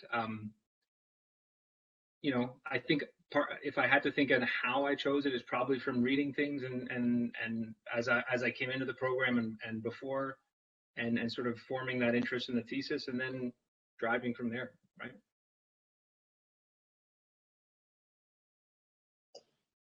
Fantastic. Does anyone else have anything they'd like to add? Is your question about finding your niche? Yeah, like finding your area to really focus on, or the program that's right for you. I think I would agree with Ben on this. I decided very last minute to jump into a master's program. I'd already kind of fell into the rabbit hole of international development as an international volunteer. And I then wanted to take the work with Home Free, the charity I developed, and then professionalize it, make sure I actually had the hard skills I needed to run the organization. And so for me, that's why I chose the Master Development Program, which then gave me some hard skills and some networks to then be able to better represent the issue I was working on and kind of professionalize the work that I was doing. But the niche itself, I just tripped on it, basically. Yeah, I guess I can add to that. It's a little bit kind of by design, and a little bit by accident. So you've got to, and I guess accident sometimes being luck. You know, I went into my planning degree knowing I was interested in city building and design, a bit of sustainability, but came out of it knowing I didn't really want to work in a city planning department, necessarily writing bylaws and reviewing subdivision plans. So we're looking at something a little more holistic. And I think at that time, like, sustainability as an initiative was nebulous at best. It was a concept, but what an interdisciplinary person was working in that space was uncommon. And I guess what I was able to find initially at FCM through a 9-month contract, I was able to kind of grow into something else.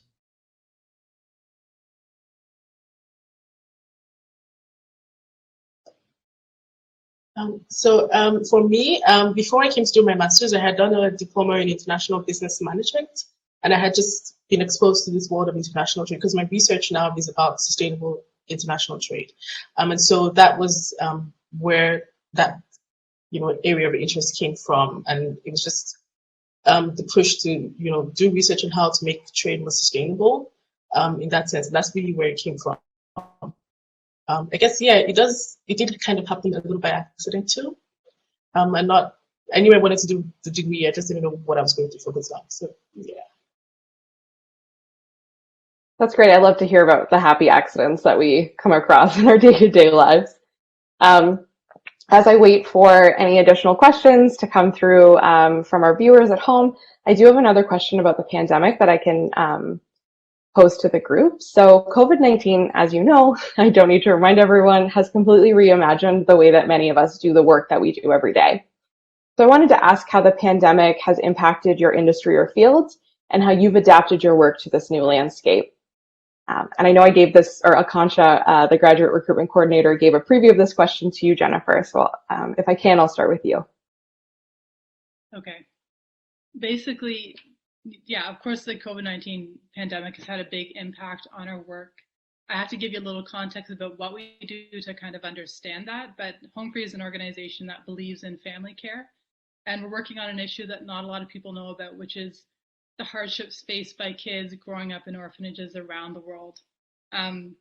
These are kids who are deprived of their families and communities and of this fundamental experience of love and belonging, and they face a lot of hardships. They have, because they're growing up in an institution, they grow up without nurture and connection, and it impacts their development, it impacts how they grow, it puts them at huge rates of abuse, mental health issues. And we know what this looks like. We've seen it with Indian residential schools in Canada. We know what that legacy is all about. But it's also something we can do something about. 80% of children in orphanages worldwide have families. And overwhelmingly, orphanages are a response to poverty, to childhood poverty. These aren't kids who are unwanted. These are kids who are simply from poor families who need services. And so Home Free basically does three things. One, we strengthen families so they don't have to give up their kids. Two, we make families so children in orphanages can come home to someone, whether it's a relative or an adoptive parent. And then three, we help orphanages to repurpose their services. So help them find families for all the children in their care, and then become a service center, providing services to children in the whole community, not just a few children. So what happened with the pandemic, fortunately, our donors have been incredibly supportive and totally showed up for us. But Uganda did go into a lockdown where we work, and that lockdown has had a huge impact on the poor because people in poverty now couldn't access services, they couldn't go to work. And so we've seen basically everything we were struggling with before, or families are struggling with, is just worse. So more poverty, more domestic violence, more abandonment. But something interesting happened, and this is a bit of a tangent, but globally, orphanages in the midst of this crisis sent children home in this huge number. Like in Ukraine, 42,000 children were sent home almost overnight. And in Kenya, that was about 20,000 children, which is an incredible number. It's not something we celebrate in a crisis because a lot of these kids had no support or safety checks. But it is also a reminder for most of us that family is the ultimate safety net for children, and it's where we should be investing our time and resources is supporting that. So because we're a small organization, we were able to quickly adapt our programs to focus on three things. One was providing emergency support to families. The second was providing emergency care to children who were abandoned because of the pandemic. And the third was doing more reintegration for kids who were sent home to from orphanages quite quickly. So that's a bit of a tangent in terms of the technical work that we do, but that is how the pandemic's impacted us and how we've adapted to the new circumstances.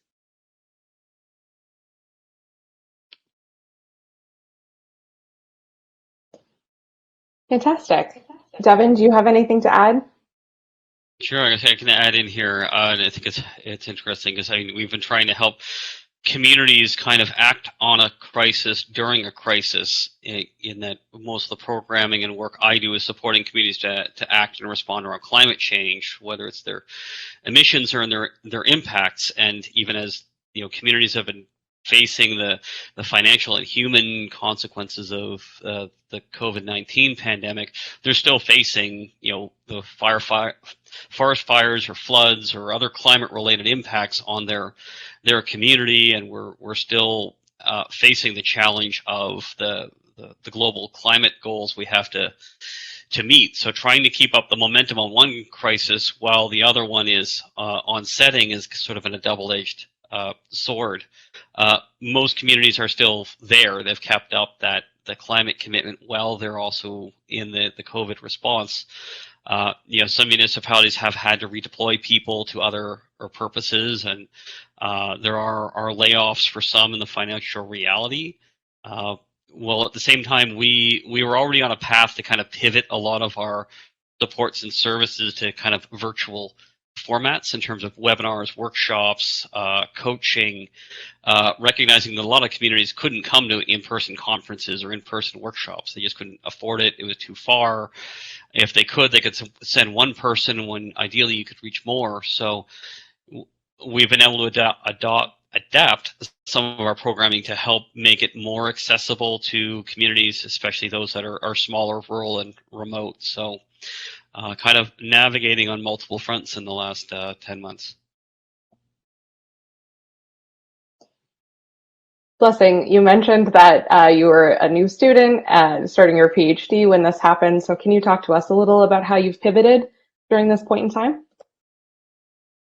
Yes. So yeah, I was in the middle of taking courses when the pandemic happened in March, or when the lockdown happened. And so everything has to go online, of course, and which wasn't very easy. I was also working, I always work at every semester as a teaching assistant. And so all the courses that, you know, we were tutoring for had to go online as well. And it was difficult for the professors, for the TAs, but it was even, I think, more difficult for the students who had to, you know, do all of the courses online. So, you know, there was a lot of support from the university training the students and the teaching assistants on how to deal with you know teaching online and pivoting online, which is really helpful. But it has taken a couple of months to get used to. But I mean, it's been almost a year now, so I guess it's the new normal. And yeah, we got a lot of support, which is helpful. I was done with my courses in the second semester, so I was only doing like my research and preparing for my comprehensive exams, and all of that. It was relatively easier to do online than the courses. So it's been, I guess it's been something I'm used to now, I guess, but it was difficult and a bit of a learning curve at the beginning. Great, thank you so much. And just being cognizant of time, I'm going to ask my last question. And Ben, since you didn't have the opportunity to answer this previous question, I'll target you for this one. And so in the last three answers about COVID and the pivoting that we've all done, there's a real thread about resiliency. And so sometimes the sustainability industry and the work that we do towards mitigating climate change and improving development can be really difficult. What keeps you optimistic about the sector and keeps you moving forward? Well, that's a deep question. I mean, it's an interesting one, right? I mean, some of you probably saw my kid walk through here. I have 3 young kids. I mean, that's, while a cliche, perhaps nonetheless true, that, you know, there's always the future generations you do it for. But I think what keeps me hopeful is, again, not to be a broken record. I mean, obviously, I'm in this industry, and I went to U of W because I think it's an important thing, and I believe in these sort of principles. But I think the fact that you don't necessarily have to really espouse those principles to get movement anymore is kind of hopeful, right? Like, I've been in the wind industry. I'm in wind and solar, but I've been in the wind industry for 15 years, and man, we used to get all sorts of, you know, backlash about government subsidies and stuff. But wind is now the most economic form of new energy you can build. You don't have to give a hoot about the environment. Wind energy still makes sense. And while that seems sort of perverse in a way, because I'm saying, well, now you don't have to care about this but to me that gives me hope, because all of a sudden these things are rolling on their own. You know, and it's not everywhere in sustainability. I know there's lots of problems that still need that support and still need that extra push. But the fact that it's part of the mainstream, I'm wearing Birkenstocks right now, but it's not just Birkenstock wearing people pushing this kind of thing forward. I think that gives me hope that we actually have a chance of making these changes, because it doesn't just, again, I feel weird saying this, but it doesn't just require good intentions, right? And that's hopeful for me, because call me a pessimist, but I'm not sure we can rely on good intentions. So that's what keeps me bizarrely hopeful. I think that's a really nice note to end on. So I want to thank all 4 of you for joining us today, and everyone watching from home. If any of our future graduate students have questions, you can visit uwaterloo.ca/graduate, uwaterloo.ca/environment/graduate to learn more about our programs. Thank you so much and have a great night.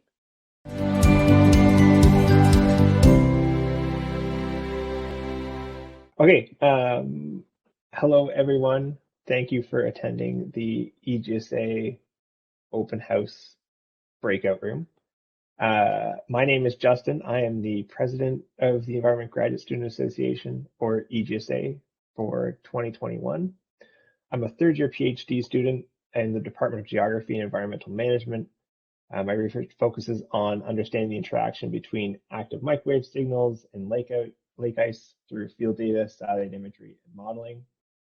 And just to quickly highlight the important things that EGSA does within the faculty, our first is to advocate for and represent graduate students in SEED, SIRS, and GEM across faculty meetings, things like the Graduate Studies Council, faculty council, as well as within the GSA, which is the Graduate Student Association at the University of Waterloo.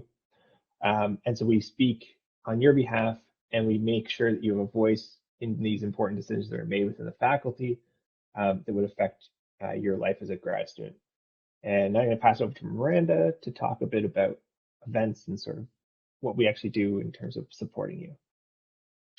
Yeah, so thanks, Justin. Hey, everyone. My name is Miranda, and I'm the Finance Director of the EGSA this year. I'm a PhD student in Geography and Environmental Management, or GEM, and my research focuses on the link between hydrology and carbon emissions from disturbed peatlands in Canada. So another role of our association is to organize events that give students the opportunity to meet and engage with other students across the faculty. Currently, many of our events are focused on increasing communication between students and the faculty. We've organized town hall events where we invite faculty to answer students' questions on topics such as finances, mental health, how COVID is going to be affecting the upcoming semester in terms of restrictions. We also organize a variety of social events, such as like game nights. And this term, we're also planning an alumni event to connect students with past grads and give them an idea of what career paths are open to them.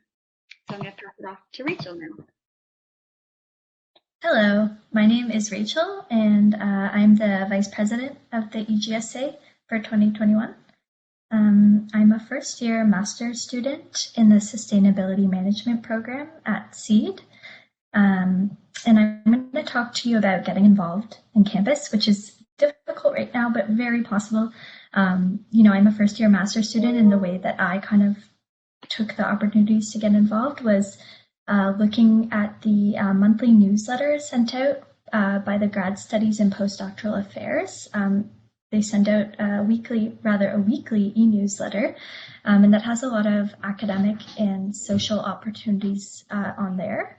Council seats with the Graduate Student Association also provide an opportunity to be involved and have a voice in political activism within the faculty. The EGSA is also always looking for motivated grad students to be involved with improving grad student life. And we hold elections in November for our executive team. So that's kind of in the fall term. And I'll turn it back to Justin. Thanks, Rachel. So thanks for listening. I know it's a very short spiel, but we wanted to give you an opportunity to ask questions. Any questions that you have about grad life and being a grad student in the faculty environment. It's kind of a chance to ask questions that, with no faculty here, you can get an honest opinion and thoughts from grad students that are currently working in the program.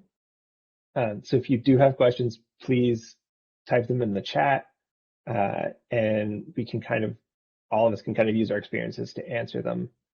Or if you have questions about EGSA and getting involved on campus, we're happy to answer questions about that as well. So,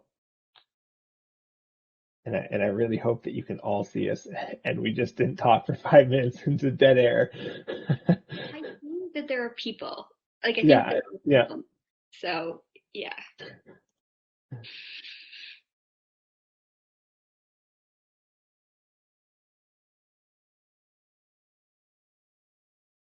And remember that specifically me, because I'm a first-year master's student, I did come to Waterloo without actually setting foot on campus. So I can really relate to some of you going through the application process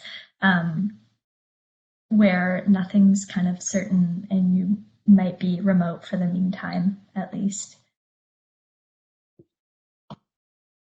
Definitely changed the way that we've interacted with each other, the faculty, and our research and just in thesis projects in general. So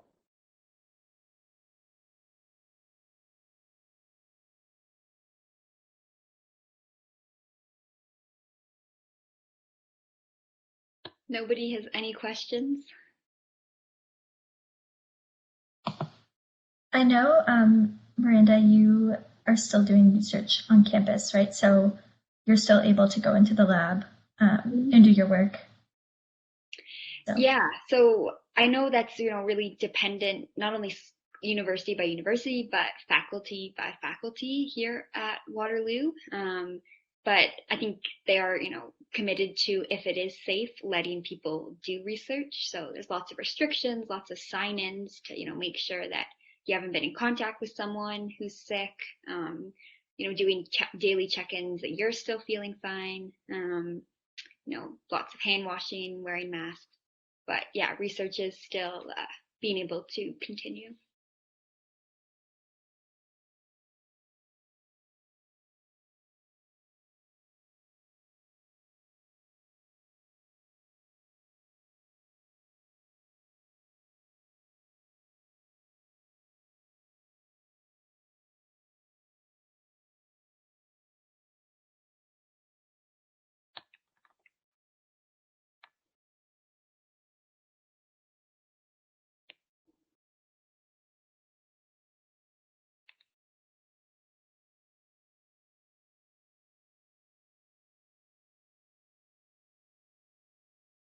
Oh, we have a question.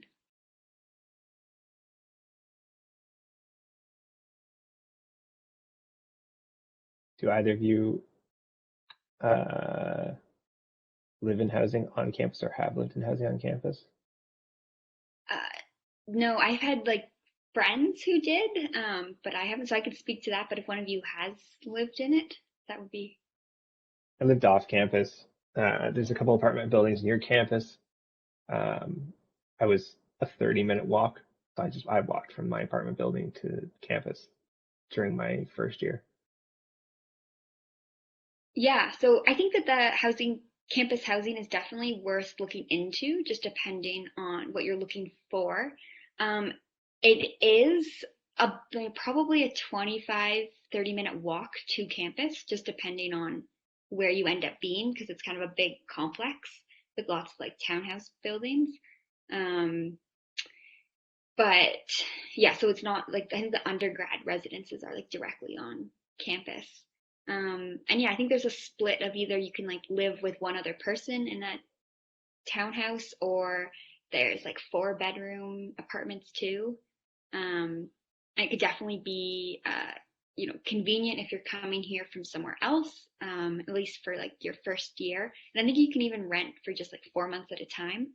So it could be a way to know that you have a place. And then if you did want to move somewhere else, you could look when you get here. It is probably more expensive than living off campus would be, but it's hard to know. Really depends where you choose. Yeah, I think unfortunately we don't have a representative in the EGSA who is an international student at the moment, so I can't appropriately address the question. But I think that's something we would take into consideration for future virtual open house events, is having someone who can speak to that a bit more. The faculty has made some moves this semester and year to support international students more. So there's the Dean's Doctoral Initiative, which applies funding to graduate students, and it was extended to international students this year, where previously was only for domestic students. But as Rachel said, it's probably something that we wouldn't. I don't think we're best people to talk about it. But there are folks who can talk to about it. I've put the link for the Dean's Doctoral Initiative in the chat. And as Justin said, it says domestic doctoral students. Oh, sorry, that might be. But Justin, you had said that it's been opened up to international students. It was extended to international students, or it is being extended to international students at the moment. It's just started this year, so there's a little bit more support coming in there. Do we want to move to the question that was about housing and then come back to the one above about research experience? Yeah. So average cost of living, my partner and I shared an apartment, and our rent was $1,400 a month for a 2-bedroom plus den unit that was 30 minutes from campus or one ion ride? Yeah, I would say just from like kind of all of my friends, probably 500 to 900 seems to be for rent. What you would pay for, living in an apartment with like a shared apartment, but having your own room, really just depends on what you're looking for. Do you want to share a bathroom? Do you want your own bathroom? The lower end of that is probably living with like 3 people. The higher end, if you want to live by yourself. That would be my experience. And then in terms of food, sorry, Rachel, just very quickly, there's a lot of food options around. There's a diverse number of grocery stores as usual, but there's also nice access to farmers market. So if you're interested in locally sourced food, whether it's vegetables and fruits in the summer, fall and spring, but also access to milk, eggs, meat products, that's also available at those farmers markets. A little bit more pricey in farmers market, but you do get a nice quality of stuff. So it's a perk of being in Waterloo. You had kind of reminded me too, one last thing about the living situation is transit. So there's a bus pass, a transit pass included in your tuition. At the moment, you can opt out because they understand that many people aren't living in Waterloo. But why don't you speak to transit, Justin or Miranda? Yeah, Waterloo last year opened the Ion Rail system, and so it's a light rail system that runs north-south. You pretty much get wherever you want in the city via the light rail, and the buses are fairly good as well. It's fairly easy to get to campus from pretty much anywhere. If you have to go right now, and as we transition back to in-person at some point in the future, yeah, it's fairly convenient to get around campus, and it's free, so it's nice. And it works. It's in Kitchener as well, not just in Waterloo. And I'm actually living in Kitchener right now, and it's like 15 minutes on the Ion to get to Waterloo. So if you're looking for housing, I think Kitchener could sometimes be a cheaper spot to live than Waterloo. And if you live near this Ion line, it's like very easy to get to school. Okay, do we want to, so we had a question before that I think we're going to get to now about your research and experience at UW so far. I would say my experience has been great so far. So again, I'm in the geography environmental management department. My research focuses on lake ice and remote sensing, to put it simply. So I look at lake ice through images taken from satellites in space, the easiest way to put it. Very supportive. I have a great research group that I work in. We have weekly meetings. We started during the pandemic, so everybody has a chance to stop and chat, share what they're working on. Also being involved in EGSA has been a great experience. I got involved in my first year of my PhD, and just making the connection with students, it's a great social experience. And then personally, I'm very interested in teaching, and so I'm involved with the Center for Teaching Excellence on campus. They offer workshops about how to improve your teaching as a TA and as an instructor, and so they've been a great resource for me for improving that. And currently, I'm working as a workshop facilitator, and so I actually facilitate workshops for other TAs to help them improve their skills. Rachel, do you want to go, or do you want me to go next? Sure, I can go. I'm definitely less far along in my graduate studies. So I'm at the School of Environment, Enterprise and Development? Sustainability, Environment, Enterprise and Development. Either way, SEED. And so I'm working with my supervisor kind of in the preliminary stages of developing my research project, and the methods, I guess, are going to depend on COVID, like my ability to collect primary research kind of depends on restrictions. So it is a challenging time, but it's also an excellent time, I think, to be in school and to be learning and to be connected to this community. And I've gotten involved not only like with the broader faculty, but also just with my cohort. And that's been really excellent because we all kind of have similar interests and can different research projects, but similar interests. And it's been really helpful to have weekly discussions with them. We meet on Teams and we just talk about some challenges that we're having or any kind of strategies. And I feel very engaged. Like I feel excited despite the uncertainty. Oh, and my research is looking at home flood protection in Canada. And I'm working with the Intact Center on Climate Adaptation. Cool. Yeah. Yeah, so I think I had said earlier, but my research looks at carbon emissions from disturbed peatlands, mainly out in Alberta and in Quebec. My research has definitely been impacted by COVID and not being able to travel to those places. But I think that, you know, other peers and the school and my supervisor have been really accommodating, and, you know, everyone realizes that it sucks, but is committed to finding alternatives and just being really adaptive, which has been great. And yeah, I would say that my time here has been really great. I'm in my second year. I think there's a really good cohorts that come to this school. And I know, like with my department last year, we're all still hanging out on Teams, you know, doing game nights all together. So I think that you'll definitely meet people in your cohort who you'll be able to, you know, connect with.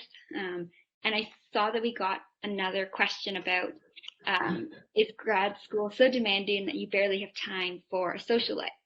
And I'd say that's definitely not true.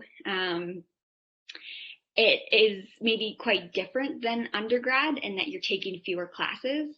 But in some ways that's nice because you can more structure your time into a 9 to 5 workday.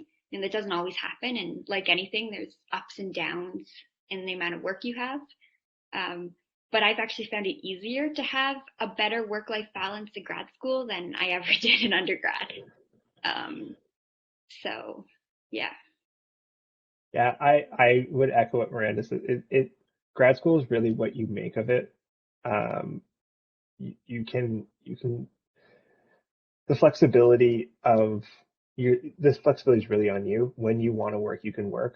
You know, you get to choose when you work best, and when you're most productive.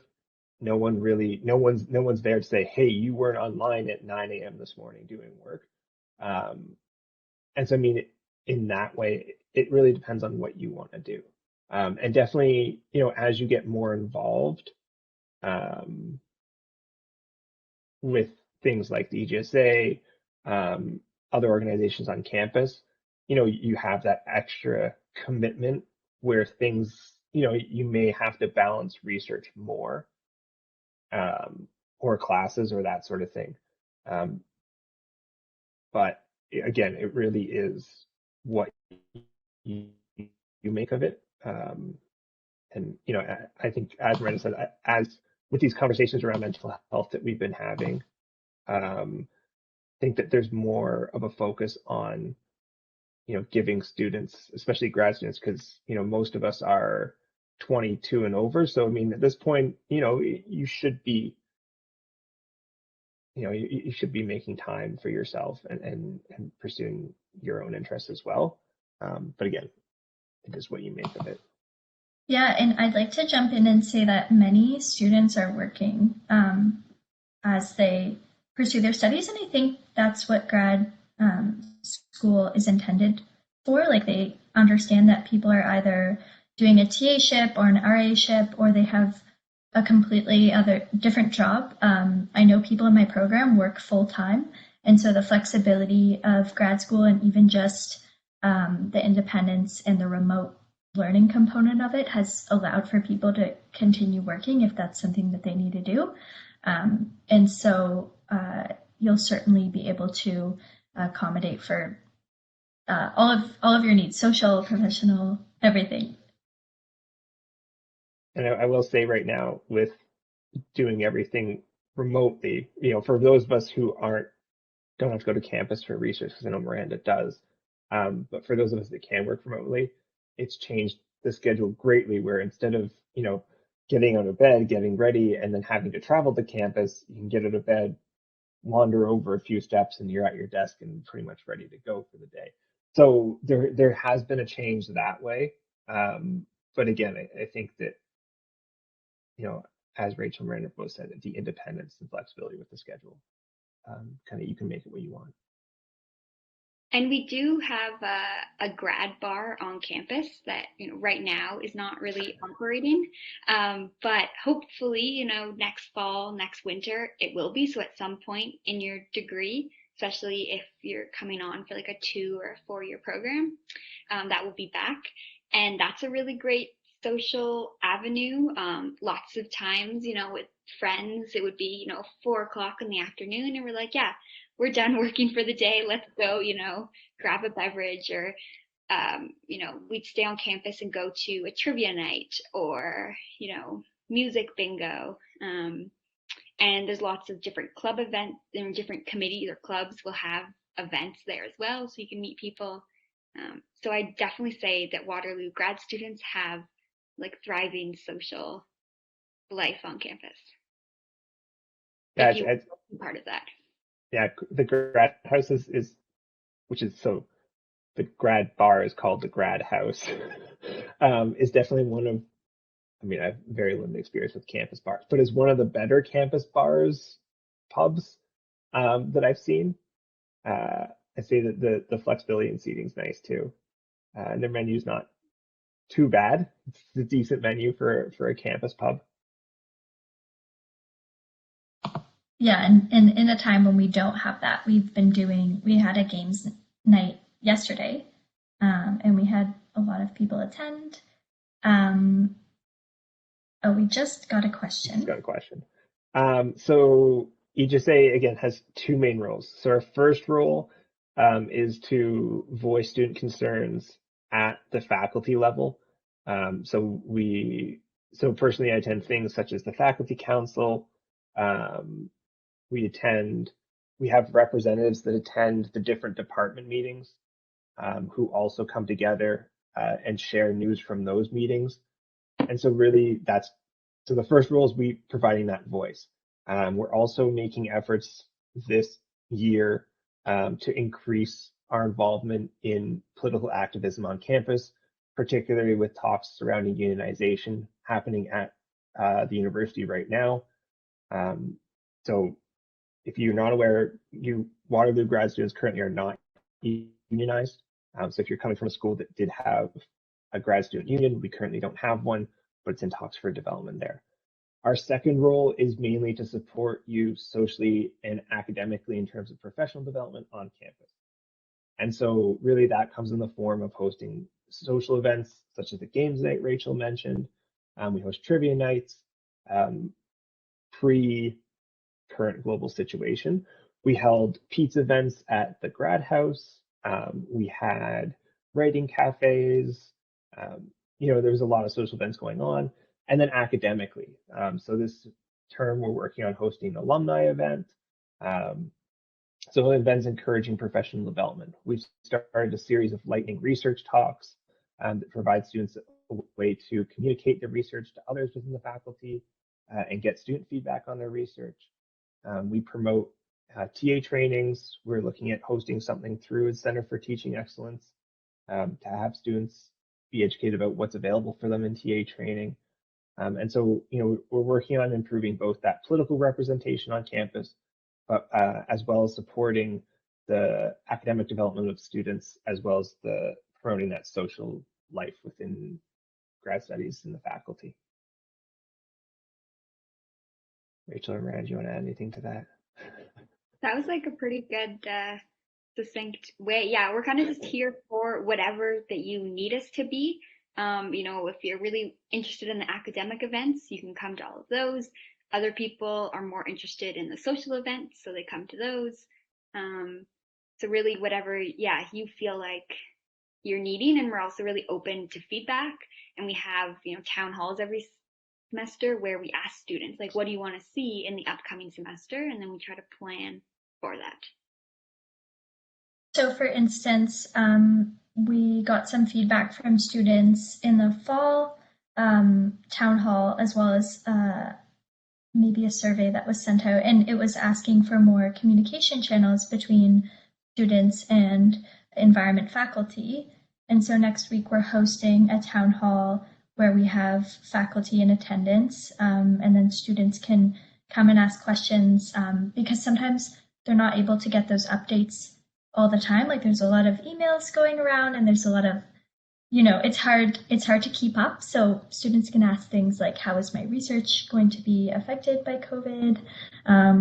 Or they can ask more general questions about grad studies. Just keeping everyone in the loop is even more important right now. Yeah, and that's kind of the main role that we play on campus, and as in the faculty. If you're interested in being involved, a lot of this, we revolve around organizing these kind of events, and kind of building the communication channels that Rachel mentioned.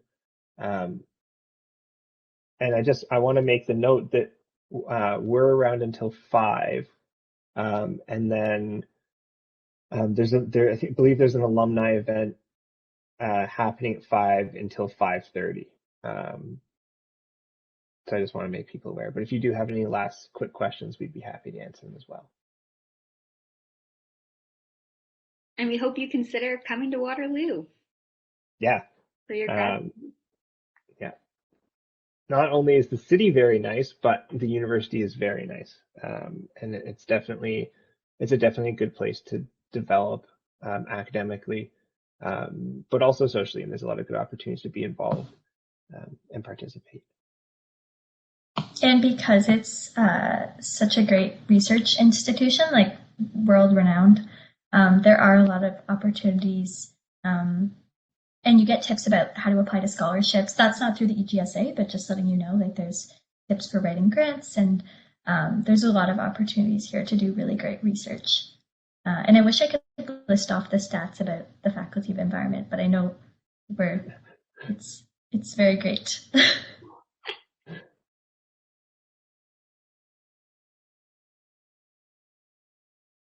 And if you do have questions and you want to reach out to current students, the EGSA has a website, and I believe our contact information is there. And so you can reach out to contact us for more information, or we can work to connect you with students that we know who may be able to tell you about their experiences, whether that be international students or just, if you're interested in a different program or something like that, we can work you to connect with people like planning and all the schools and departments within the faculty. So please don't hesitate to reach out. Or I mean, LinkedIn is an easy way to find people too. So through any platform. So I think with that, we are going to close our broadcast and stop the broadcast. I'm not sure what it's going to do to you folks attending. I don't know if it's going to kick you out, or you're just going to be stuck in a room with nobody. But again, thank you very much for coming to the breakout session. We hope that the information we provide was useful. We hope that you choose to come to Waterloo to pursue your grad studies. And we hope that you choose to come to EGSA events in the future and get involved. So thank you, everyone. Bye. Bye. Bye, thank you.